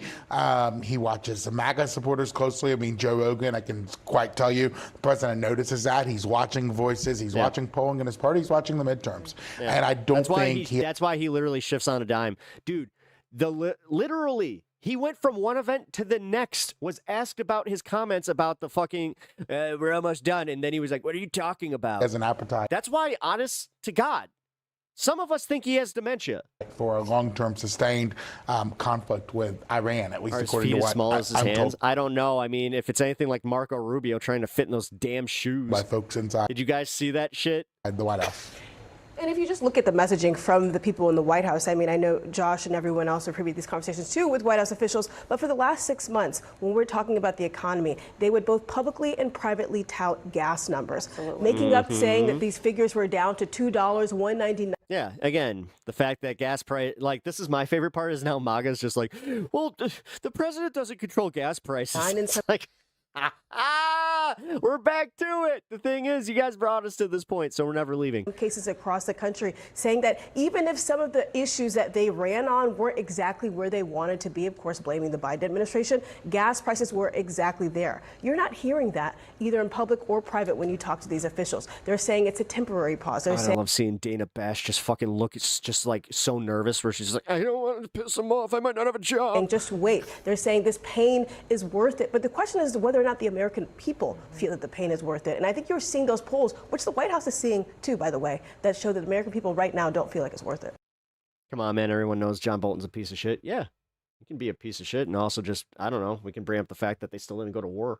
Let's talk about what's happening in the Persian Gulf, because we've very clearly had a demonstration this morning, had anyone doubted it, of the dangers to shipping. 3 cargo vessels struck in short order, one of them currently on fire off the coast of Dubai.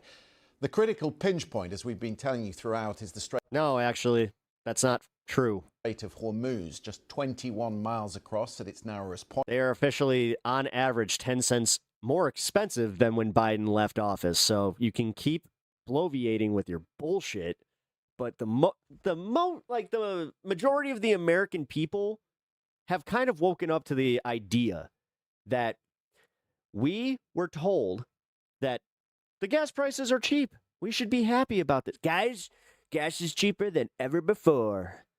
Then it spikes to just above where Joe Biden left it. And here you are. Here you are, 2 days after it hit its peak.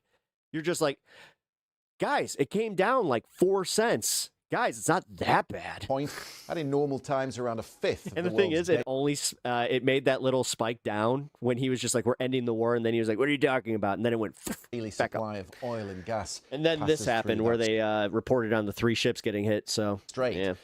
There is some, and that's when Trump decided to make his post about it's going to be about a year until the gas prices go back down. Evidence that ships have been moving in spite of the risk, with transponders turned off, but clearly, oh, you're a goddamn idiot. The latest spate of attacks is going to fit. How long did it take you to come up with that one? Force a rethink, President go Trump with it. has At least talked a half about hour. forced protection of the convoys.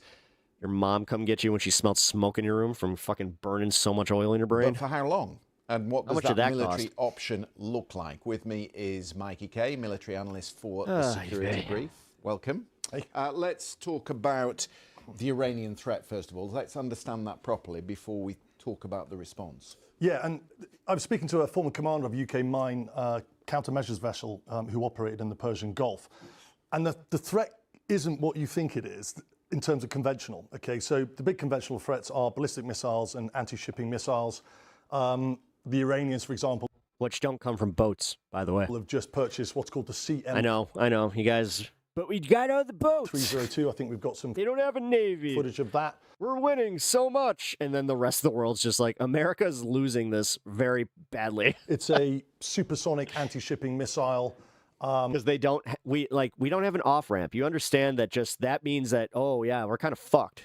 Like we can keep showing like, oh, we're bombing Tehran, which again, dude, those are the people that would have risen up against the regime, but nah.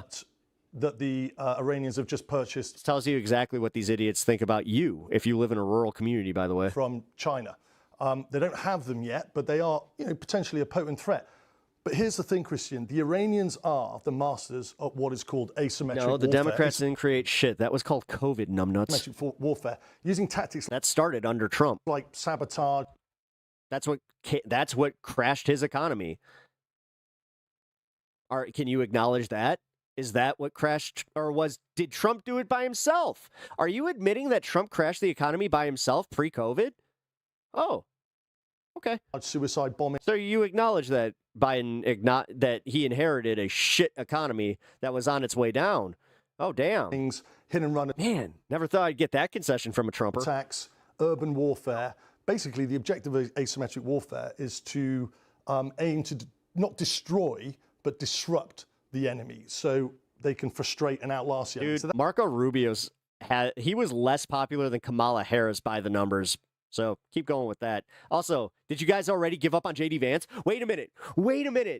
Will you love Trump once Marco Rubio becomes president? He'll make Trump look like a sissy. That's asymmetric warfare. So what does asymmetric warfare look They like? already gave up on J.D. Vance, guys. In the Straits of Hormuz. Oh, shit. Well, does your party know that? The major threat is what is called go fasts.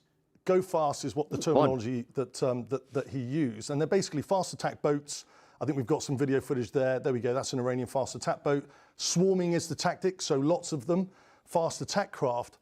And he even mentioned jet skis being used with the driver, with someone on the back with an RPG, for example. Now, you're not going to sink a vessel with an RPG, but you're going to do some damage to it. Because it's only 21 miles across, so a vessel as small as that is useful in that context. Right, and the lanes are actually 3 kilometers wide inside that 21 mile strait. So, yeah, so that's the go fast are really interesting. How do you defend against that? Rubio and Vance need some knee pads. Well, I mean, Rubio needs some fitting shoes there, bud. Well, you literally have to put. I can't believe he did that. I can't believe he put those shoes on. All hands on deck. And then walked out with them. On the surface.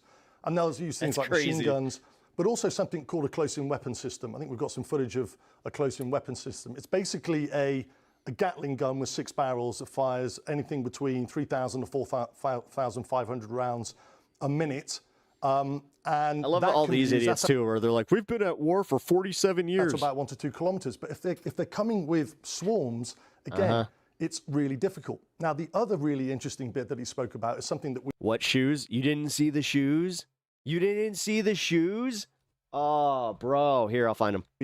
We've heard about going back decades is mining, and how the Iranians mine the Straits of Hormuz, and this is fascinating, because during this time of year when it gets hot, there becomes a humidity layer which reduces the visibility. So when it reduces the visibility, the radar finds it difficult to be able to see what's in the close proximity, right? This is why the fast swarming boats are really, really effective when the visibility is low. When it comes to mining and the visibility is low, you can't eyeball the mines. Now, we're talking about old World War II mines that have the spikes coming out that are basically contact fuses. And what happens in the Gulf of Oman? That's so much worse than I thought. And the Straits of. Oh my God. All right, hold on, guys.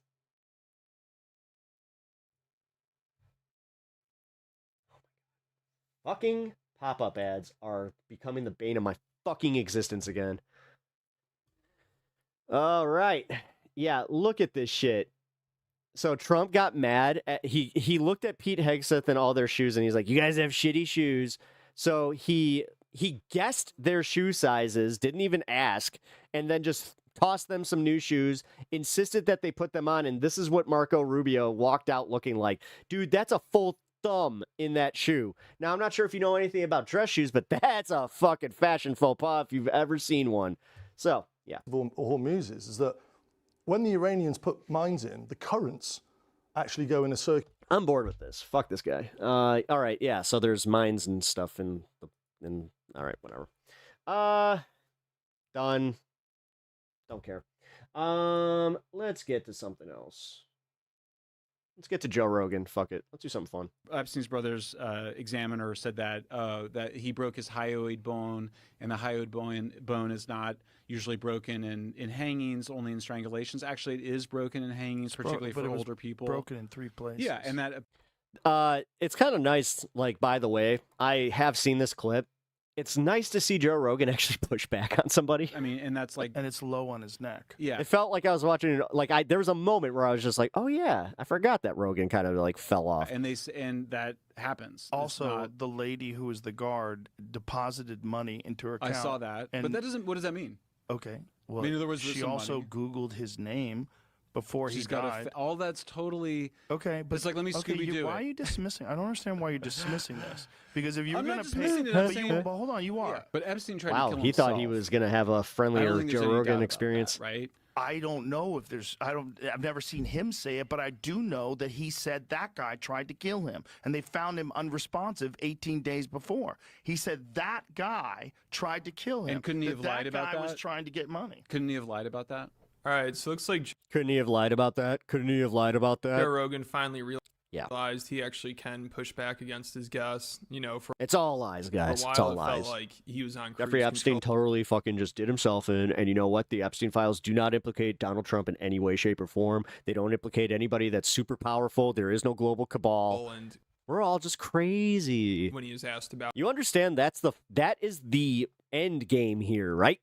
His Cash Patel episode, he even said, that's why they put so much money into this bullshit. But recently, he hasn't shied away from arguing with his guests, which makes this podcast so much better. Like, some of the best episodes were some of the most contentious ones. So there is still a little bit of hope for Joe, especially because now he's also really starting to question the Steven Crowder one was great. Trump's decisions, like attacking Iran. He definitely isn't happy about that. In the beginning of this episode, he was talking about it with his guest, Michael Shellenberger, who was trying to convince Joe that Israel's influence had nothing to do with Trump striking Iran, which is wild. Like, the gaslighting is off the charts here. It is. I mean, we have senators saying Israel made us do it. Marco Rubio basically said Israel got us involved. Trump like said I told that one Marine that was, Jared Kushner, who's really close with Netanyahu, told him to attack.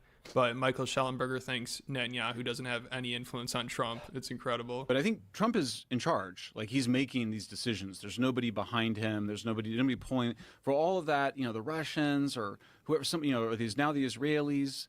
You know, it's just he's clearly. I mean, Elon gave him $250 million, and he still he didn't give him even the electric car credit. You know, like. Trump is in charge, I think that's one of the big lessons from this. Which just seems so insane based on what he ran on. I mean, this is why a lot of people feel betrayed, right? This is why when he says a lot of people, he means him. Ran on. This is one that he's genuinely bothered by. You can tell when Joe's just repeating something or like just trying to play the contrarian. This is genuinely his opinion. This is why he's upset. No more war.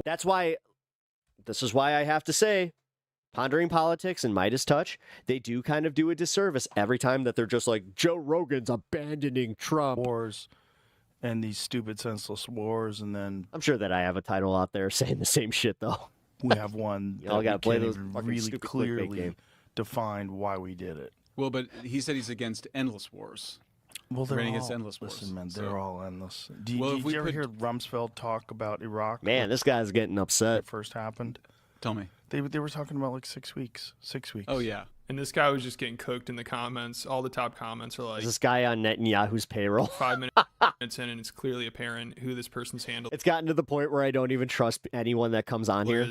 is this guy on Netanyahu's payroll. It's gotten to a point where I don't even trust anyone that comes on here. And I used to trust this guy, but now he sounds like Kash Patel. And maybe they should send someone whose last name doesn't end in Berger or Stein to tell us Trump's making decisions on his own. So nobody was buying this BS, and Joe wasn't either. He started pressing him a little. And at one point, Michael says, well, they don't have anything on Trump, which is kind of a weird thing to randomly say. And Joe's like, well, how do you know that? So even Joe seems to think that Israel possibly has blackmail on Trump. And Michael says this stuff like it's an absolute fact that Israel isn't influencing him and there's no dirt on him, which kind of makes it seem like there are people that told him this or there are people that want him to say this. But Joe is not going along with it, and he even communicates with Trump and has been trying to give him the benefit of the doubt in most situations.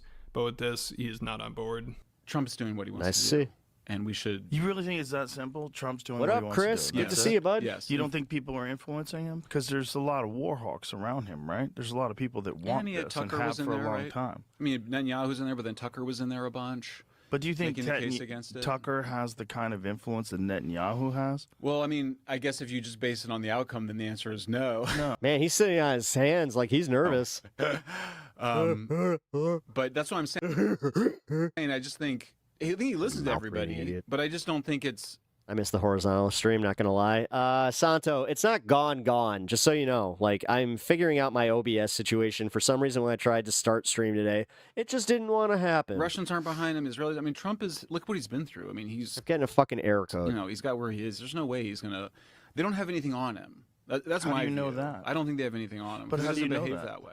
What do Well, you- he in what could, way? but we don't see any evidence for it. Well, you wouldn't see any evidence until it broke out.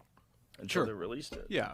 And we'll get it. I'm sure we'll get into Epstein, but I mean, I just think when you don't have evidence of something, then you can't assume that it's happening. I haven't seen Appreciate it. I've seen evidence that Trump problem. is Cool. fully independent. With it, By the particularly way, in this guys, case if of you are Elon, enjoying the show, surprised me. hit that I would've thought subscribe at button and hit minimum, the like button. You give your largest campaign contributor Oh, the one thing he wants. So Trump might have to give Joe a call and get him in line. Or maybe Trump can make another Truth Social post about Joe. That'd be hilarious.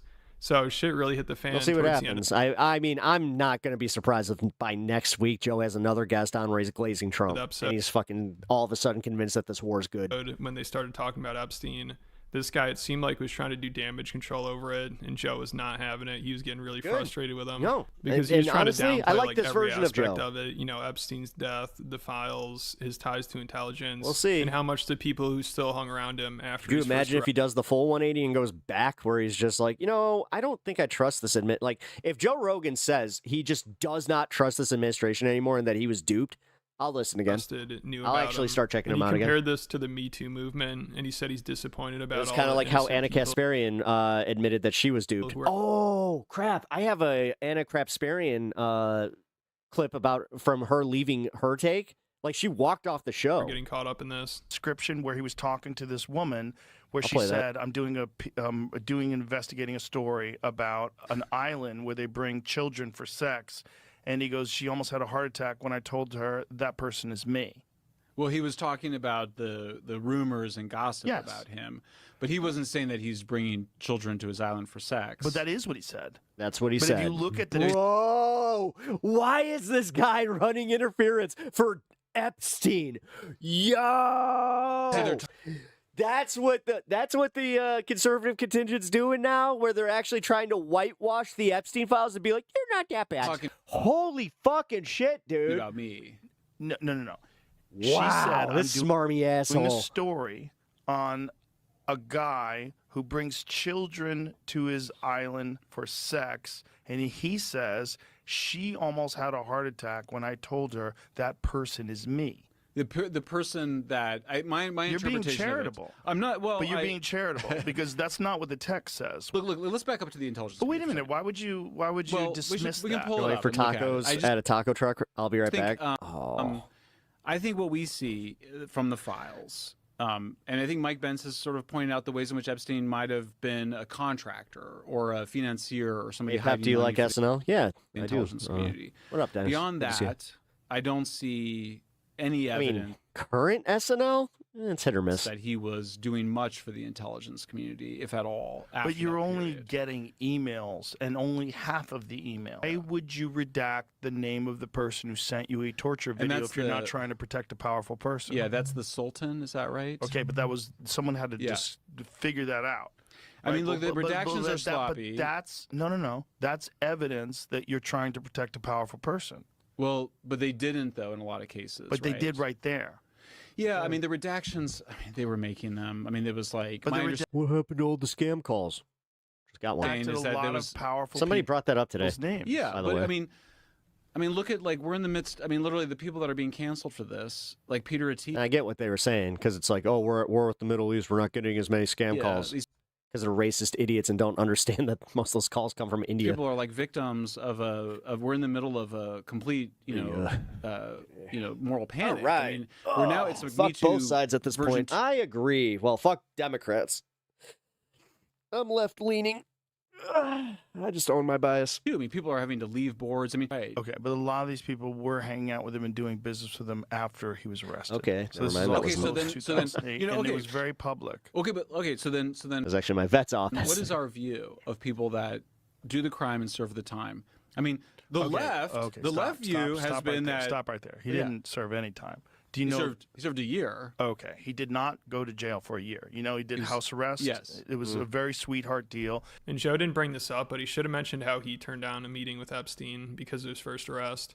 You know, like a podcaster realized Epstein was sketchy as hell and didn't want anything to do with him, but all these billionaire businessmen and politicians were gladly meeting with him, and they definitely knew about his first arrest. But then, of course, once Epstein got busted, because they all knew about him then privately they had to lie too. about their connection They're all to him lying. and downplay They're it. all lying. Like Joe's buddy Elon Musk. They all knew about this shit, dude. Do you understand? Like, for anybody that believes a word from Elon Musk or any of these rich fucks that are just like, we didn't know about him. We didn't even, even after we were just like so taken aback by it. We were like, what? You got arrested for what? The island. Bullshit. I mean, if they all fucking knew. Michael really wanted to. This has been well known since the fucking make Joe 90s. uncomfortable and win this argument, he should have brought up Elon, because then Joe would probably have to make some excuse for him. And also, Peter Thiel lied about his connection to Epstein to Rogan. You know, he initially said he was just getting tax advice and he didn't really know SNL was good Epstein, at some point. but they're communicating It was a good quite argument. a bit, and he took an investment from Point Epstein, difference for me. which is weird. You know, somebody who's already worth Dana Carvey's doing with the billions church of league dollars needs $40 million from a. You can have your peak, but I'm just gonna say, dude, there has been some fucking fire ass skits from SNL even in the modern age. Offender. That's kind of strange. Praying for my wife. Thank you. Like, you'd think if you're at that Appreciate level, why would They you want all to knew. associate Yeah, they with all someone knew. like that? So Peter Thiel, especially. I'm glad that he brought him up. Hopefully, when Rogan has on Elon again, Yeah, this guy, he fucking knew too. he asks him And he was, that's my favorite part, is that he was such a loser that even Jeffrey Epstein was like, nah. about Epstein, because what did Elon think those parties were like? Fucking A, Obviously, man. he heard that Epstein threw wild What- parties. Did you ever think that we'd be living in a time where the richest man in the world is also the biggest loser on the world, like on the entire planet? If he was asking about them, but Like- I doubt Joe would push back this much. I love how like money just he can't buy a personality, and that's just hilarious to against me. Elon. It seems like he only argues with people who aren't as important. I mean, Joe loves That being is friends true. That is true. Again, this is one of those names that he already knows that this is one of those ones that's not going to get all the eyes on it, so it's easier to push back. with Elon, and obviously he's the richest man, so I don't think he'd want to burn that bridge. So also Joe and Michael, they started arguing about Epstein's death.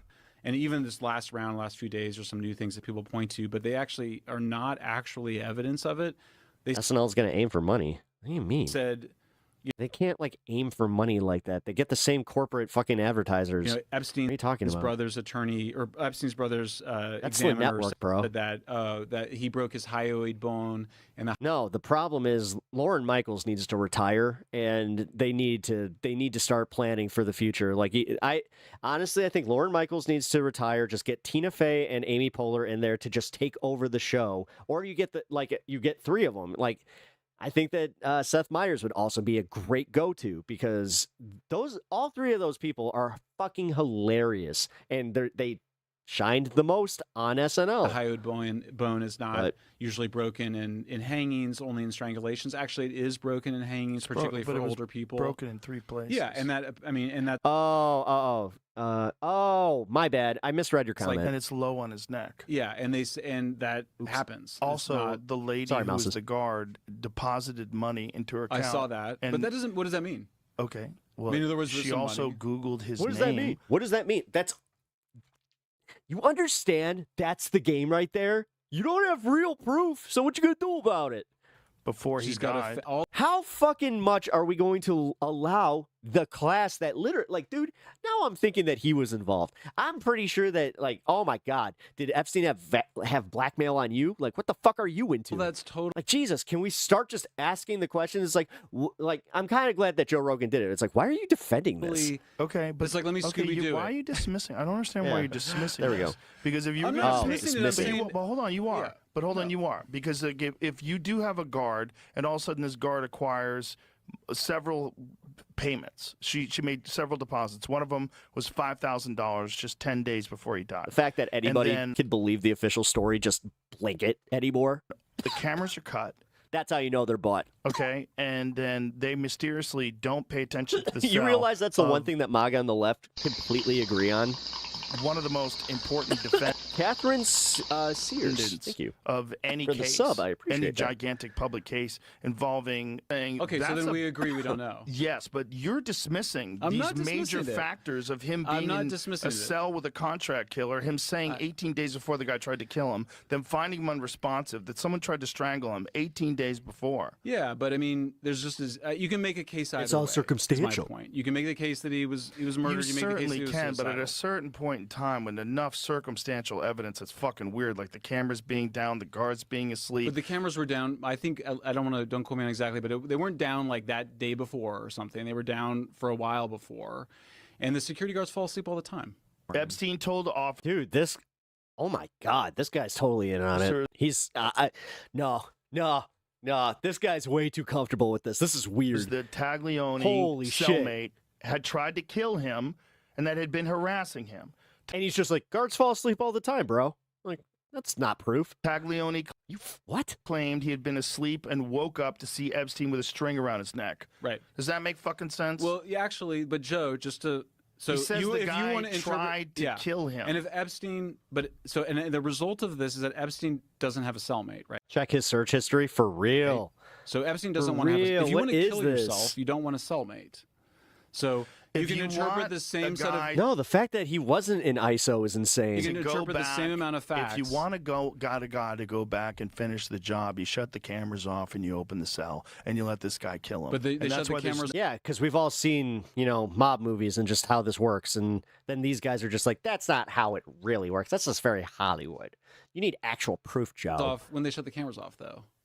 Dude, look at his smarmy fucking face. Look at that shit. Look at that shit. That's fucking wild. Doesn't matter. There's no. it does matter. There's no because the machine video, broke. even the video that's there has been edited. Just remember, guys, anytime that you start defending the Epstein stuff, The one camera video broke. they show of the you look like him. outside of the cell, a minute's missing from it. I mean, there was a huge investigation of this by the Inspector General. So the number of people that would have had to be involved in this Melzy Mo, conspiracy and hello. cover-up is very Welcome to the large, show. and it's a large number of people who are in this job to be do-gooders. And so I'm very. I mean, that's look. Maybe there will. Okay. So maybe there was Stop some right evidence there. that will They're come not in out. the job to be. Oh, yeah, do- they are. Sometimes they're in the job to be do-gooders. Sometimes they're influenced by very powerful figures that want a particular result. Why are people bashing Joe? Nobody's bashing Joe here. The only people bashing Joe is MAGA because now Joe is asking too many questions about the Epstein files. He's doing that thing that Joe Rogan was known for, was being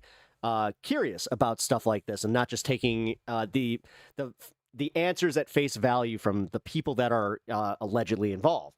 Does that not happen? But we But underestimate. hold on a second. yeah. Does that not Of happen course, in the of real course, world? Actually, this is one of the rare times that MAGA and the left are all in agreement that Joe is on point here. It does, yeah. right? And wouldn't So you imagine I could if argue you're that this is like, no one's mad at him. dealing with multiple Not right now. billionaires that may be compromised made a by lot the of evidence that this mistakes guy's recently, gonna but relay in a trial? I will also I'll give him the chance for redemption where it's like, bro, okay, hey, I appreciate that. That would be one of the times that they would want to exert that kind of influence? It's possible. And like I said, in our piece we wrote, it's possible. But I think at this point we don't know. I don't think we have the evidence either way. So it's good to see Joe isn't falling for some of the Epstein apologists and isn't afraid to call out some of his guests and Trump now. You know, at least he calls out Trump a little bit. And it's always entertaining whenever he gets into an argument with his guests. You know, it kind of feels like an old episode of JRE because some of those old episodes, it seems like he wanted to get into arguments, like with Steven Crowder, Candace Owens, or Dave Rubin. Those were classics. That's what made the show great. Yeah. So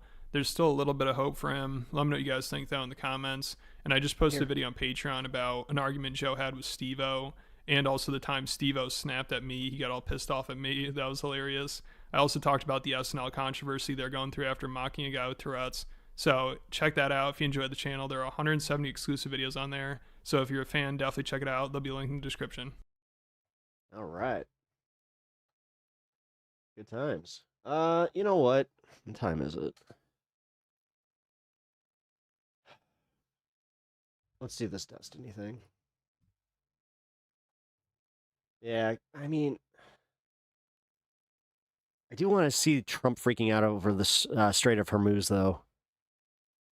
But Breaking Points is great, but also it's Ryan and Emily, which is just, it could turn into a snooze fest real quick. You know, I thought it would be we'll do this first. Easier. We'll get to it after this. The more I talked about leaving MAGA, being a 3-time Trump voter, but I have to be completely honest with you that it's not getting easier, and it actually feels like it's getting more difficult because I'm gaining more empathy, and I don't think people really realize. I'm gaining more empathy? Dude, realize is that how that works? How counterintuitive. You just put up the mental blocks, and then all of a sudden you're just like, wow, I was a real asshole. You can take one look at my page and see that I am doing the work. this woman. Hey, you knew I was going to do it. I read a comment this morning that I'm not stitching because I don't want hate to come her way, but you'll understand why I'm reading it. I've been deconstructing from Christianity and left MAGA. I do not speak about it. No, I haven't seen Park Rose Permaculture's videos on anything lately. Is no different from the hate bullshit you received when you were in the cult. I have this thing where, like, with certain content creators, you see them enough and you start getting annoyed. Like Potty Mouth Pollyanna. Do you know, with all due respect, if TikTok's your jam, fine, but I can't stand these where she's watching something like this. Here, I'll do my little impression of it though. Where it's like the silhouette of me just sitting there like,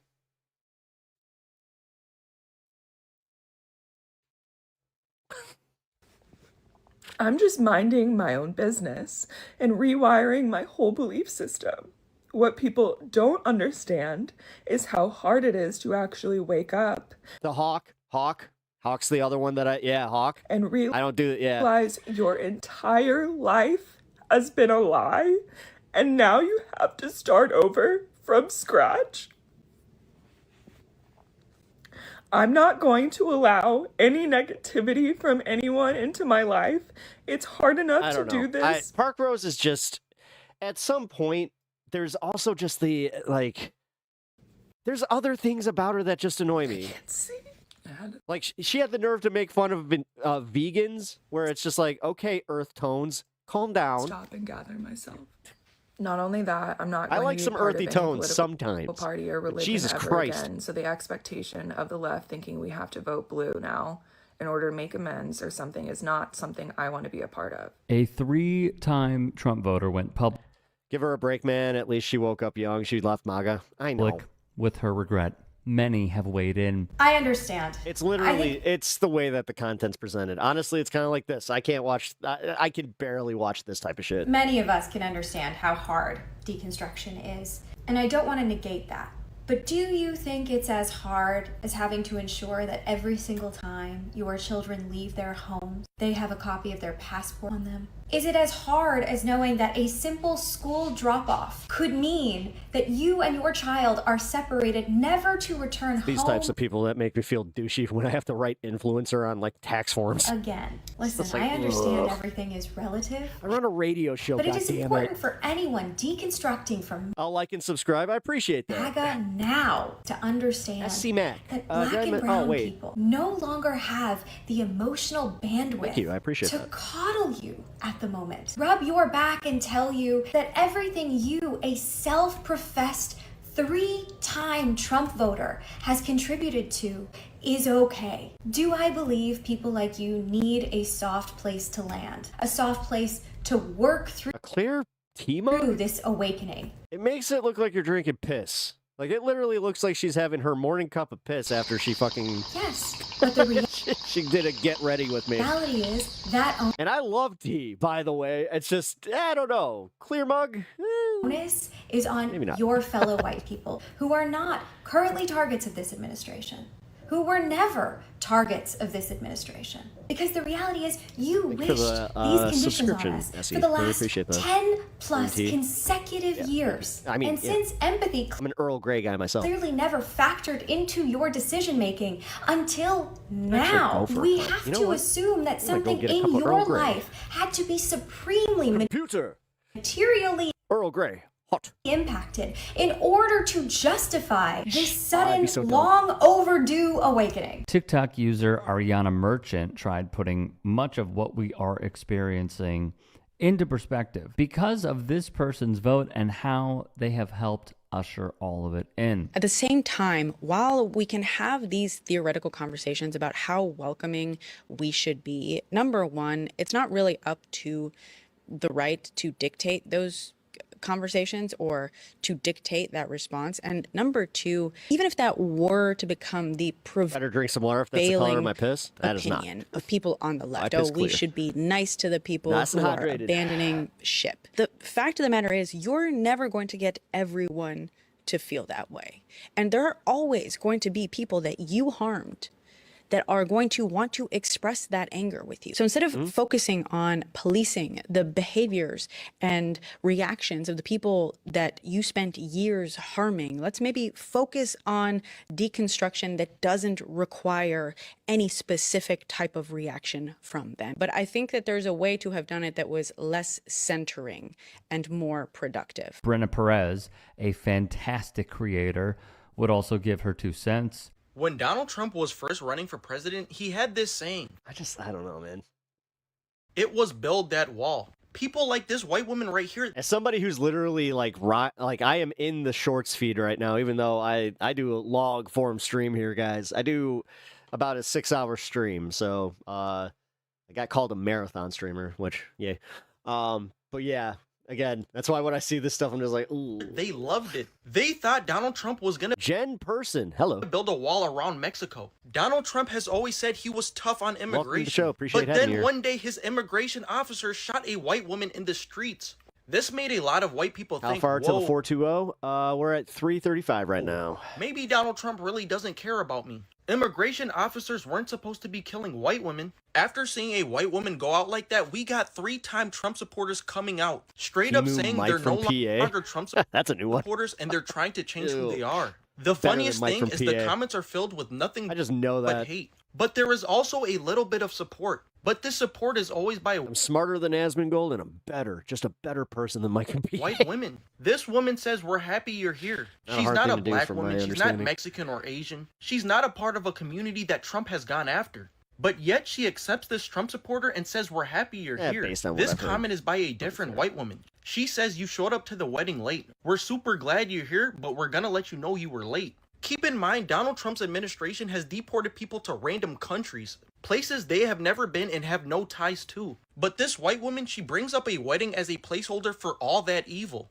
This guy right here, his name is Jamal, and he's from the UK. He made a video saying, do we need to be nicer to Carter Brown? Hell no, people like Carter Brown should never be forgiven. The only reason she is a 3-time Trump supporter is because Trump can't run again. If Trump could keep running for president, she would be 80 years old talking about, I'm an 11-time Trump voter. Only when Trump couldn't run for his 12th term would she Yeah, MAGA's 100% an identity. What are you talking about? regret it. Plus, a really Most of these people make it their good identity. recap from Mr. They didn't Worst really Life. have a personality before that, so they were just like, oh, now I can make this guy my entire personality. Now, one message that really caught my eye was this. And then they have people in their lives that they do not like, that they know are going to get mad, and they base their entire existence on that and just pissing those people off. Katie Starling left this comment on the original video.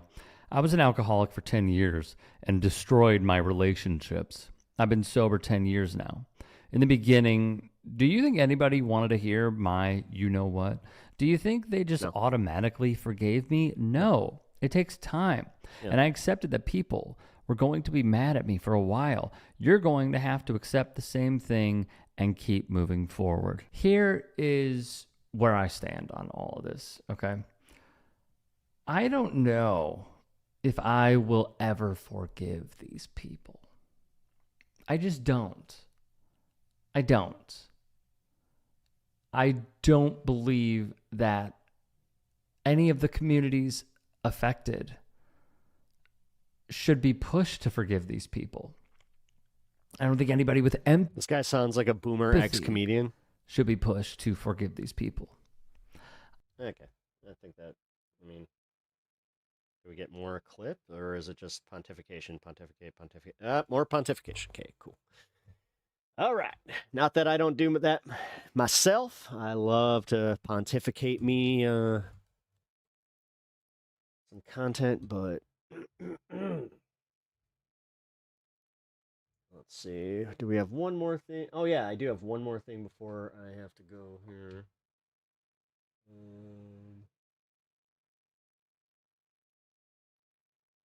The Pentagon hid this review. Here we go. We'll do the Philly D segment, then we will get to the Destiny and Taylor Lorenz thing. Ooh. We got Piers Morgan and Mehdi Hassan. Screw it, we've done enough news. Are you Mehdi Hassan. pleased that the now dead Ayatollah Khomeini, the older Khomeini, is no longer ruling Iran? It's a good question. I don't take pleasure in killing anyone. I don't think you should have illegally killed the foreign leader of a nation, who's also, by the way, a spiritual leader to millions of Shia Muslims around the world. Brilliantly deflected. My actual question was, are you pleased that he's no longer ruling Iran? It's a loaded question because his son is leading the country, so am I pleased with that? No. You must therefore de facto be pleased that the dead Ayatollah Praying for my wife, thank you. is no Scalamucci. longer ruling the country. Am I pleased he's not ruling the country? It's a question in vacuum. It's a yes or no. You either are or you're not. I'm... God, Piers is such a narcissist. For those who instinctively oppose war on the grounds of economic cost, and far more importantly, the cost of human lives, there is a lot to be frustrated about right now. The case for war, to the extent that it's been made at all, has shifted repeatedly. It's hard to imagine an abrupt end with a mission accomplished when the mission is Hey, Etch, thank you. undefined. Appreciate that. It's hard to see how Iranian protesters or the wider region will... Yeah, by the way, guys, if you can not afford to contribute to the show, I totally understand. Just hit the like button and subscribe. But you guys can also get you guys can get memberships to the show. I do have tiered memberships. Yeah, and then $2 counts as a dog treat and a cat treat. From regime change, when at this point they haven't even changed the Ayatollah. Can you tell that I wasn't able to get my my whole chat bot up? Name. And President Trump is So yet to bad at this explain part. what exactly happened to his firm stance against war. I appreciate all the support for the show. I don't care what it is. Thank you. If his legacy-defining gamble in Iran does not pay off, if the new Iran is much like the old Iran, his successors could pay a huge Super snacks for the political price. Yep. But just as the president has not made his case from the outset, giving him a clear yardstick to measure his war against, the opposition has been incoherent too. Senior Democrats are mostly opposing There's no closed captioning for this one. on the grounds of Bullshit. process. They should have come to Congress, which no US I don't like president has bothered to do since World War II. They say they're opposed to wars of choice, but they're very happy the Ayatollah was make it killed. so I can. They're against Trump, but they don't rule out Oh, okay. supporting No, it's more still- it's spending monetized. for his war. It looks a lot like they're coming down with Keir Starmer syndrome, unclear, ever-changing, and politically disastrous. Well, I'm joined now by Mehdi I will have a hard time forgiving the MAGA family members and friends. Me too. Hassan, editor-in-chief of Especially because, like, in my case, I had a family member and a very close friend end our friendship and relationship as bad as you can. Like, they were mean about it. They were fucking. There was like almost like a bully aspect to it, and it was just like, oh wow, you've fallen off that fucking hard. Okay, and my last reminder to them was just like, you guys do know that no matter what, you just let a fucking politician dictate who's in your family or who's your friend, and you're gonna have to live with that for the rest of your lives. Teo News. Mehdi, welcome back to Uncensored. It's probably... And it's for a politician that wouldn't piss on them if they were on fire. That's the funniest most part. Useful to my viewers to slightly play devil's advocate in this interview, because we share a lot of our views about it. I think of where this war is going. So let me play devil's advocate. Imagine for a moment you are the Prime Minister of Israel, and for many years, oh my you God, have been targeted as a. It's 2 hours. Oh, I didn't realize that. Ah, fuck it. I don't have time for this. And honestly, I'm already not interested. We'll watch this tomorrow. Fuck it. We'll put that one on the docket for there. And then here it is. Here it is. I'm not even gonna. I don't want to like Destiny's stuff because I don't want his stuff popping up on my algorithm. I had to search this one out. All right. For anybody that needs to know this, and this is, you guys are newer viewers, I am not a fan of Sex Pestiny. I'm also not exactly a fan of Taylor Lorenz, so I'm just going to suffer through this one because these are just two of my least favorite content creators, I would have to argue, that come from the left. So I should probably also mention that, ooh boy, this does get heated, and I'm just going to say that I'm probably going to likely give Destiny some credit, and it hurts to even say. But holy crap, man. This one's rough. So let's settle in.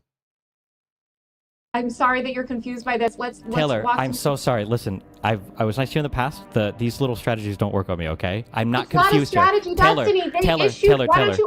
All you're doing is journalism. you're continuing to squirm away from the point. I'm not a huge fan of him, but Destiny does come prepared. I could say the same thing about you. Can you actually stop making these ridiculous comments about you're tricky, you're squirming away, and can you actually engage with what I'm saying? What that means is that you know that material doesn't support this story. No, that's not that true. This story is probably largely misleading or a lie. Did they do this through Discord? If you don't like that, then either you or Wired can sue me for it. If you think that because I'm accusing you of lying on it, that's fine. If you want to do that, then we can all hash it out and figure it out that way. But oh God! All right, strap in, folks. This is gonna be a long 2 hours. how you doing? What's up? How's it going? I was laughing so hard because somebody put in my group chat, who's this Qatari person that you're accepting money from? And I was like, Qatari person, what are you talking about? And I got a link to your stream saying that I'm funded by some Qatari person, which is very silly and not true. So anyway, do you oh wait, hold on, just check it real quick. Are you not a recipient of money from the I want to call it the Amygdala Fund, but I know that's not what it's called. There's a guy who, do you know Destiny? What I'm really referring to, or are you gonna?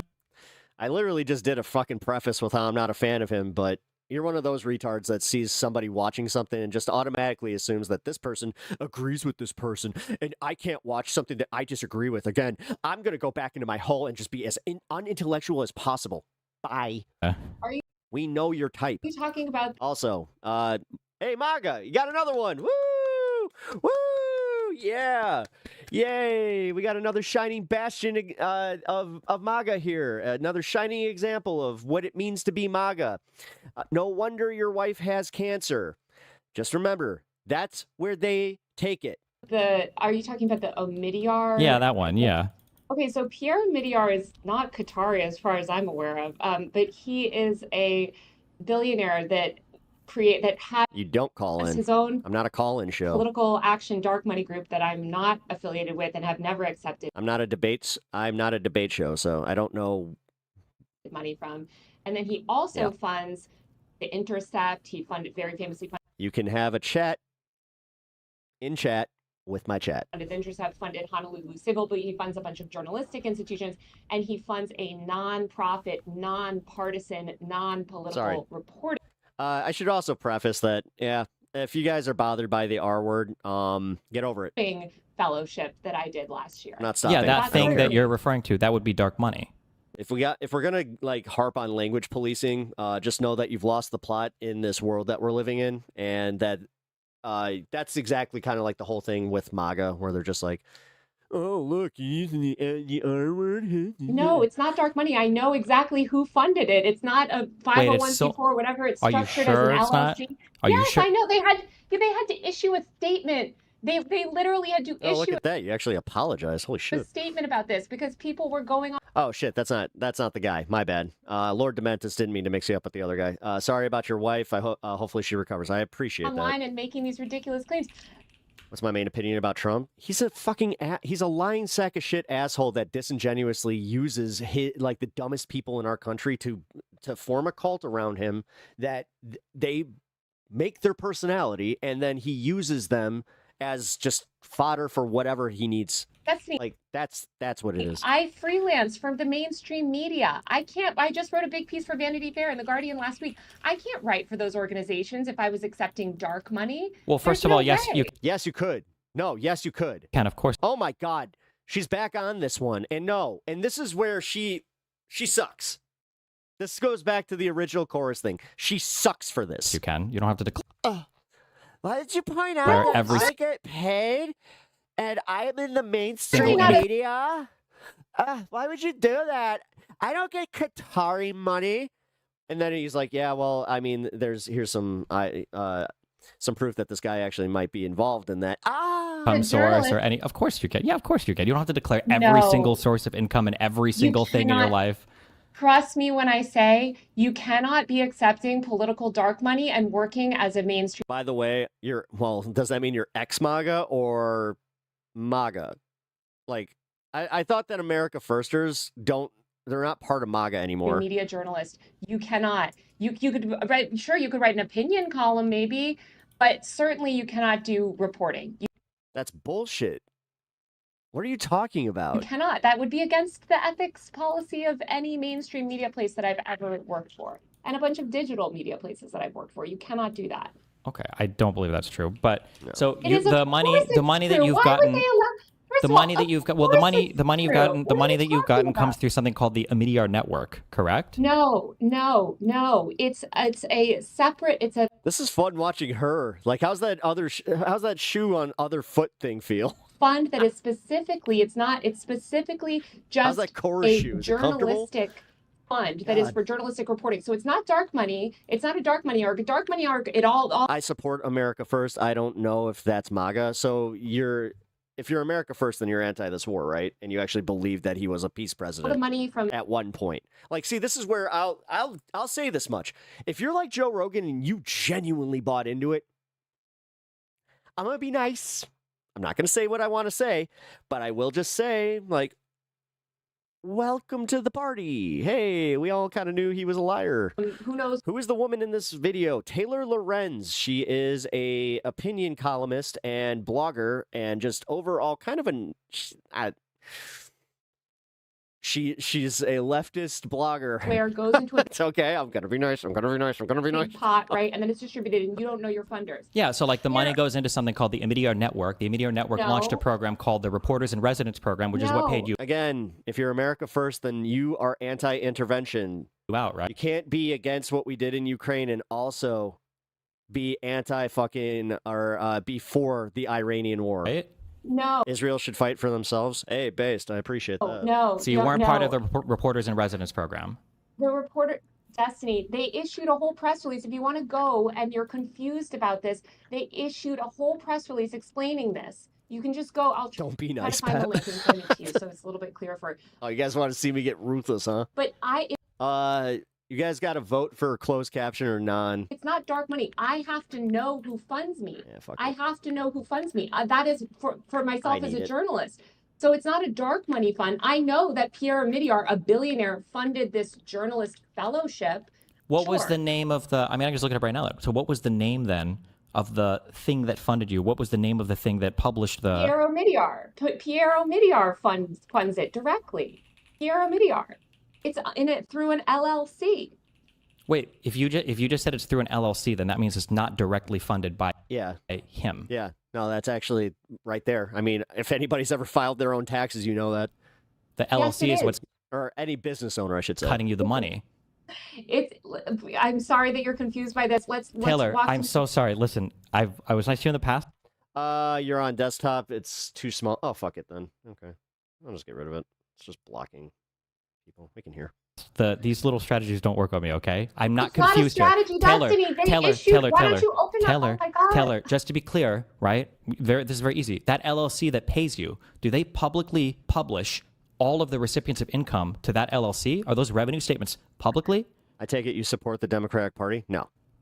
No, I actually don't. Available? Yes, they publish. No, I pay the DSA, Quickly. which I also got problems with. I got to be honest. He issued a statement because there was so much Taylor, confusion you're not when answering the. people- Fortunately, the DSA seems very okay with just taking money and not offering, any events or any growth or any proof that we are making strides to have, good people in positions of, in the elections. But Question I just asked. So I'm going to ask the same question again. Does that organization, that LLC, do they publish their tax returns, all their Schedule C's, all their schedule, everything else? You can see all of the income sources of that LLC. The answer is no, Taylor. Of course they don't. And so, which means Literally, definitionally, oh my God, yes, they do. Literally. we don't support the current iteration of the Democratic Party. Not at all. No, when you guys see the Democratic polls, like they're polling worse than ICE, I'm part of that. Like I've literally been polled by, I forgot, it was like the Research Institute or some shit like that. I just did this yesterday. And I shat all over the fucking Dems, just saying, no, the leadership structure sucks. We need new leadership. Destiny, go on the website. What about Bernie Sanders? Bernie's base. Look at the press. Can you? I wouldn't call myself a Bernie bro, but I was definitely like a Bernie supporter because he's like the most consistent politician that we've had. Pull up the press. He's literally believed in the same shit since the 80s. Press release, please, that they issued that explains this to you. Are they? No, they're not too socialist to me. Sure, what's it Please. called? What am I looking for? Let's. But they're also not full-blown socialists the way that MAGA has tried to sell them. They're not socialists in like this. We need to get rid of the capitalist system. Trust me, man. They're not playing that game. Fine. Especially AOC at this point. AOC recognizes how it's pretty much DSA tactic where it's just, okay, can we please just get some fucking health care? God damn. The link. Hold on a second. Is this a comedy show now? Second. I mean, it has been the entire time, even though I know comedy's subjective. Let's see, because they had to issue a whole statement explaining this because people like you were very confused. I'm which gonna I listen now. understand. Sorry. You keep saying confused, but you're being slippery, very slippery. I'm not being slippery. They issued a statement. I couldn't, trust me, I could not write for mainstream media if I was taking dark money. I cannot do that. That is against the journalistic right. ethics She's code wrong that you about sign as a freelancer at every mainstream media outlet. Let's find their public. Please get a job with healthcare. I actually have really, really good insurance. That should scare the shit out of you. That me and my wife are in this much debt with having very good insurance. Hold on, let me see if I can. I think I tweeted it at the time. Hope you guys never get sick. It's not the If you live in America, Omidyar.com that's- where we focus reporter. Listen, if you're in America and you think that way, hey man, I hope you never get sick in America. And residence program. It's not that. Let me find it. Hold on.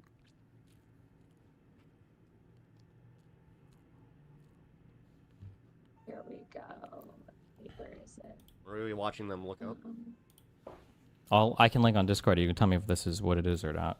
But Oh, here we go. Here we go. Omidyar receives no funding via the 1634 or any other outside sources. wait, So I they don't know what say- you're reading. Wait, link me what you're reading. Okay, so here we go.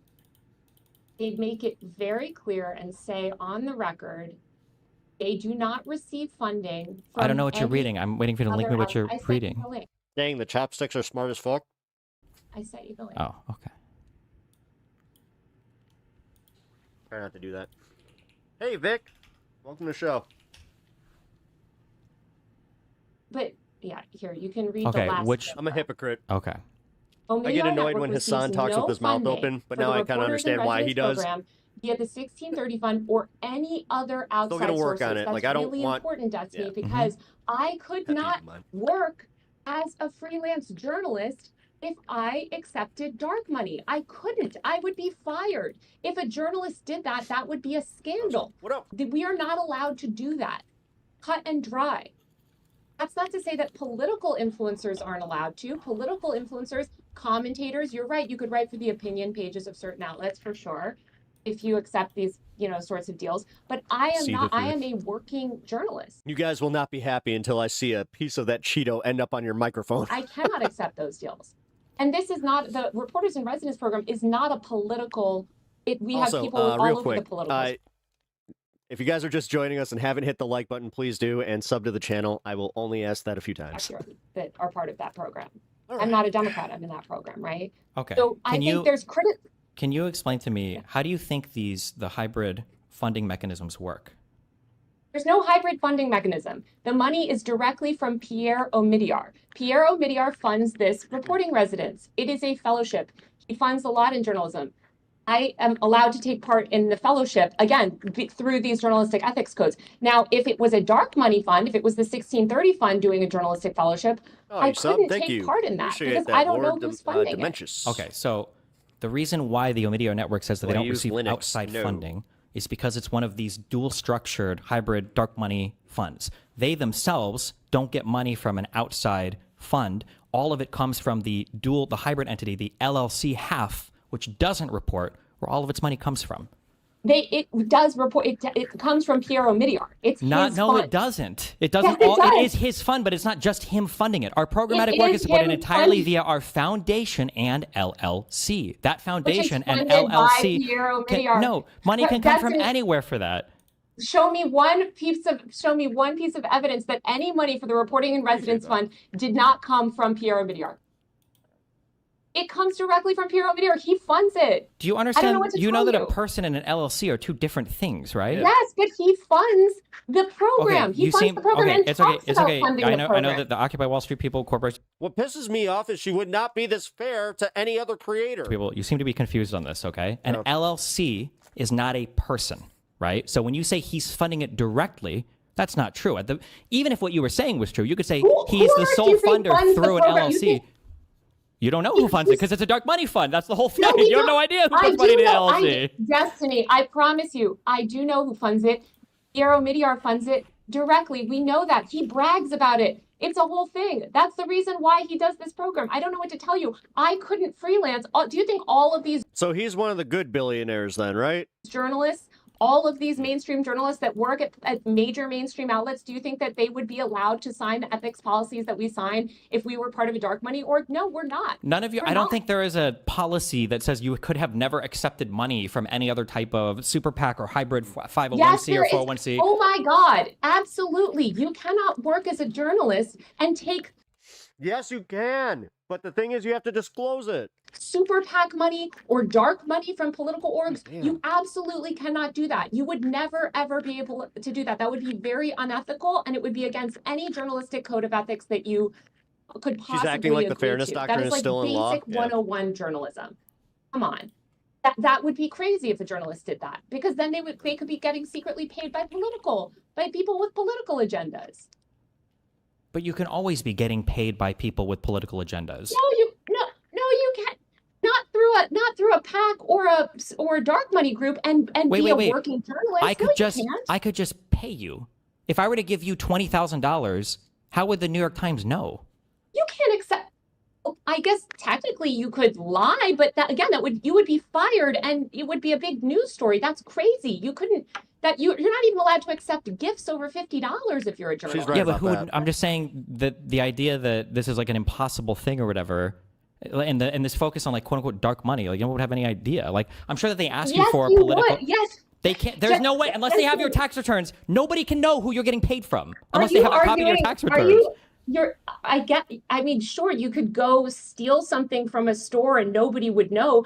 That doesn't mean that it's not a crime. Like, what are you talking about? Well, It's hold on. wrong. Ethics agreements are not going to be the same thing as like a crime if you violate an ethics agreement for but- something that you signed for a you journalistic would, thing. you would not work in journalism. You would not work in journalism. And let me tell you, if you were accepting secret money. It's because she knows that she's technically a little bit wrong here, and she's very defensive because she also understands that she would be a massive hypocrite if she got caught taking money, because she made such a big deal about Chorus taking dark money from somewhere that you can't necessarily prove where it was funded from. Trust me, that is so unethical that it would be a major news story. Now, have people, could you do it and lie about it and get away with it? I have If it's between these two, I choose the bear. no idea. Honestly, I think that somebody would find out, because that would be such a major news story. If a big time journalist did something like that, it would be such a gross violation of journalistic ethics.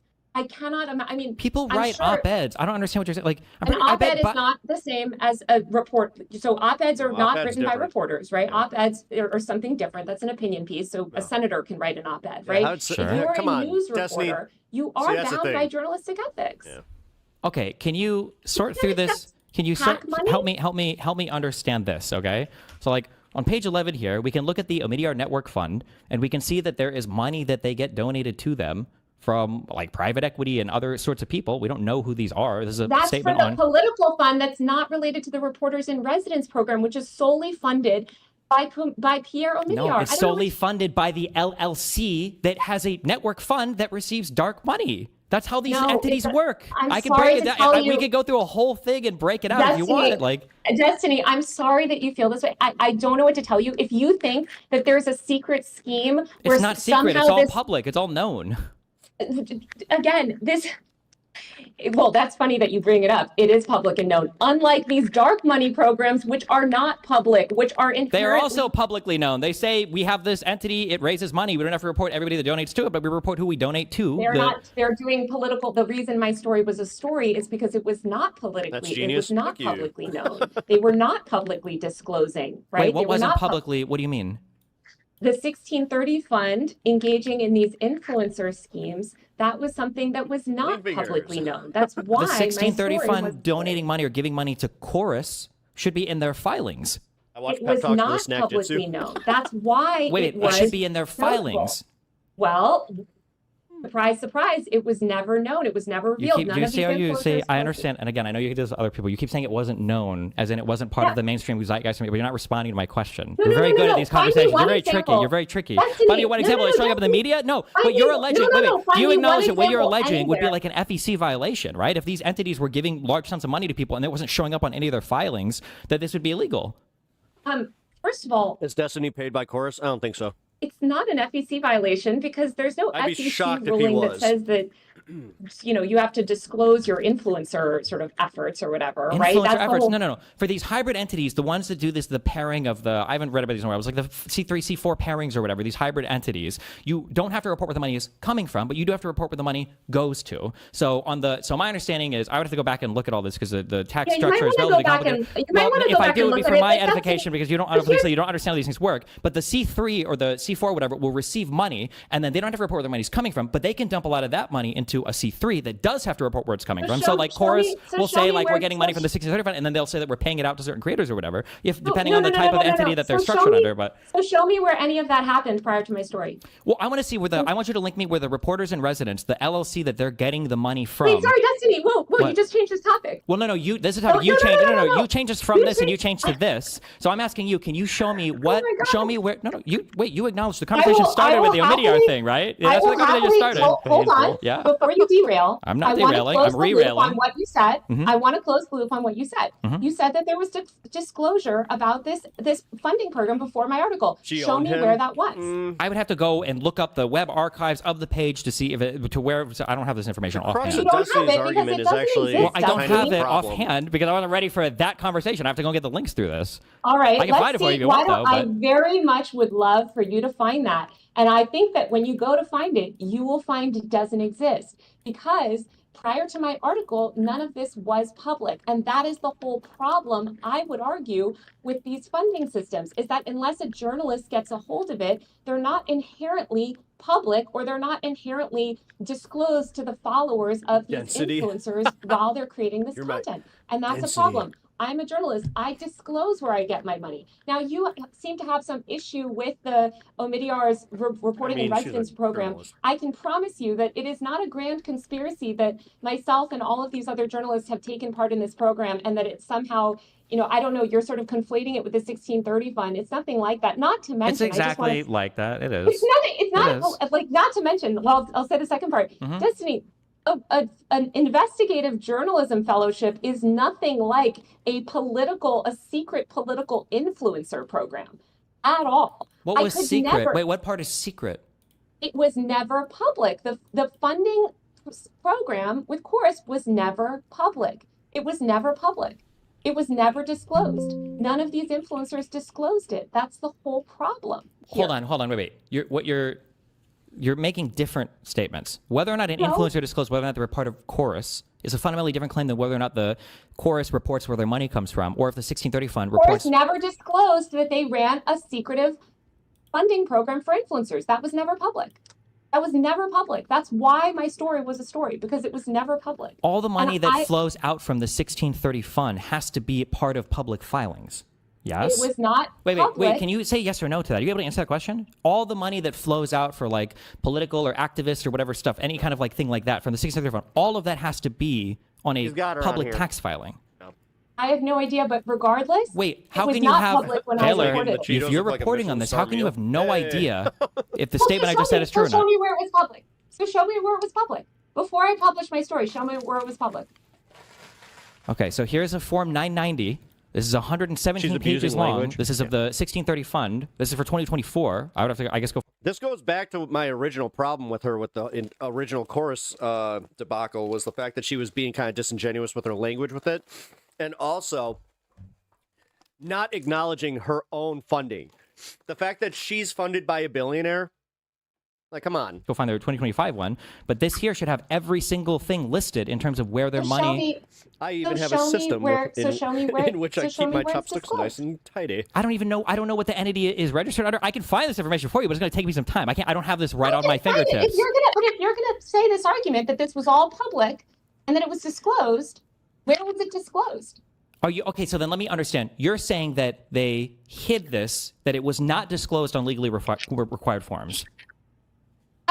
No. If you read my article, do you see how tricky you're being? I can see how tricky you're being. I know a lot of people can't see how tricky you are sometimes, but like you're not answering that question. That's me. I'm answering your question, but I don't know. No. My question very specifically was. Well, here, okay, it's two questions, and then you can answer both of these. One is, would it be legally required? She's bad at being wrong. For the 1630 fund to disclose that money was flowing out to an entity like this, number one. And number two, are you saying that they did not disclose that against the law? Neither of those things were in my article. Neither. Can you answer either of those questions or no? Can you not? You're really not going to?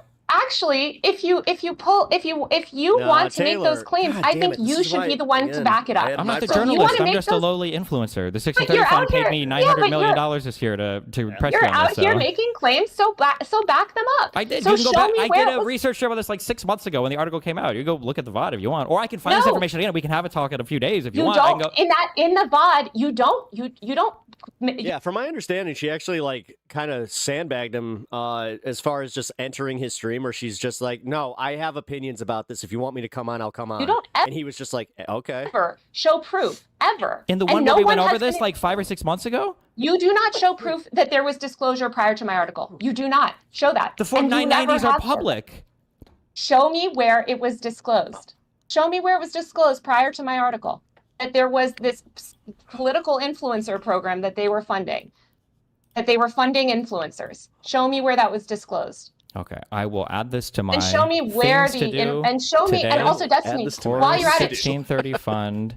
He has one, dude. He's got a list too. All right, I got 990 disclosure before Taylor article. I will look this up for you today. And also, will you do me a favor as well? Show me the list of influencers that received the funding. Can you show me that as well? Because I don't know if Chorus has to disclose that part. I don't know if the Chorus entity. Disclose. Oh, well, since you're so Why are you saying confident on it? We're talking about multiple entities here. I don't know if you don't know how these are working in Destiny, conjunction with each other, or if you just rely you on can like the make tricky all of language in these- order you to can- not actually have to answer any questions related to any of this make stuff. all of these ridiculous attacks, and I'm just asking you to back up your claims. If you claim that it was Nice Charizard shirt. It's actually the it's the evolutions. So you got little Charmander, you got little Charmeleon, you got Charizard just sitting here, and then it's all in a it's in a ramen bowl. all It's public, one of my favorite show shirts. me You're, where it was you're public. playing games. I never claimed it was all public. I claimed that these should show up on public filings. Slick. Yeah. Now, Show whether me or not where they somebody showed is, up. Okay, My wife got this for me. I'll Show me look it where up they for you. showed I will up look prior it up to for my you. I'll article. find the forums. I'll throw them at you. I'll have you. I'm sure you'll wiggle out of it another way. So back to the Omidyar Wiggle thing. out of it. Drew Back to the Bonner, you're Omidyar thing. ridiculous. Now I want to open a pack of Pokemon cards. The thing that we started talking about, the Omidyar Taylor, for the Omidyar thing, the LLC that funds it solely. What is this LLC? Can you give me information about this LLC? You're back with How your do you know that tacos? it Hell only yeah. receives Lucky money you. from Pierre? Because I'd eat again, Cheetos. this is a investigative reporting fellowship. You're not answering the question. How do you know Well, I that am. You're LLC interrupting only me. receives money? I don't know. I'm not asking what it is. I'm asking how do you know it only receives money from Pierre? You're interrupting me. Are you ready to listen, or are you going to continue to interrupt? If you can answer the question, I'm ready to listen. Yes, I would not be able to participate You're not answering the myself. question again. I am telling you the answer to the question, and I'm sorry that it doesn't. We sort of already agreed that you could validate just your lie beliefs. about your source of income and nobody would know. So No, that you doesn't. couldn't. No, you can't. You can't do that. I mean, certainly I, of all people, could not do that. I am a very high-profile journalist. To argue that journalists that, such as myself, which are under enormous scrutiny, are all secretly taking PAC and dark money, which I just want to emphasize to you, Destiny, Yay, good please, sign. please. You continue to conflate Charmander. a political influence program with a nonpartisan. All you're doing journalism, is investigative journalism you're continuing to squirm away from the point. It's not, I could say the same thing about you. Can you actually stop making these ridiculous comments about you're tricky, you're squirming away, and can you actually engage with what I'm saying? A nonpartisan journalistic investigative journalism program is nothing like a paid political influence scheme. They're not even remotely similar. That is what I was reporting on. How do you know that is your claim that LLC is solely funded by Pierre? And I'm excited for this one because I needed this card. That is what we are. That is how we are able to deck. take part in this program. Do you think all of Are you telling me that the LLC is solely funded by Pierre? Electricity. I would imagine yes, because that's how we're able to take part in the program. So the fact that you would say "I would imagine" seems to That is what necessitate they you have using your said. imagination. Weld fish hunt. Are you talking about the interview or what I was talking about? And the reason why you have to use the imagination is because it's dark, because you don't know. Which is We fine. are- I don't even think it's that big of a deal. I'm sure the Destiny, Omidyar we are Network and told- everybody, they state their goals and everything, which is why it's not a No, huge deal. Same thing with the Destiny, 1630 yes. fund, and the same thing Yes, with it Chorus. is funded- Heavy Metal Tin Man. To answer your question, Dude. yes, it is funded by Pierre Omidyar. Yes, that is what we are told when we are starting. My wife is on a pretty high cannabis consumption. Ask if it was It's actually prescribed by her doctors too. So funded by Pierre Omidyar. I said it was the sole funder, Pierre Omidyar. Is the LLC Yes. that it gets money No, from, the it's funded only by person Pierre that puts money in Omidyar. the LLC is Pierre Omidyar. Or perhaps his, maybe he puts it in. But this is where we need to also do this thing where it's like, how can she guarantee that that guy's on the up and up if he's just another billionaire that's paying for influence? Like, how does she know that he didn't expect this and she's just being a useful idiot? Through something else, but yes, it's Pierre Omidyar's money. Yes. Like, that makes me want to ask her. It's like, did Pierre Omidyar tell you? Like, did he clue you into Chorus at all? Like, did he kind of give you like a nudge on doing that story? Now I'm a little sussed at. Like, that's a little sus. It is Pierre Omidyar's money. It's a dark Yes. money fund. The reason why you can't answer the question, Scrolling, why the fuck is this on my algorithm? I don't know. Is politics not on your algorithm? and you know, it is. It is. If politics is on your algorithm, that's why I'm here. It is not. It is not. I don't know what to tell you other than I could. But this is not my usual show. By the way, this is like more of a fun half thing, which we're not actually in. Not participate. No. Weldfish, really? You're not even like into politics at all, and they put this on your algorithm, eh? In doing journal. Well, I am a chill ass guy that just likes to have a good time. And I welcome all political persuasions, and if you guys want to just have conversations, but it like good faith is a big thing here. If I was Probably the weed deal, that might do it. do you think all of the other Actually, journalists? it's about to be the 420 on the program. Just so you guys know, get your lighters ready. putting me aside, there's get a full cereal bowl, if you know what I'm saying, and yeah. Major journalists, right, that take part in this investigative, nonpartisan reporting fellowship. But I believe you that you think all of this is some big collusion. Regardless, Destiny, why don't you engage with the fact that Genuine question, do I dislike all billionaires? Yeah, for the most part, because the thing is, to get to $1 billion, you're already at a point where you're never going to be able to spend that money. Hell, I think that they did a test on this, like just in theory, and they were like, yeah, it would take 3 generations of people to even get through that money and not make a dime, not invest it, nothing, just literally go through all that money. a nonpartisan, And they would have to spend on like stupid shit. non-political So- investigative reporting fellowship is not No, I just know how to conceptualize $1 billion, and I also know how to like understand how they don't pay their fair share in taxes at all.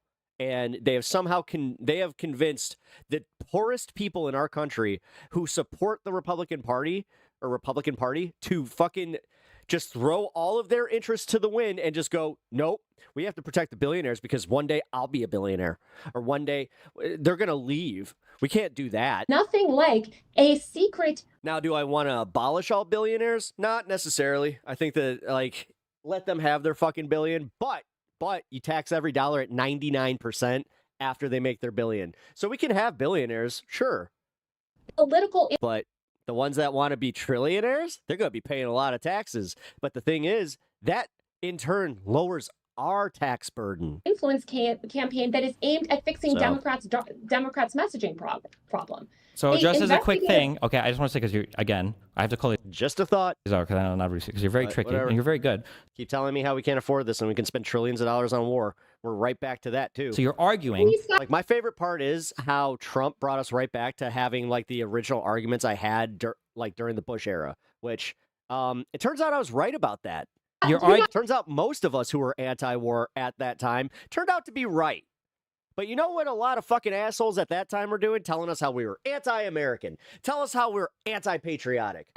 Tell us how we're actually pro, what was it? I forgot who, the Taliban. They were like, you're pro-Taliban. Arguing. No, I am going to call it. You're arguing.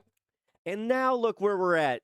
Trump had to disingenuously use a no-war platform to win this election. That you're not receiving a dark money thing. You're arguing that you're not receiving. I don't trust the election results. I mean, since you guys convinced me that 2020 was, might have had some shenanigans. Well, 2024 also did. So I don't think that he's a legitimate president just as much as I do President Biden. A dark money thing. Or non-President Biden. But then you're saying that what you do is a lot different than what Corus does, which I agree. You are correct. No, you are correct. Yeah, see? You're anti-American. There it is. Corus and what you do are different, and they're different, which is why the reporting like clockwork. Tick. Requirements are different, but you both receive dark money. But I think that they should have a higher onus report. But I believe they were doing their legally required reporting. I don't think they were doing like concealing anything that needed to be legally required.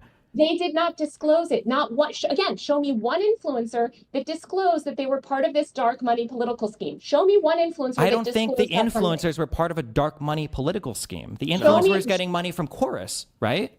The influencer, Corus is described as a project of the 1630 fund. But Show it's a me one separate influencer- entity. For Corus was solely funded by the 1630 fund, right? I believe, right? Corus is described in documents. You can't as answer a the questions. project. It's so I am- annoying. Sorry, go ahead. Okay, you know what?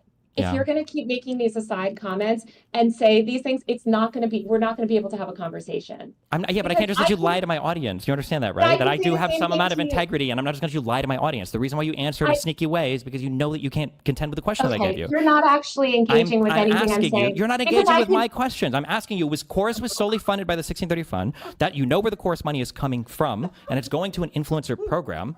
You just yell like this over people, and then your audience thinks that that you know what you're talking about. Who to who? So this is all in reference to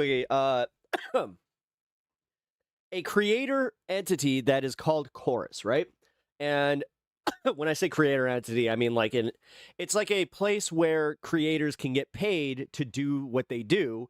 That's why she calls it dark money. But what it actually is like guys like Brian Tyler Cohen. They pay smaller streamers and like smaller creators a little stipend so they can focus on doing their content creation.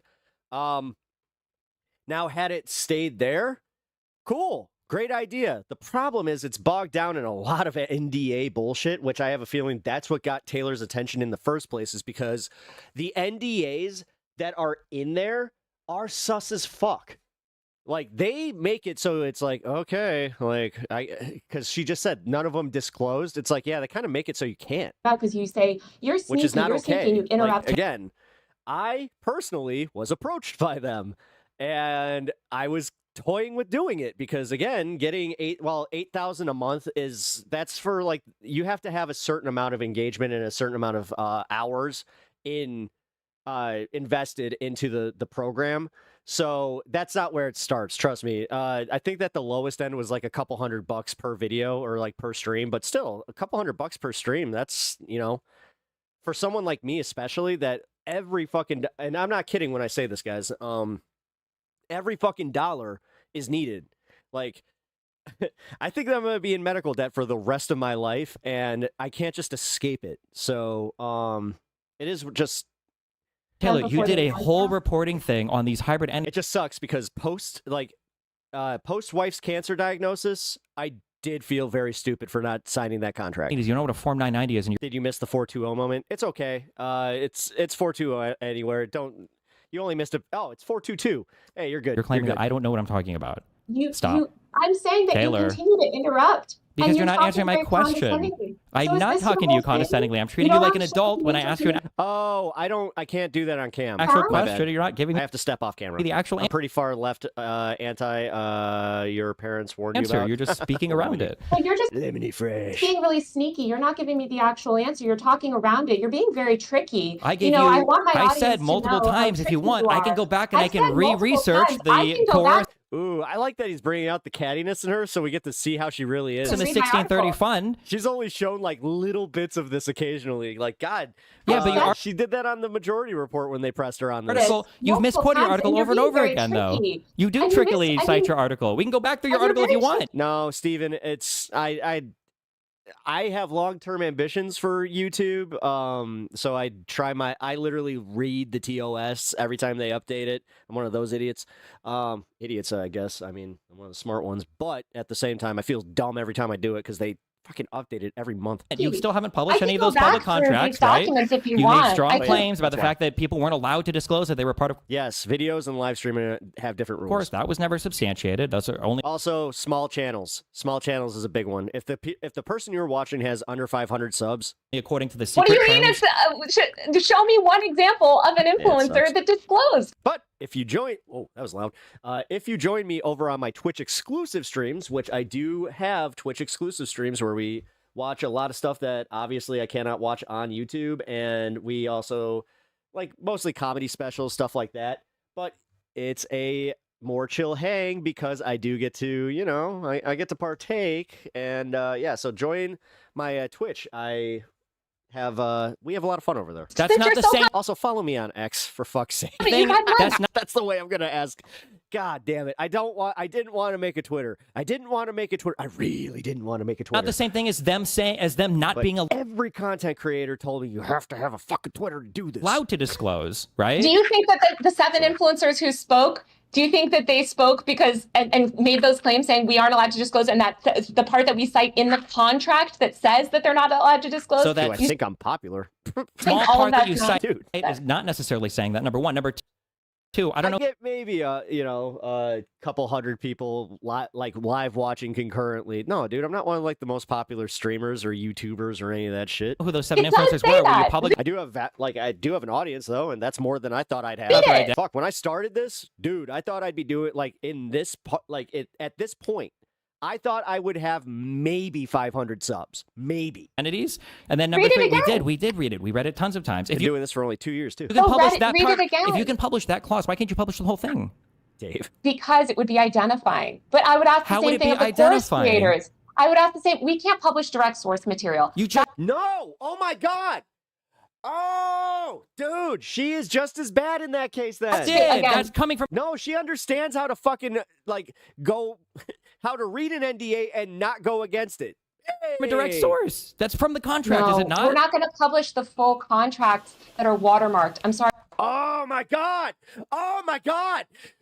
Taylor just lost the entire argument right there because that's what the entire fucking article was about. We're not going to do it. But no, then that means you're not disclosing shit. again, the Mark, course what are you creators. talking about? Just Now I'm retype triggered over this. it into Adobe. What do you mean? You can copy Oh my paste the God. thing. What do I knew I was right about her. I fucking knew it. you mean you can't? God damn it. Why? Why did I have to be proven right this fucking late in the game, though? Republish because it's I'm watermark. telling you, we don't publish our source material, but we quote I already lost the dude. I lost fucking viewers over that shit. From the Publish. contract. You're quoting the source material. You published it. It's literally. I That's remember me. reading So the show article. me Do any you remember evidence. the? So show me. So show wait, me you want any me to show you the evidence evidence that that you it's false. published the source material?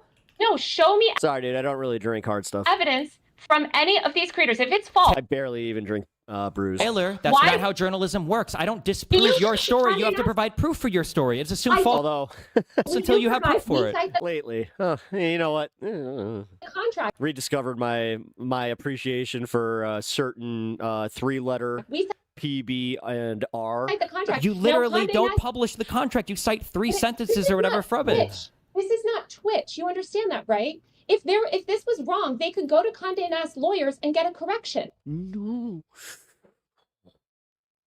They could go to the editors and get a correction. If any of that was wrong, they could go and get a correction. There could This be a is not variety of reasons why they don't want to fight you. Yeah, she's about to bring out the macho madness. Gotta say, I'm not gonna be able to hold off on dropping an elbow or two on a lady. in the story, but regardless, They- my they standard for good aggressively fought reporting, this story. my They aggressively standard, fought this my story. standard for good reporting is not did the other side come out and file a correction, or whatever. I'm just reading the article and seeing if the claims in the article are substantiated. Most And of yours are they are not. substantiated by quoting She literally got me to do a macho man just out of me going, oh! directly from the contract, which not a single one of them has disproved. Not a single one. And by the way, even Chorus doesn't dispute that. Taylor sucks at this. I could defend her way better than she's defending herself. I'm pretty sure multiple people Sylvie's did like, dispute it. I need to be Taylor's. I need to be her online lawyer. And I think Brian himself Hold on, my client came out and disputed it and said that we didn't forbid anybody from saying that they were part of Chorus or whatever. No, exactly. And that's the two conservative jokes, mom's basement and pronouns. Dude, welcome to the show, Lemon Fresh Pine. I can tell you, yeah, that's a daily thing, man. very tricky, right? They could Yeah, I say get that they it. were part of Chorus, which has always been public, but what they were Appreciate you being here. By the way, if you guys haven't subbed to the channel, please do. never, which they never Peplasa, shut the fuck up, Taylor. disclosed, and they weren't allowed to disclose, is that they were part of the secret Oh my funding god! But they're scheme. not. No, Sylvie, I was right about her though. Like this is proving it for me, where I'm just like, oh, everything that I had a problem with during that entire like debacle, I was right. Not part of 1630. They're part of Chorus. They're not Yeah, getting but they're part paid of by. Chorus's secret funding Hey, let me have this. No, they're And that not. is- They're part of Chorus. As a Whether married man, Chorus I wants to know make that this. announcement, you don't have to go No. back and trace No, every Chorus- single no. line of income that you receive No, in order for. you're very Also, you confused, completely Stephanie. changed. You're confused, Chorus is Taylor. You not- just completely changed your argument, which I'm glad you've now Chorus is conceded. not the They same could thing. disclose that they were part of Chorus, but that doesn't. It's not helping that Destiny's being a douchebag and really pissing her off, so it's getting her flustered. mean they have to disclose all of Chorus's funding mechanisms. Because not everyone who's involved in Chorus is Mom's basement and pronouns are everyone's involved jokes. Yeah, but they're hacked. in the funding That's the whole reason that like most people stay away from like, you know, scheme. Chorus the is a lowest separate common big denominator thing. shit. And Correct. not everyone that's involved in the funding scheme. The point is that this secret funding scheme was not disclosed, and these creators every day are attending messaging sessions and getting out there and giving Democrat, Oh, talking, no. whatever, covering the news, and they're not just cream of the crotch. Uh-huh. Good for ladies, but not good for guys. Ah, yeah. Little bit of schmegma. Oh, smelly. disclosing that they are part of a secret funding scheme aimed at pushing Democratic Hold on. Just thought about yeast infections. Didn't even think about it, but now it's getting a little gross. messaging. That is a huge problem with our media ecosystem. They Sorry. should disclose that they are receiving money and participating in a secret funding scheme that is aimed at Sometimes I don't think that people are necessarily prepared for where the turns that this show can take. at pushing Democrat messaging. Were the influencers themselves, were they getting paid Jesus, is this guy doing politics and shock jockery? by Chorus, or were they getting paid by 1630? Who was signing the 1630. paychecks? 1630. They were, the paychecks were, so is Chorus a separate? And later I'm going to be interviewing a porn star who happens to also do a little bit of moonlighting as as a political organizer. Entity from the 1630 fund, or? Chorus is described as a project of the That's actually not a bad 1630 fund. I don't know what that means. What is the Oh business my God, structure I can actually see that relationship? working. You can ask Chorus. No, I'm asking you. You're the one that wrote the article on it. We described it the way that they describe it. They describe themselves, it is described in the documents as they describe themselves as a project of the 1630 fund. That's how it was described. Okay. And that's what we're quoting. If it is the fact that the 1630 fund was cutting paychecks to some of these influencers, isn't that legally required to show up on a Form 990? Don't they have to publish that publicly where that money flows out to? You tell me. Yes. I don't know. Shouldn't you know? If this is your beat, if this is your reporting on, shouldn't you know the answer to this? Isn't this kind of an important part of? I think that they should. I think that at the time, I don't even think, I know that at the time of my story, none of that funding structure was disclosed. None of the That doesn't matter though. the content that was being produced using money from this funding program Because the thing is, you're talking about things that are like locked under contract, and she just agreed that no, you don't just go disclosing all that. was not disclosed. The fact that these influencers who are out calling themselves journalists were taking part in daily messaging sessions and receiving thousands of dollars from this group, and they're going out and they're producing news that people think is 100% independent. They never disclosed that they were part of this funding scheme or that they were part of this political influence scheme. They never disclosed that. And that's a problem, I would argue, for our broader media ecosystem. So if it is legally required for them to report this and they're not, are you accusing the 1630 fund of committing crimes? I would imagine that they know what is required to disclose and what is required to not disclose. But as you know very well, these groups are very good at sort of navigating disclosures. And as you like know, the Omidyar network is, right? Like the fact that your resident and reporter program can say it's open, but it's receiving money from the hybrid dark money part. No, because I'm not part of a political. No, because I'm not part of any political influence scheme. I agree with you there. I agree with you there, but it is dark money. A nonpartisan investigative journalism fellowship funded directly by one person is nothing like a political influence scheme. I agree. Where these influencers don't even. That has nothing to do with what I just said, though. But I agree with what you're saying there. It is. But anyway, regardless, Destiny, the point is that none of this was made public to viewers, to consumers. And I would argue that that's a problem. And creators in the program wanted to disclose and were told that they could not disclose per the contract. We quote the contract. I know that you think, again, this is Twitch receipts culture or whatever, but the Wired is a very legitimate journalistic outlet that frankly has no loyalty to me. I'm just a freelancer. If there was anything that these entities had, and don't act like Chorus didn't fight that article, okay? If they had anything to disprove those claims, if any of those creators had contracts that were not accurately represented, they could absolutely disprove that privately. That's a disingenuous argument. The Heritage Foundation has sponsored LLCs to do programs for decades. Even if they don't want to publicly disprove it, they could disprove it privately to the Condé Nast lawyers who went out and sought that information from people online that were making those claims. But they don't have it because what we reported was correct and true, which is that it was not disclosed. It was not publicly disclosed. And these influencers themselves did not make any disclosures that they were part of this paid influence program while they were identifying themselves as journalists. That's great and all. Do you acknowledge that at least this is the same thing as your funding through the Omidyar network?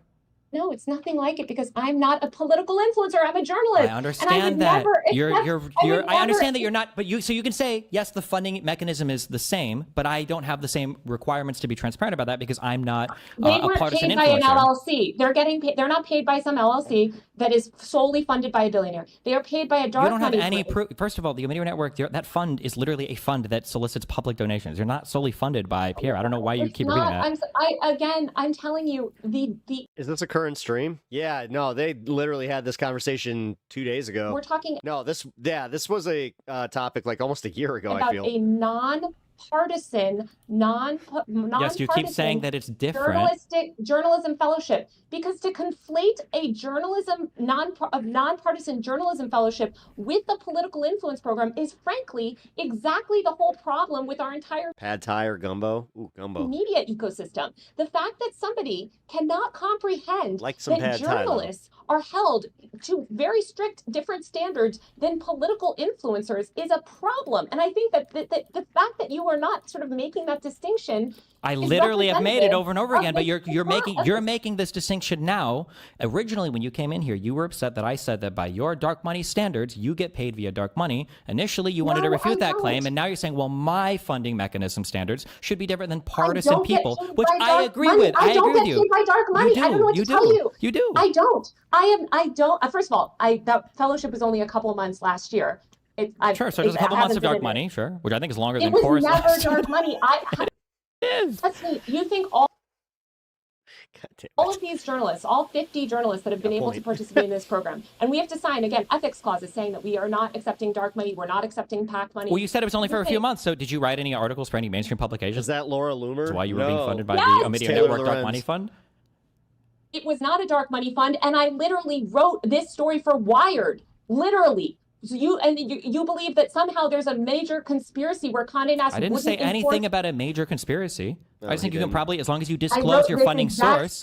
I wrote this exact story for Wired. If you believe that all of Condé Nast, it's just ridiculous. I would have had to, if I was accepting dark money, when I wrote this story, I would have had to disclose it. I am not accepting dark money. I have never accepted dark money. You probably did disclose it. You probably told Wired these are the people No, that it don't would work have for to be, no, it would have to be publicly disclosed. publicly. Wait. If I, Yes, it would have to be in a disclaimer. You don't understand how disclosure works? does she If you have scare a you? conflict of interest, you don't have correct to, conflict of interest. What is the conflict of interest between the Omidyar network and the Chorus or 1630 fund or whatever?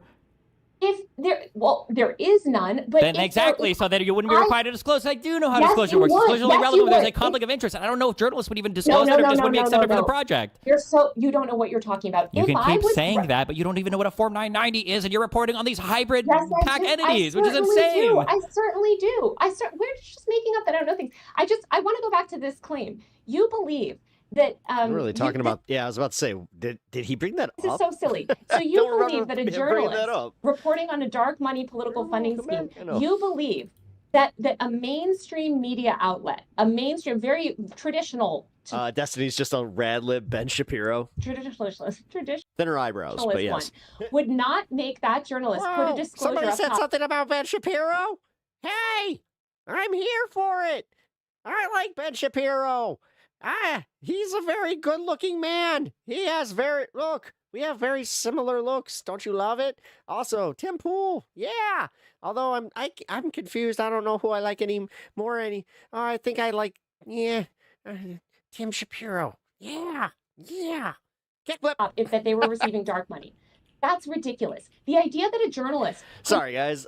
For some context, Tim Pepper is the biggest fan of Tim Pool that accidentally got dropped to my house. Receive dark money while reporting on a dark money political scheme and not openly disclose it.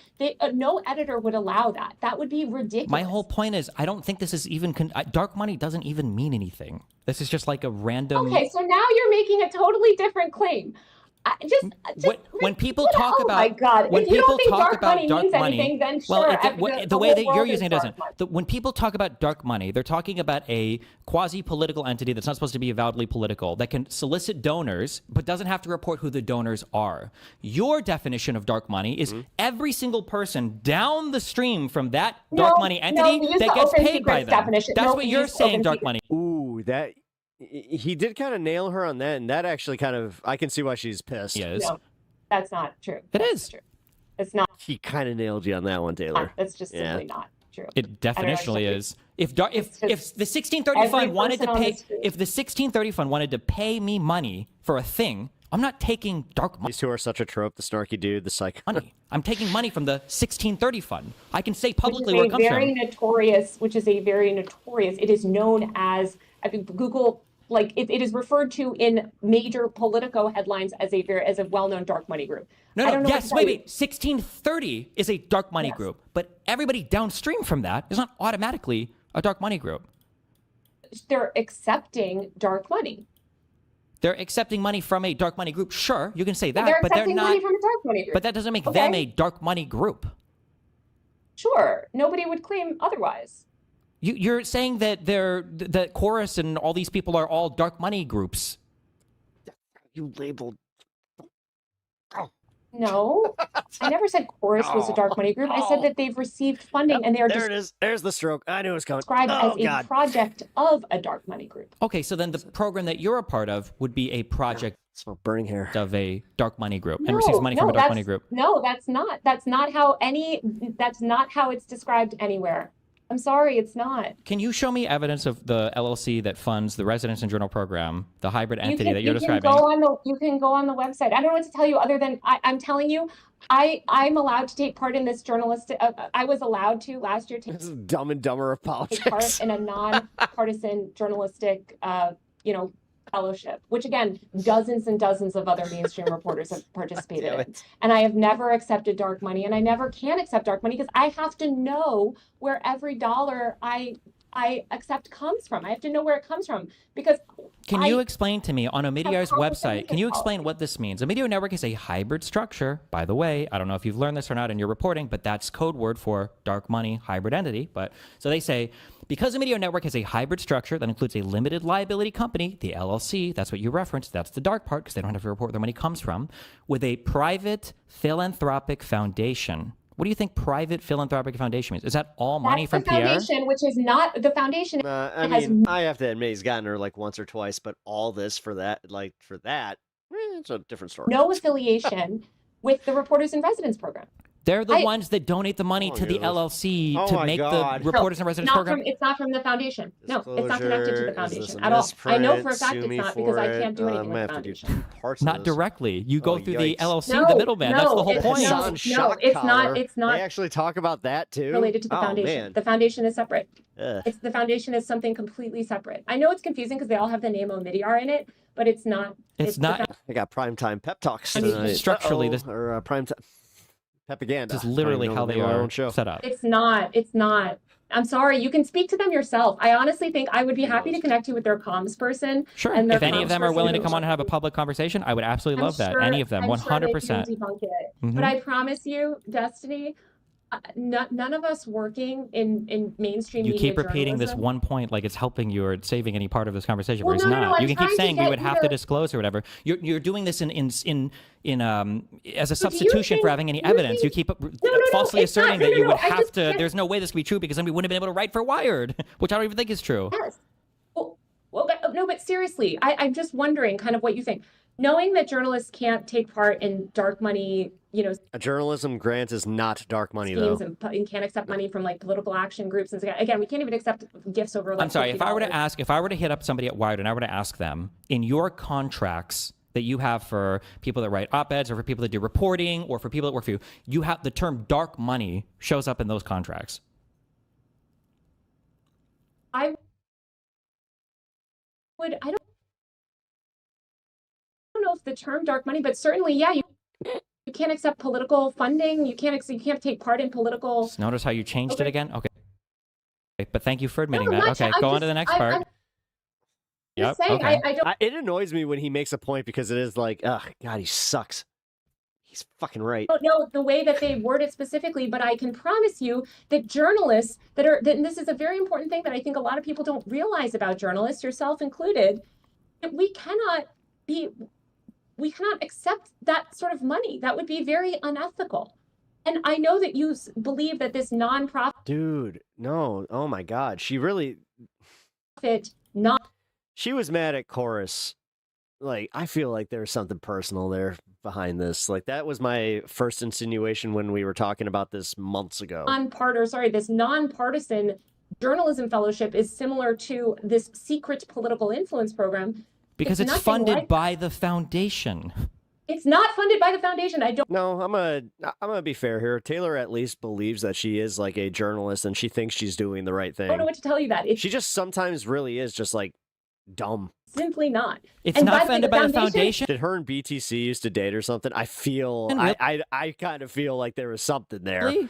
Do you think that I mean, there's a special type of annoyance there where you're just like, no. Huh. the Meteor Foundation, by the way, like is completely like diametrically politically opposed to me. So it would be very hilarious. Then It's why simply is it not that these? It says on the site, Omidyar Network receives no funding for the reporters and residents. Yeah, I remember her being an ass to Ariana Yasmin. Program Yep. via the 1630 fund or any other outside source. Also, yeah, he's got the kind of abrasive attitude that you hate to agree with when he has a point. Yeah. Our programmatic work is supported entirely. She's a lefty. Yeah. Entirely via our foundation and LLC. I know you wouldn't know by some of these arguments. Can you break that down Yeah, for me, or am I confused what foundation their means? programmatic work, but it's not funded by the foundation. They operate a nonprofit. They operate a political group. Programmatic work. You're right, Pep. I shouldn't attribute malice when incompetence is much more likely.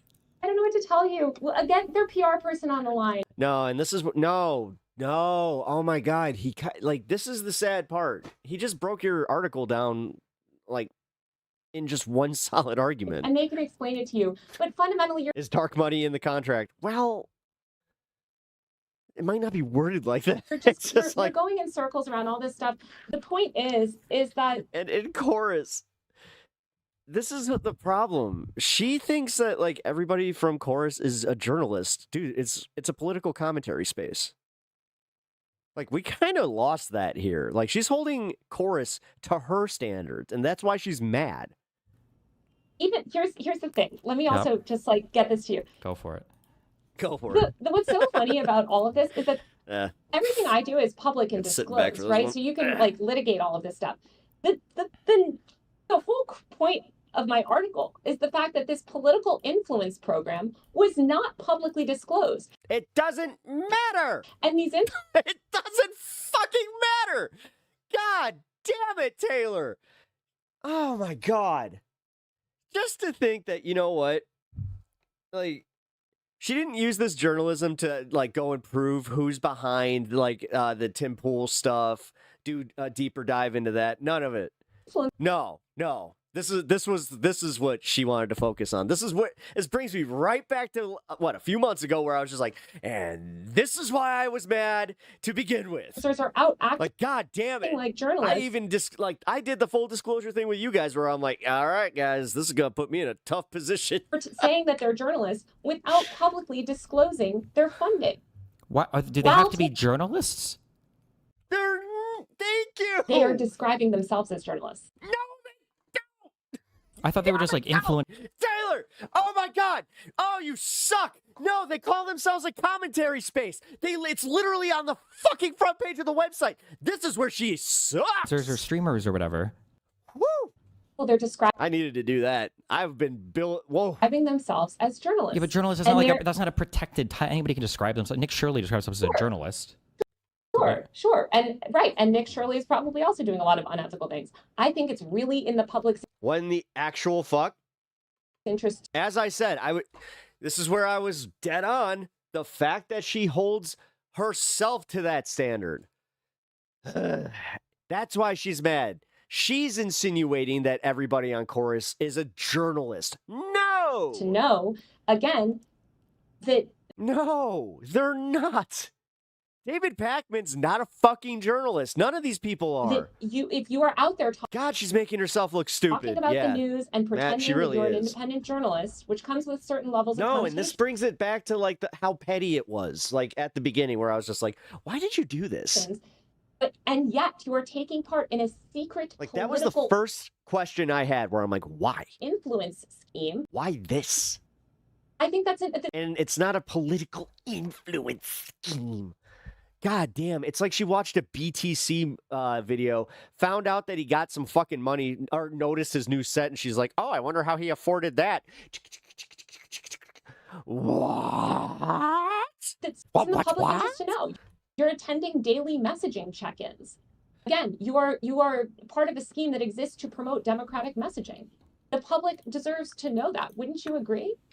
I don't know what the report. I would say the public deserves to know at the bare minimum whatever the legally reported requirements are. It sounds like you're saying that they weren't violating any laws in terms of what they're. Watching this might be worth the pep roast. I mean, this is why I did it. That's why I'm not exactly remaining silent. So do you think it's okay for influencers to take a lot of money for a political? Do Do it, Anakin. Influence scheme. Give into your hatred. And not Give into your anger. disclose it to their fans. Taylor Lorenz is my new apprentice. I don't like that, but I think good that my push, if I wasn't being politically partisan, would be to push Congress or to push legislators to make it so that there were stricter FEC requirements around what had to be disclosed, rather than to partisanly attack. Fairness doctrine can't be in.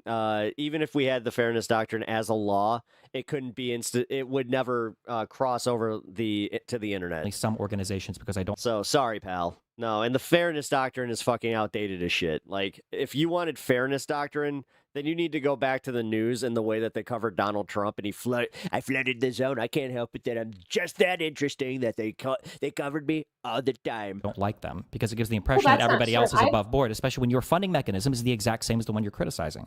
No. I am certainly not. You are, though, Taylor. No, this is where, honestly, this is why everybody was calling you on it and just said, no.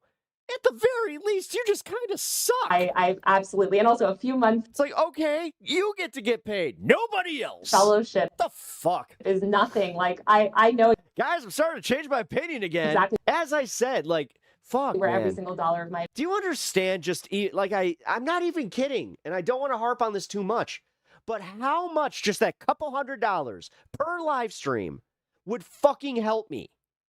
Like, God damn. Money comes from, and I have never. And it's shit like this. It's people like her that just made it so it's just like, well, there's dark money, and honestly, we can't trust them, and you don't want that.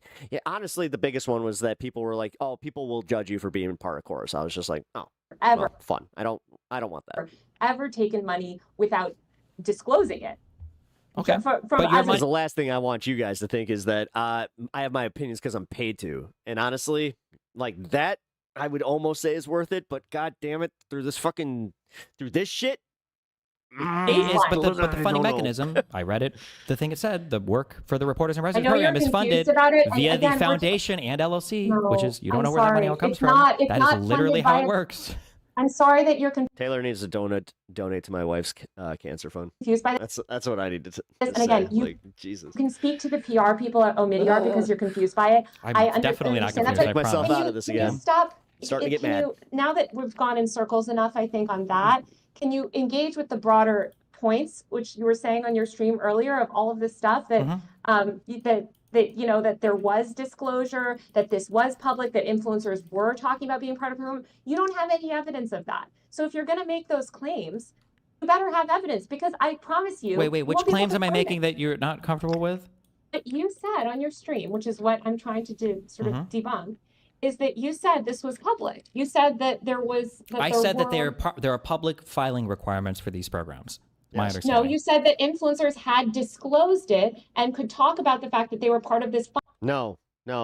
They might both be wrong on this one, but she's way off. Funding program. My understanding is influencers weren't forbidden from disclosing it. I don't know if all of them did. I don't know if they're required to. They were forbidden from disclosing it, and you have no evidence showing that they weren't forbidden from disclosing it. So the onus is on you to make that, to prove that. And we cite the contract. You don't cite from the contract. You cite, first of all, you cite a part of the contract. From the contract. Yes, you don't quote from it. You paste a part of the contract on your article, but then you also simultaneously, you can't post the whole thing, which I don't understand. We quote from the contract. We quote directly from the contract. Am I remembering, or was it somebody else that posted this picture? Am I mixing your article up with somebody else's? Is it a picture of like 3 clauses as part of the contract, or was it just a quote? That was one of the influencers that showed the contract validating, confirming our reporting, because the one influencer that posted part of her contract actually confirmed, she inadvertently confirmed our reporting. And that's, if you look at the response, people are like, oh, this confirms what she then said. Then why not? No, it confirmed that you had to sign NDAs. And honestly, you kind of understand why she, like that, again, that breach of contract was a problem. Like, you even said it, like, God, Taylor said it herself about her own stuff. Just publish the contract. If they're showing you that to bolster it, why just publish a part of it? I mean, now she does. Well, you'll have to call the lawyers up and ask why they don't let people publish source material. But what I will tell you so is you're that you're telling me that they would allow you to publish a part of a contract, but not more parts of the contract? You can quote from a contract, but you can't publish the full contract in full. Again, that's just the decision made to not publish the source material, which is pretty standard. Pretty standard. It's very rare that you're allowed to publish your direct source material. Again, because this is not Twitch receipts culture. It's I don't know. Yeah, actually, you make a good point here, Jay Paul. Last year, one corporation could only own 37% of market media.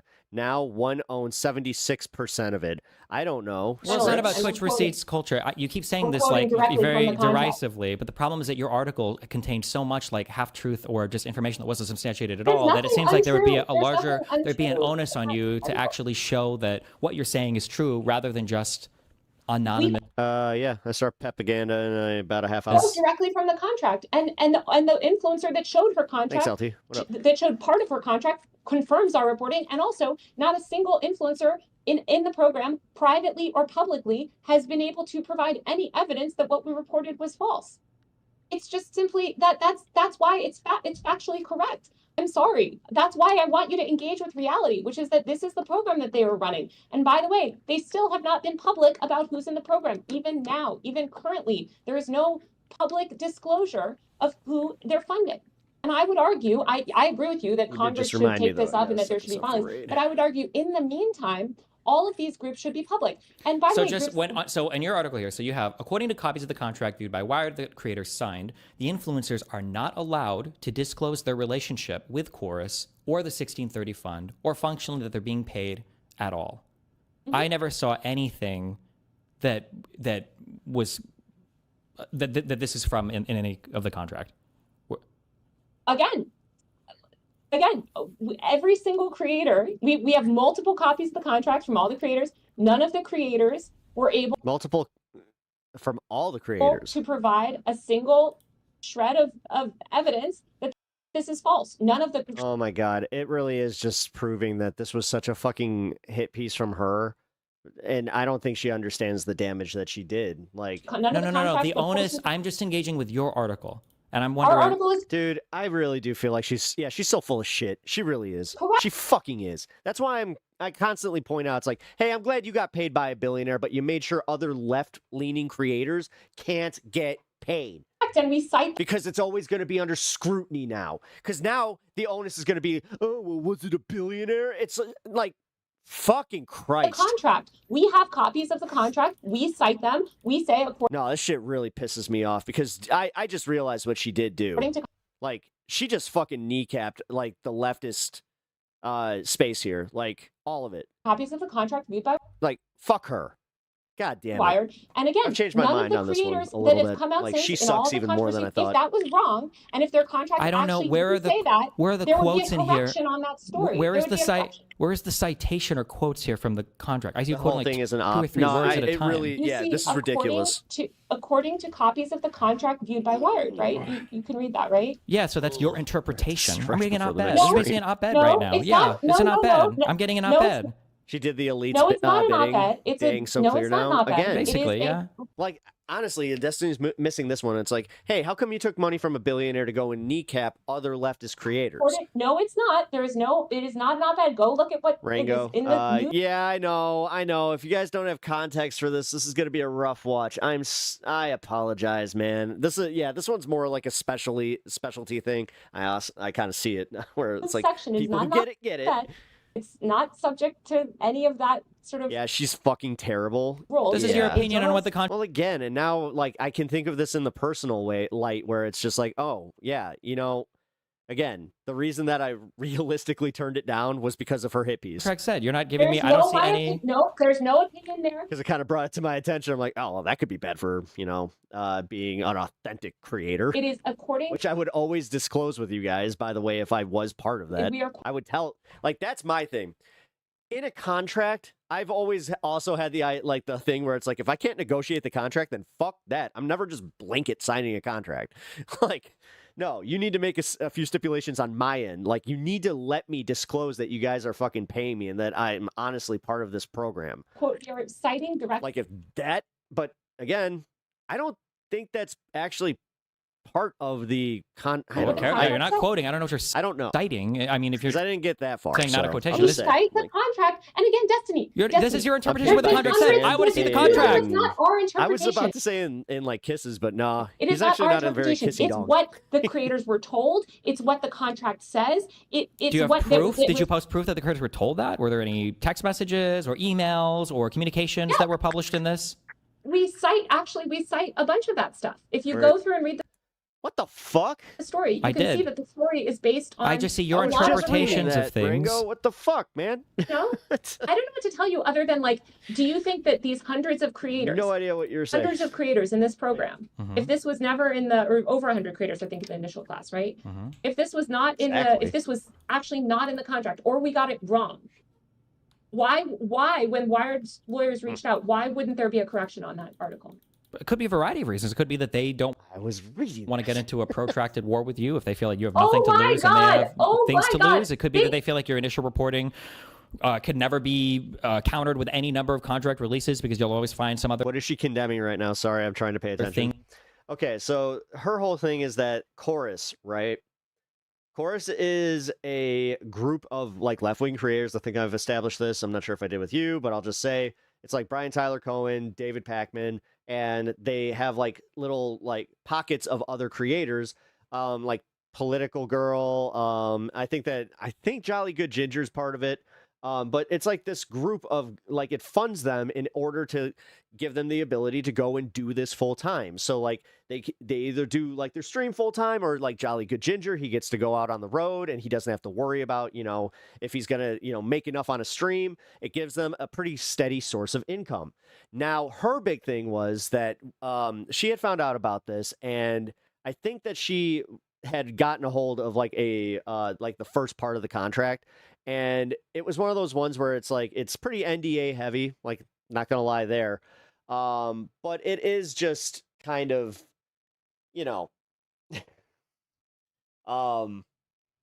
what's the word I'm looking for? Like, it's a pretty standard well, actually, no, I can say this now. It's a standard contract that we have figured out because she signed one of these with that billionaire. Like, now that I've heard her side, like both sides here, and like and Destiny, for as much as I hate this guy, he did get her to just outright admit that she's kind of shitty in this. To fight them on, it could be that they don't feel like they don't want to give away some amount of information that they have. Like, this does come from a very disingenuous place, and I think that she sucks. Right to retain and she literally cost like a lot of like this could have benefited the left. Honestly, this space could have been under this umbrella. Fuck. Majority Report could have gotten some help with this. I see too. It could be they feel like their influencers are going to be harassed because you call None out of so many But I guess Hassan and Taylor Lorenz are the only ones that the left is okay with making money. specific names in this article, they're seemingly just for the purpose of directing harassment at them. I don't know. There could be a million You're just reasons why they making, don't want okay, to. none of those things that you gave Destiny knows how to trip people are up. any sort of legitimate, because it would be we could be legally sued if we didn't correct it. I would be sued and Wired would be sued if we knew. All of those things that you said are irrelevant. I think that we've seen creators that have come out shown that their contracts are different, so that they are definitely writing up different versions of the contract. Oh shit! Well, then then they're negotiating, which tells me that it's also not like this blanket thing that she was saying. Oh my god! We knowingly printed false information and refused to correct it, and chose not to correct it. Might have fucked then up you my have a lawsuit future. on your hands. So it's just. Again, this is why I am unmanageable. And by the way, they were so eager, right? Remember, they were like, "Oh, we've left That to one sue." That's gonna stick with me the rest of my life. I'm sorry, they would issue a If correction. you guys don't know the context, I had a comedy club owner dash. He was a manager, and he just told me, he's like, yeah, you're pretty unmanageable. Did issue a correction. Brian Tyler Cohen made a video speaking about the stuff. You don't like it, but they There did is issue no what they correction felt on that like. article. No, There there's not is any. no I'm sorry. You meant Wired would issue a correction. Sure, Wired has not Yes. corrected anything in this article. That's fine. But my guess is going to be just the optics of it alone of a media some partisan interest group suing a political outlet or a media outlet probably is a really. The thing is it receiving the money? Like, because this is I receive money from Bezos through fucking Bezos bucks on Twitch. Does that count? Or do we have an inherent understanding that it's kind of funny to take billionaires' money and use it to actually have a message against billionaires? Again, they don't have to sue. They could just get the article corrected. And the fact that it's not corrected is because Nothing. It's because it's not false. It's simply I don't know. not This false. is my daily reminder this is my reminder then. If you guys want to see creators like me stay truly independent, make sure that you guys get yourself a membership. Because again, if you guys are not paying for the media like spaces but having those types of demands, that's kind of fucked up. I'm just going to say that much. I'm sorry to tell you, it's not false. And by the way, that influencer that shared a portion of her contract only confirmed our reporting. So I mean this for every creator, by the way. would love if the contract was uploaded publicly by these creators. They could go for it. But regardless, our reporting stands completely You know, for every time that Kyle Kalinske or I say it, it is very, very true. Like, we cannot continue to do this just just for free. That's how, I don't know, man. confirmed. And if it was false, there would be a correction, because even if they don't want to do it publicly, they would happily provide the lawyer with proof that I was wrong. Did anyone buy Melania Would books? happily get the article You receive it through their platform, but get paid off subscriptions and AdSense. corrected. That's all they would want to do, is get that article corrected, because they don't. You think I get paid by? It's fine. That if that's your perspective, that's okay. My standard for Not my journalism is a bit perspective, higher. it's No, not. this is slop journalism. What No, you're it's describing not. is that I It is publish a fact. thing, It and is if there a hasn't been a fact. retraction or correction on it, then the thing must be 100% This true, did even if I just do it kinda really remind shoddy. me of how yeah, no, this is a little bit more serious than I want to say, Good job, but hey, thank you for that. I appreciate that, Etch. Thank you for the $5. Oh yes, yeah. Lead us to Justifying get any of it in the his. article. And the reality is that you don't justify and any of your stronger interprets claims in the let's article. go. You don't justify that content restrictions exist, like you put, I think, in the headline of the article. We You don't cited the justify that the people were actual totally forbidden from contract. disclosing anything, which seems to be contradicted by the fact that as soon as this article came You out, a don't ton of have people a started you don't talking have- about you know them. what's so funny, Destiny? What? You don't have any proof of your claims otherwise. Because I'll be honest, like what chorus is, it'd be awesome. But yeah, like you said, the 1630 fund is not problematic. I We don't actually have to cite the prove contract.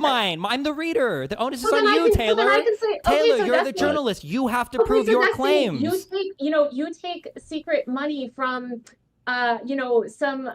some evil monster. You Okay. know, I don't have to claim otherwise. I don't have to. I can just say whatever I want. It's up to you to just. Yeah, but this is where I had a problem with Cat, because Cat, it turns out that they did technically do small donations, but it was all paid for by like one dude.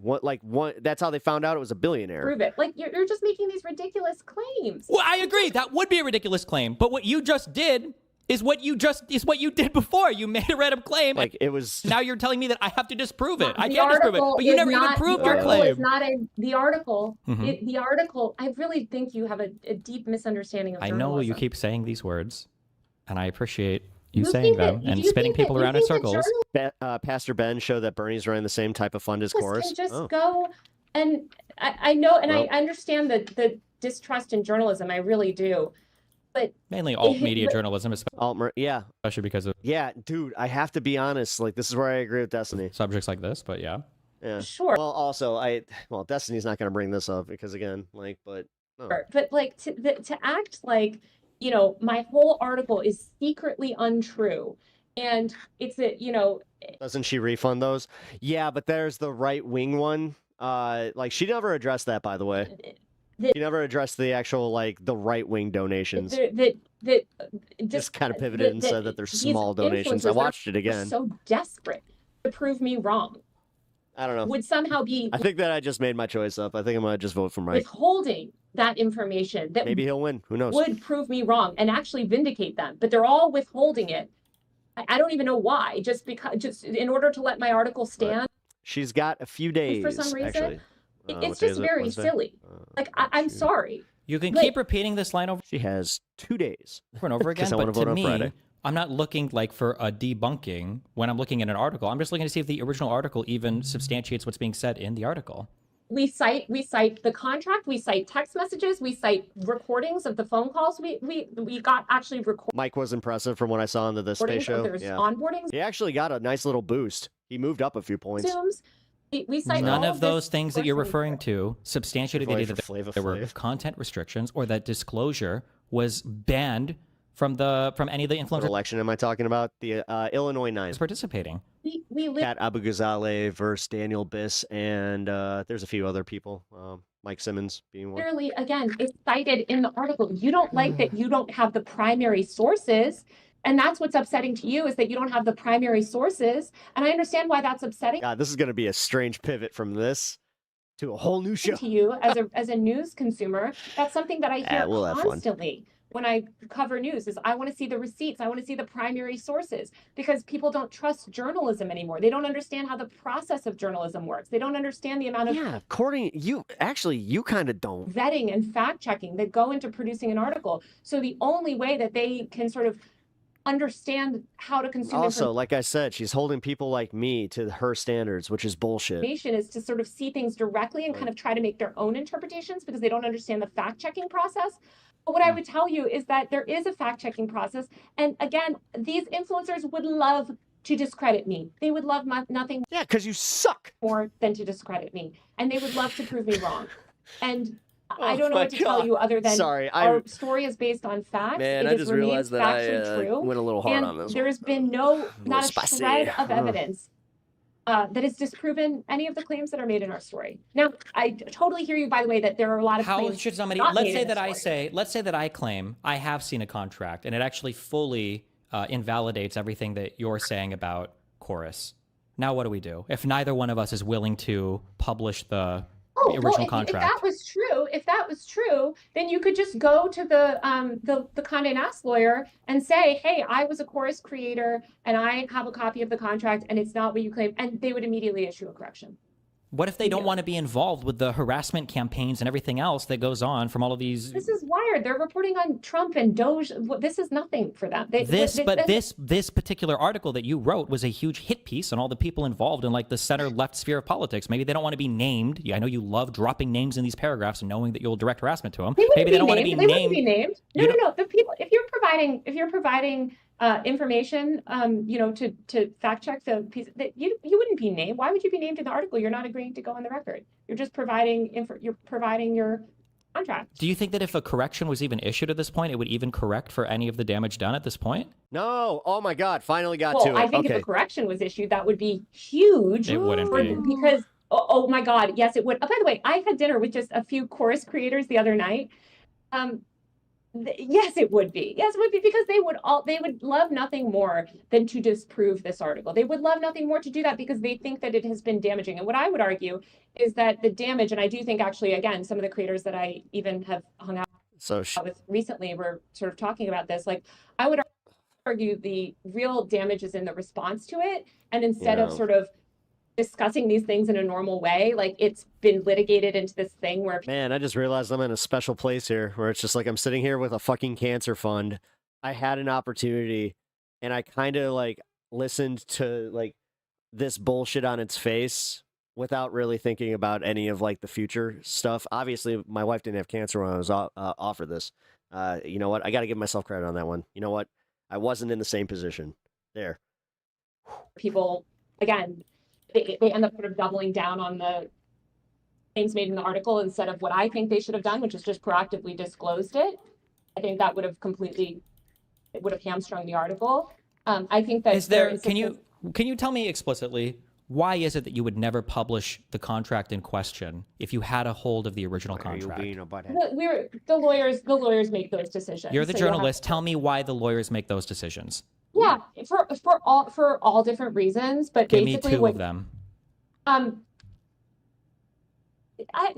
Honestly, I'm not a lawyer, so I don't understand. I don't have. Didn't we literally have people that published like Trump's tax returns and stuff? Like, you're telling me that what did I? Like, no, I had a offer. But he's published a contract. Haven't people gotten contracts with people in Hollywood or big podcast sales and then published those contracts? No, often the contract itself is not published for Kitty. Various reasons. I can tell you that the chew marks on my my Switch power cord. I feel this frustration. This If you remember, like for instance, when I did my interview with Chaya Raichek of Libs of TikTok, a job. I worked so hard. Yeah. It would have made this a full-time gig. I would have been able to do this without having to do my other gig. To get my actual interview with her, that source material made public specifically because I think it's really beneficial. But you could have made it. You could have made it public, though. No. No. Not without approval from... Why could you not have just made this a Substack post? What? Made what a Substack post? Instead of writing this for Wired, selling the article to Wired, which I imagine they paid you for the article, right? I am a freelance. I was a freelancer, so I wrote it on a freelance. Yeah, I wrote it for You got fucking paid, Taylor. freelance for them. Meaning they Why paid would you I for the do that? article, right? Yeah. Like I said. Yeah. Of course, Okay, yeah. so then I'm a why wouldn't freelancer. you just The fact that she gets money from a fucking billionaire. publish this I don't know, man. on a Substack? Yeah, totally not influenced. Well, you could release the entire Because contract. I want legal review, because I've been sued for defamation by lunatics before. I've had Why Trump would you be administration- sued for defamation? If making this a job would have stifled my voice, I did the right thing. Oh, thanks, Stephen. Publishing a contract. I do How is it appreciate it. defamatory? Oh my God. I could have. Because the thing is, I mean, that's the one solace I'll take in this. I get to do whatever the hell I want. with as far defamation as- suits, it doesn't I mean, up to a certain degree. matter if they have any merit. They TOS, don't. Obviously, all the times I've been sued for defamation, it's thrown out or dismissed or whatever. But like I said, I mean, just a reminder. My show is literally funded by you guys. So But it does- if you guys enjoy it, just consider It memberships. doesn't matter. It's an intimidation tactic. And if Well, then you're wouldn't going this up one against- just get thrown out and dismissed? when you publish something independently on a Substack, Because now I feel bad even doing that. you do not have the level of legal protection and legal review. Oh, I should probably also announce that I'm actually putting my Cash App on stream editing. soon. I wanted editors. Probably half a dozen people worked on this story. I know my name is on the top, but I know I've been multiple talking about. editors, I have to fact also adjust checkers, this. Yeah. lawyers. People worked on this. I'm in a fucking really bad position, and I've been kind of like not being as open as I usually am about this kind of stuff, which is hard for me. But yeah, Story at Wire. stuff sucks. Not just me. And this is a And that's why listening to this has kind of it's awoken some stuff where I'm just like, story that was complex enough, and especially with the amount of source material and the amount of creators we spoke to and the amount of material that we had, source material, I wanted to bring it to somewhere that I knew had a track record of really just going with the facts and making sure that absolutely everything I said was bulletproof, double checked, triple checked by, I would argue, some of the best editors working in integrity. media today. Oh, thanks. So I would want to trust them with that story instead of me just going on Twitter or giving it to some, leftist hate account that could have just made it into some drama and, I just don't buy any of that. There are tons of people that are posting incredibly salacious stuff on Substack. The idea that you thought you would have been... Wait. Well, I'm trying to be fair. I do want to make clear I don't really trust her much anymore, and I'm probably going to be watching even less of her content and being skeptical of when I do. Oh, okay. Be careful how you do that. YouTube does search for it in your display, and it will screw your algorithm a little bit with it on screen or in the title. Oh, really? Taylor Lorenz, let me tell you that. Same with description, though? They're not named Taylor Lorenz. Oh, shit. Damn. I think that you just kind of nailed something. I do here not- and why something happened. Not have the level of legal Thank you protection for that some little other bit of people do. And let knowledge. me tell you, I talked to Ken Klippenstein, who's a good for the friend Cash App thing. of mine, Okay. who does publish a lot of I get it legal now. stuff. His Well, legal then insurance, Jesus Christ. it is something that I certainly cannot afford. I don't have that ability, unfortunately. And I think it's cool that some people do. But as somebody that It's going to sound so bad, but it's just like, why could this happen when I was a little bit bigger? reports specifically on censorship campaigns and reports specifically on, these bad faith efforts to silence Okay. journalists. I'm done complaining. If I have a difficult story like this, I don't want to do it on my own. I want the fact checkers to rigorously go through it. I want lawyers to tear it apart. I want people that are really the best in the business to look hard at every single word and say, is this factually correct? Is this Why not factually backed email? up? If you email me the contract, I'll publish it. That would be, why don't you ask the creators? I certainly cannot do that myself. Legally, I absolutely cannot do that. You're asking me to just give you source material for my story. But what I would tell you is, why don't you go to these creators? Why don't you go to Because these they're all to creators? the left of me. They're not going to give me anything. I've reached out to two. They both of them hate me. They're not to the They left of you, absolutely though. are to the left of me. Absolutely they are. I don't know the political sort of, Oh, shut up. Shut up. You know the political ins and outs, oh my God, she's so fucking annoying. breakdowns of everything. But Yeah, you fucking do. You hang out with all of these creators. You literally just said you hang out with chorus creators. You hang out with Hassan. You cannot not know these fucking things. What in the actual fuck, Taylor? I think there's God, she's such a disingenuous piece of shit sometimes. some people in there. Brian Tyler Cohen, if he's so eager to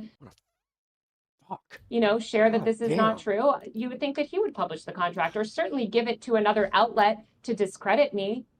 But he hasn't, and they You won't. published your article on August 27th of 2025. Yeah. Oh my God.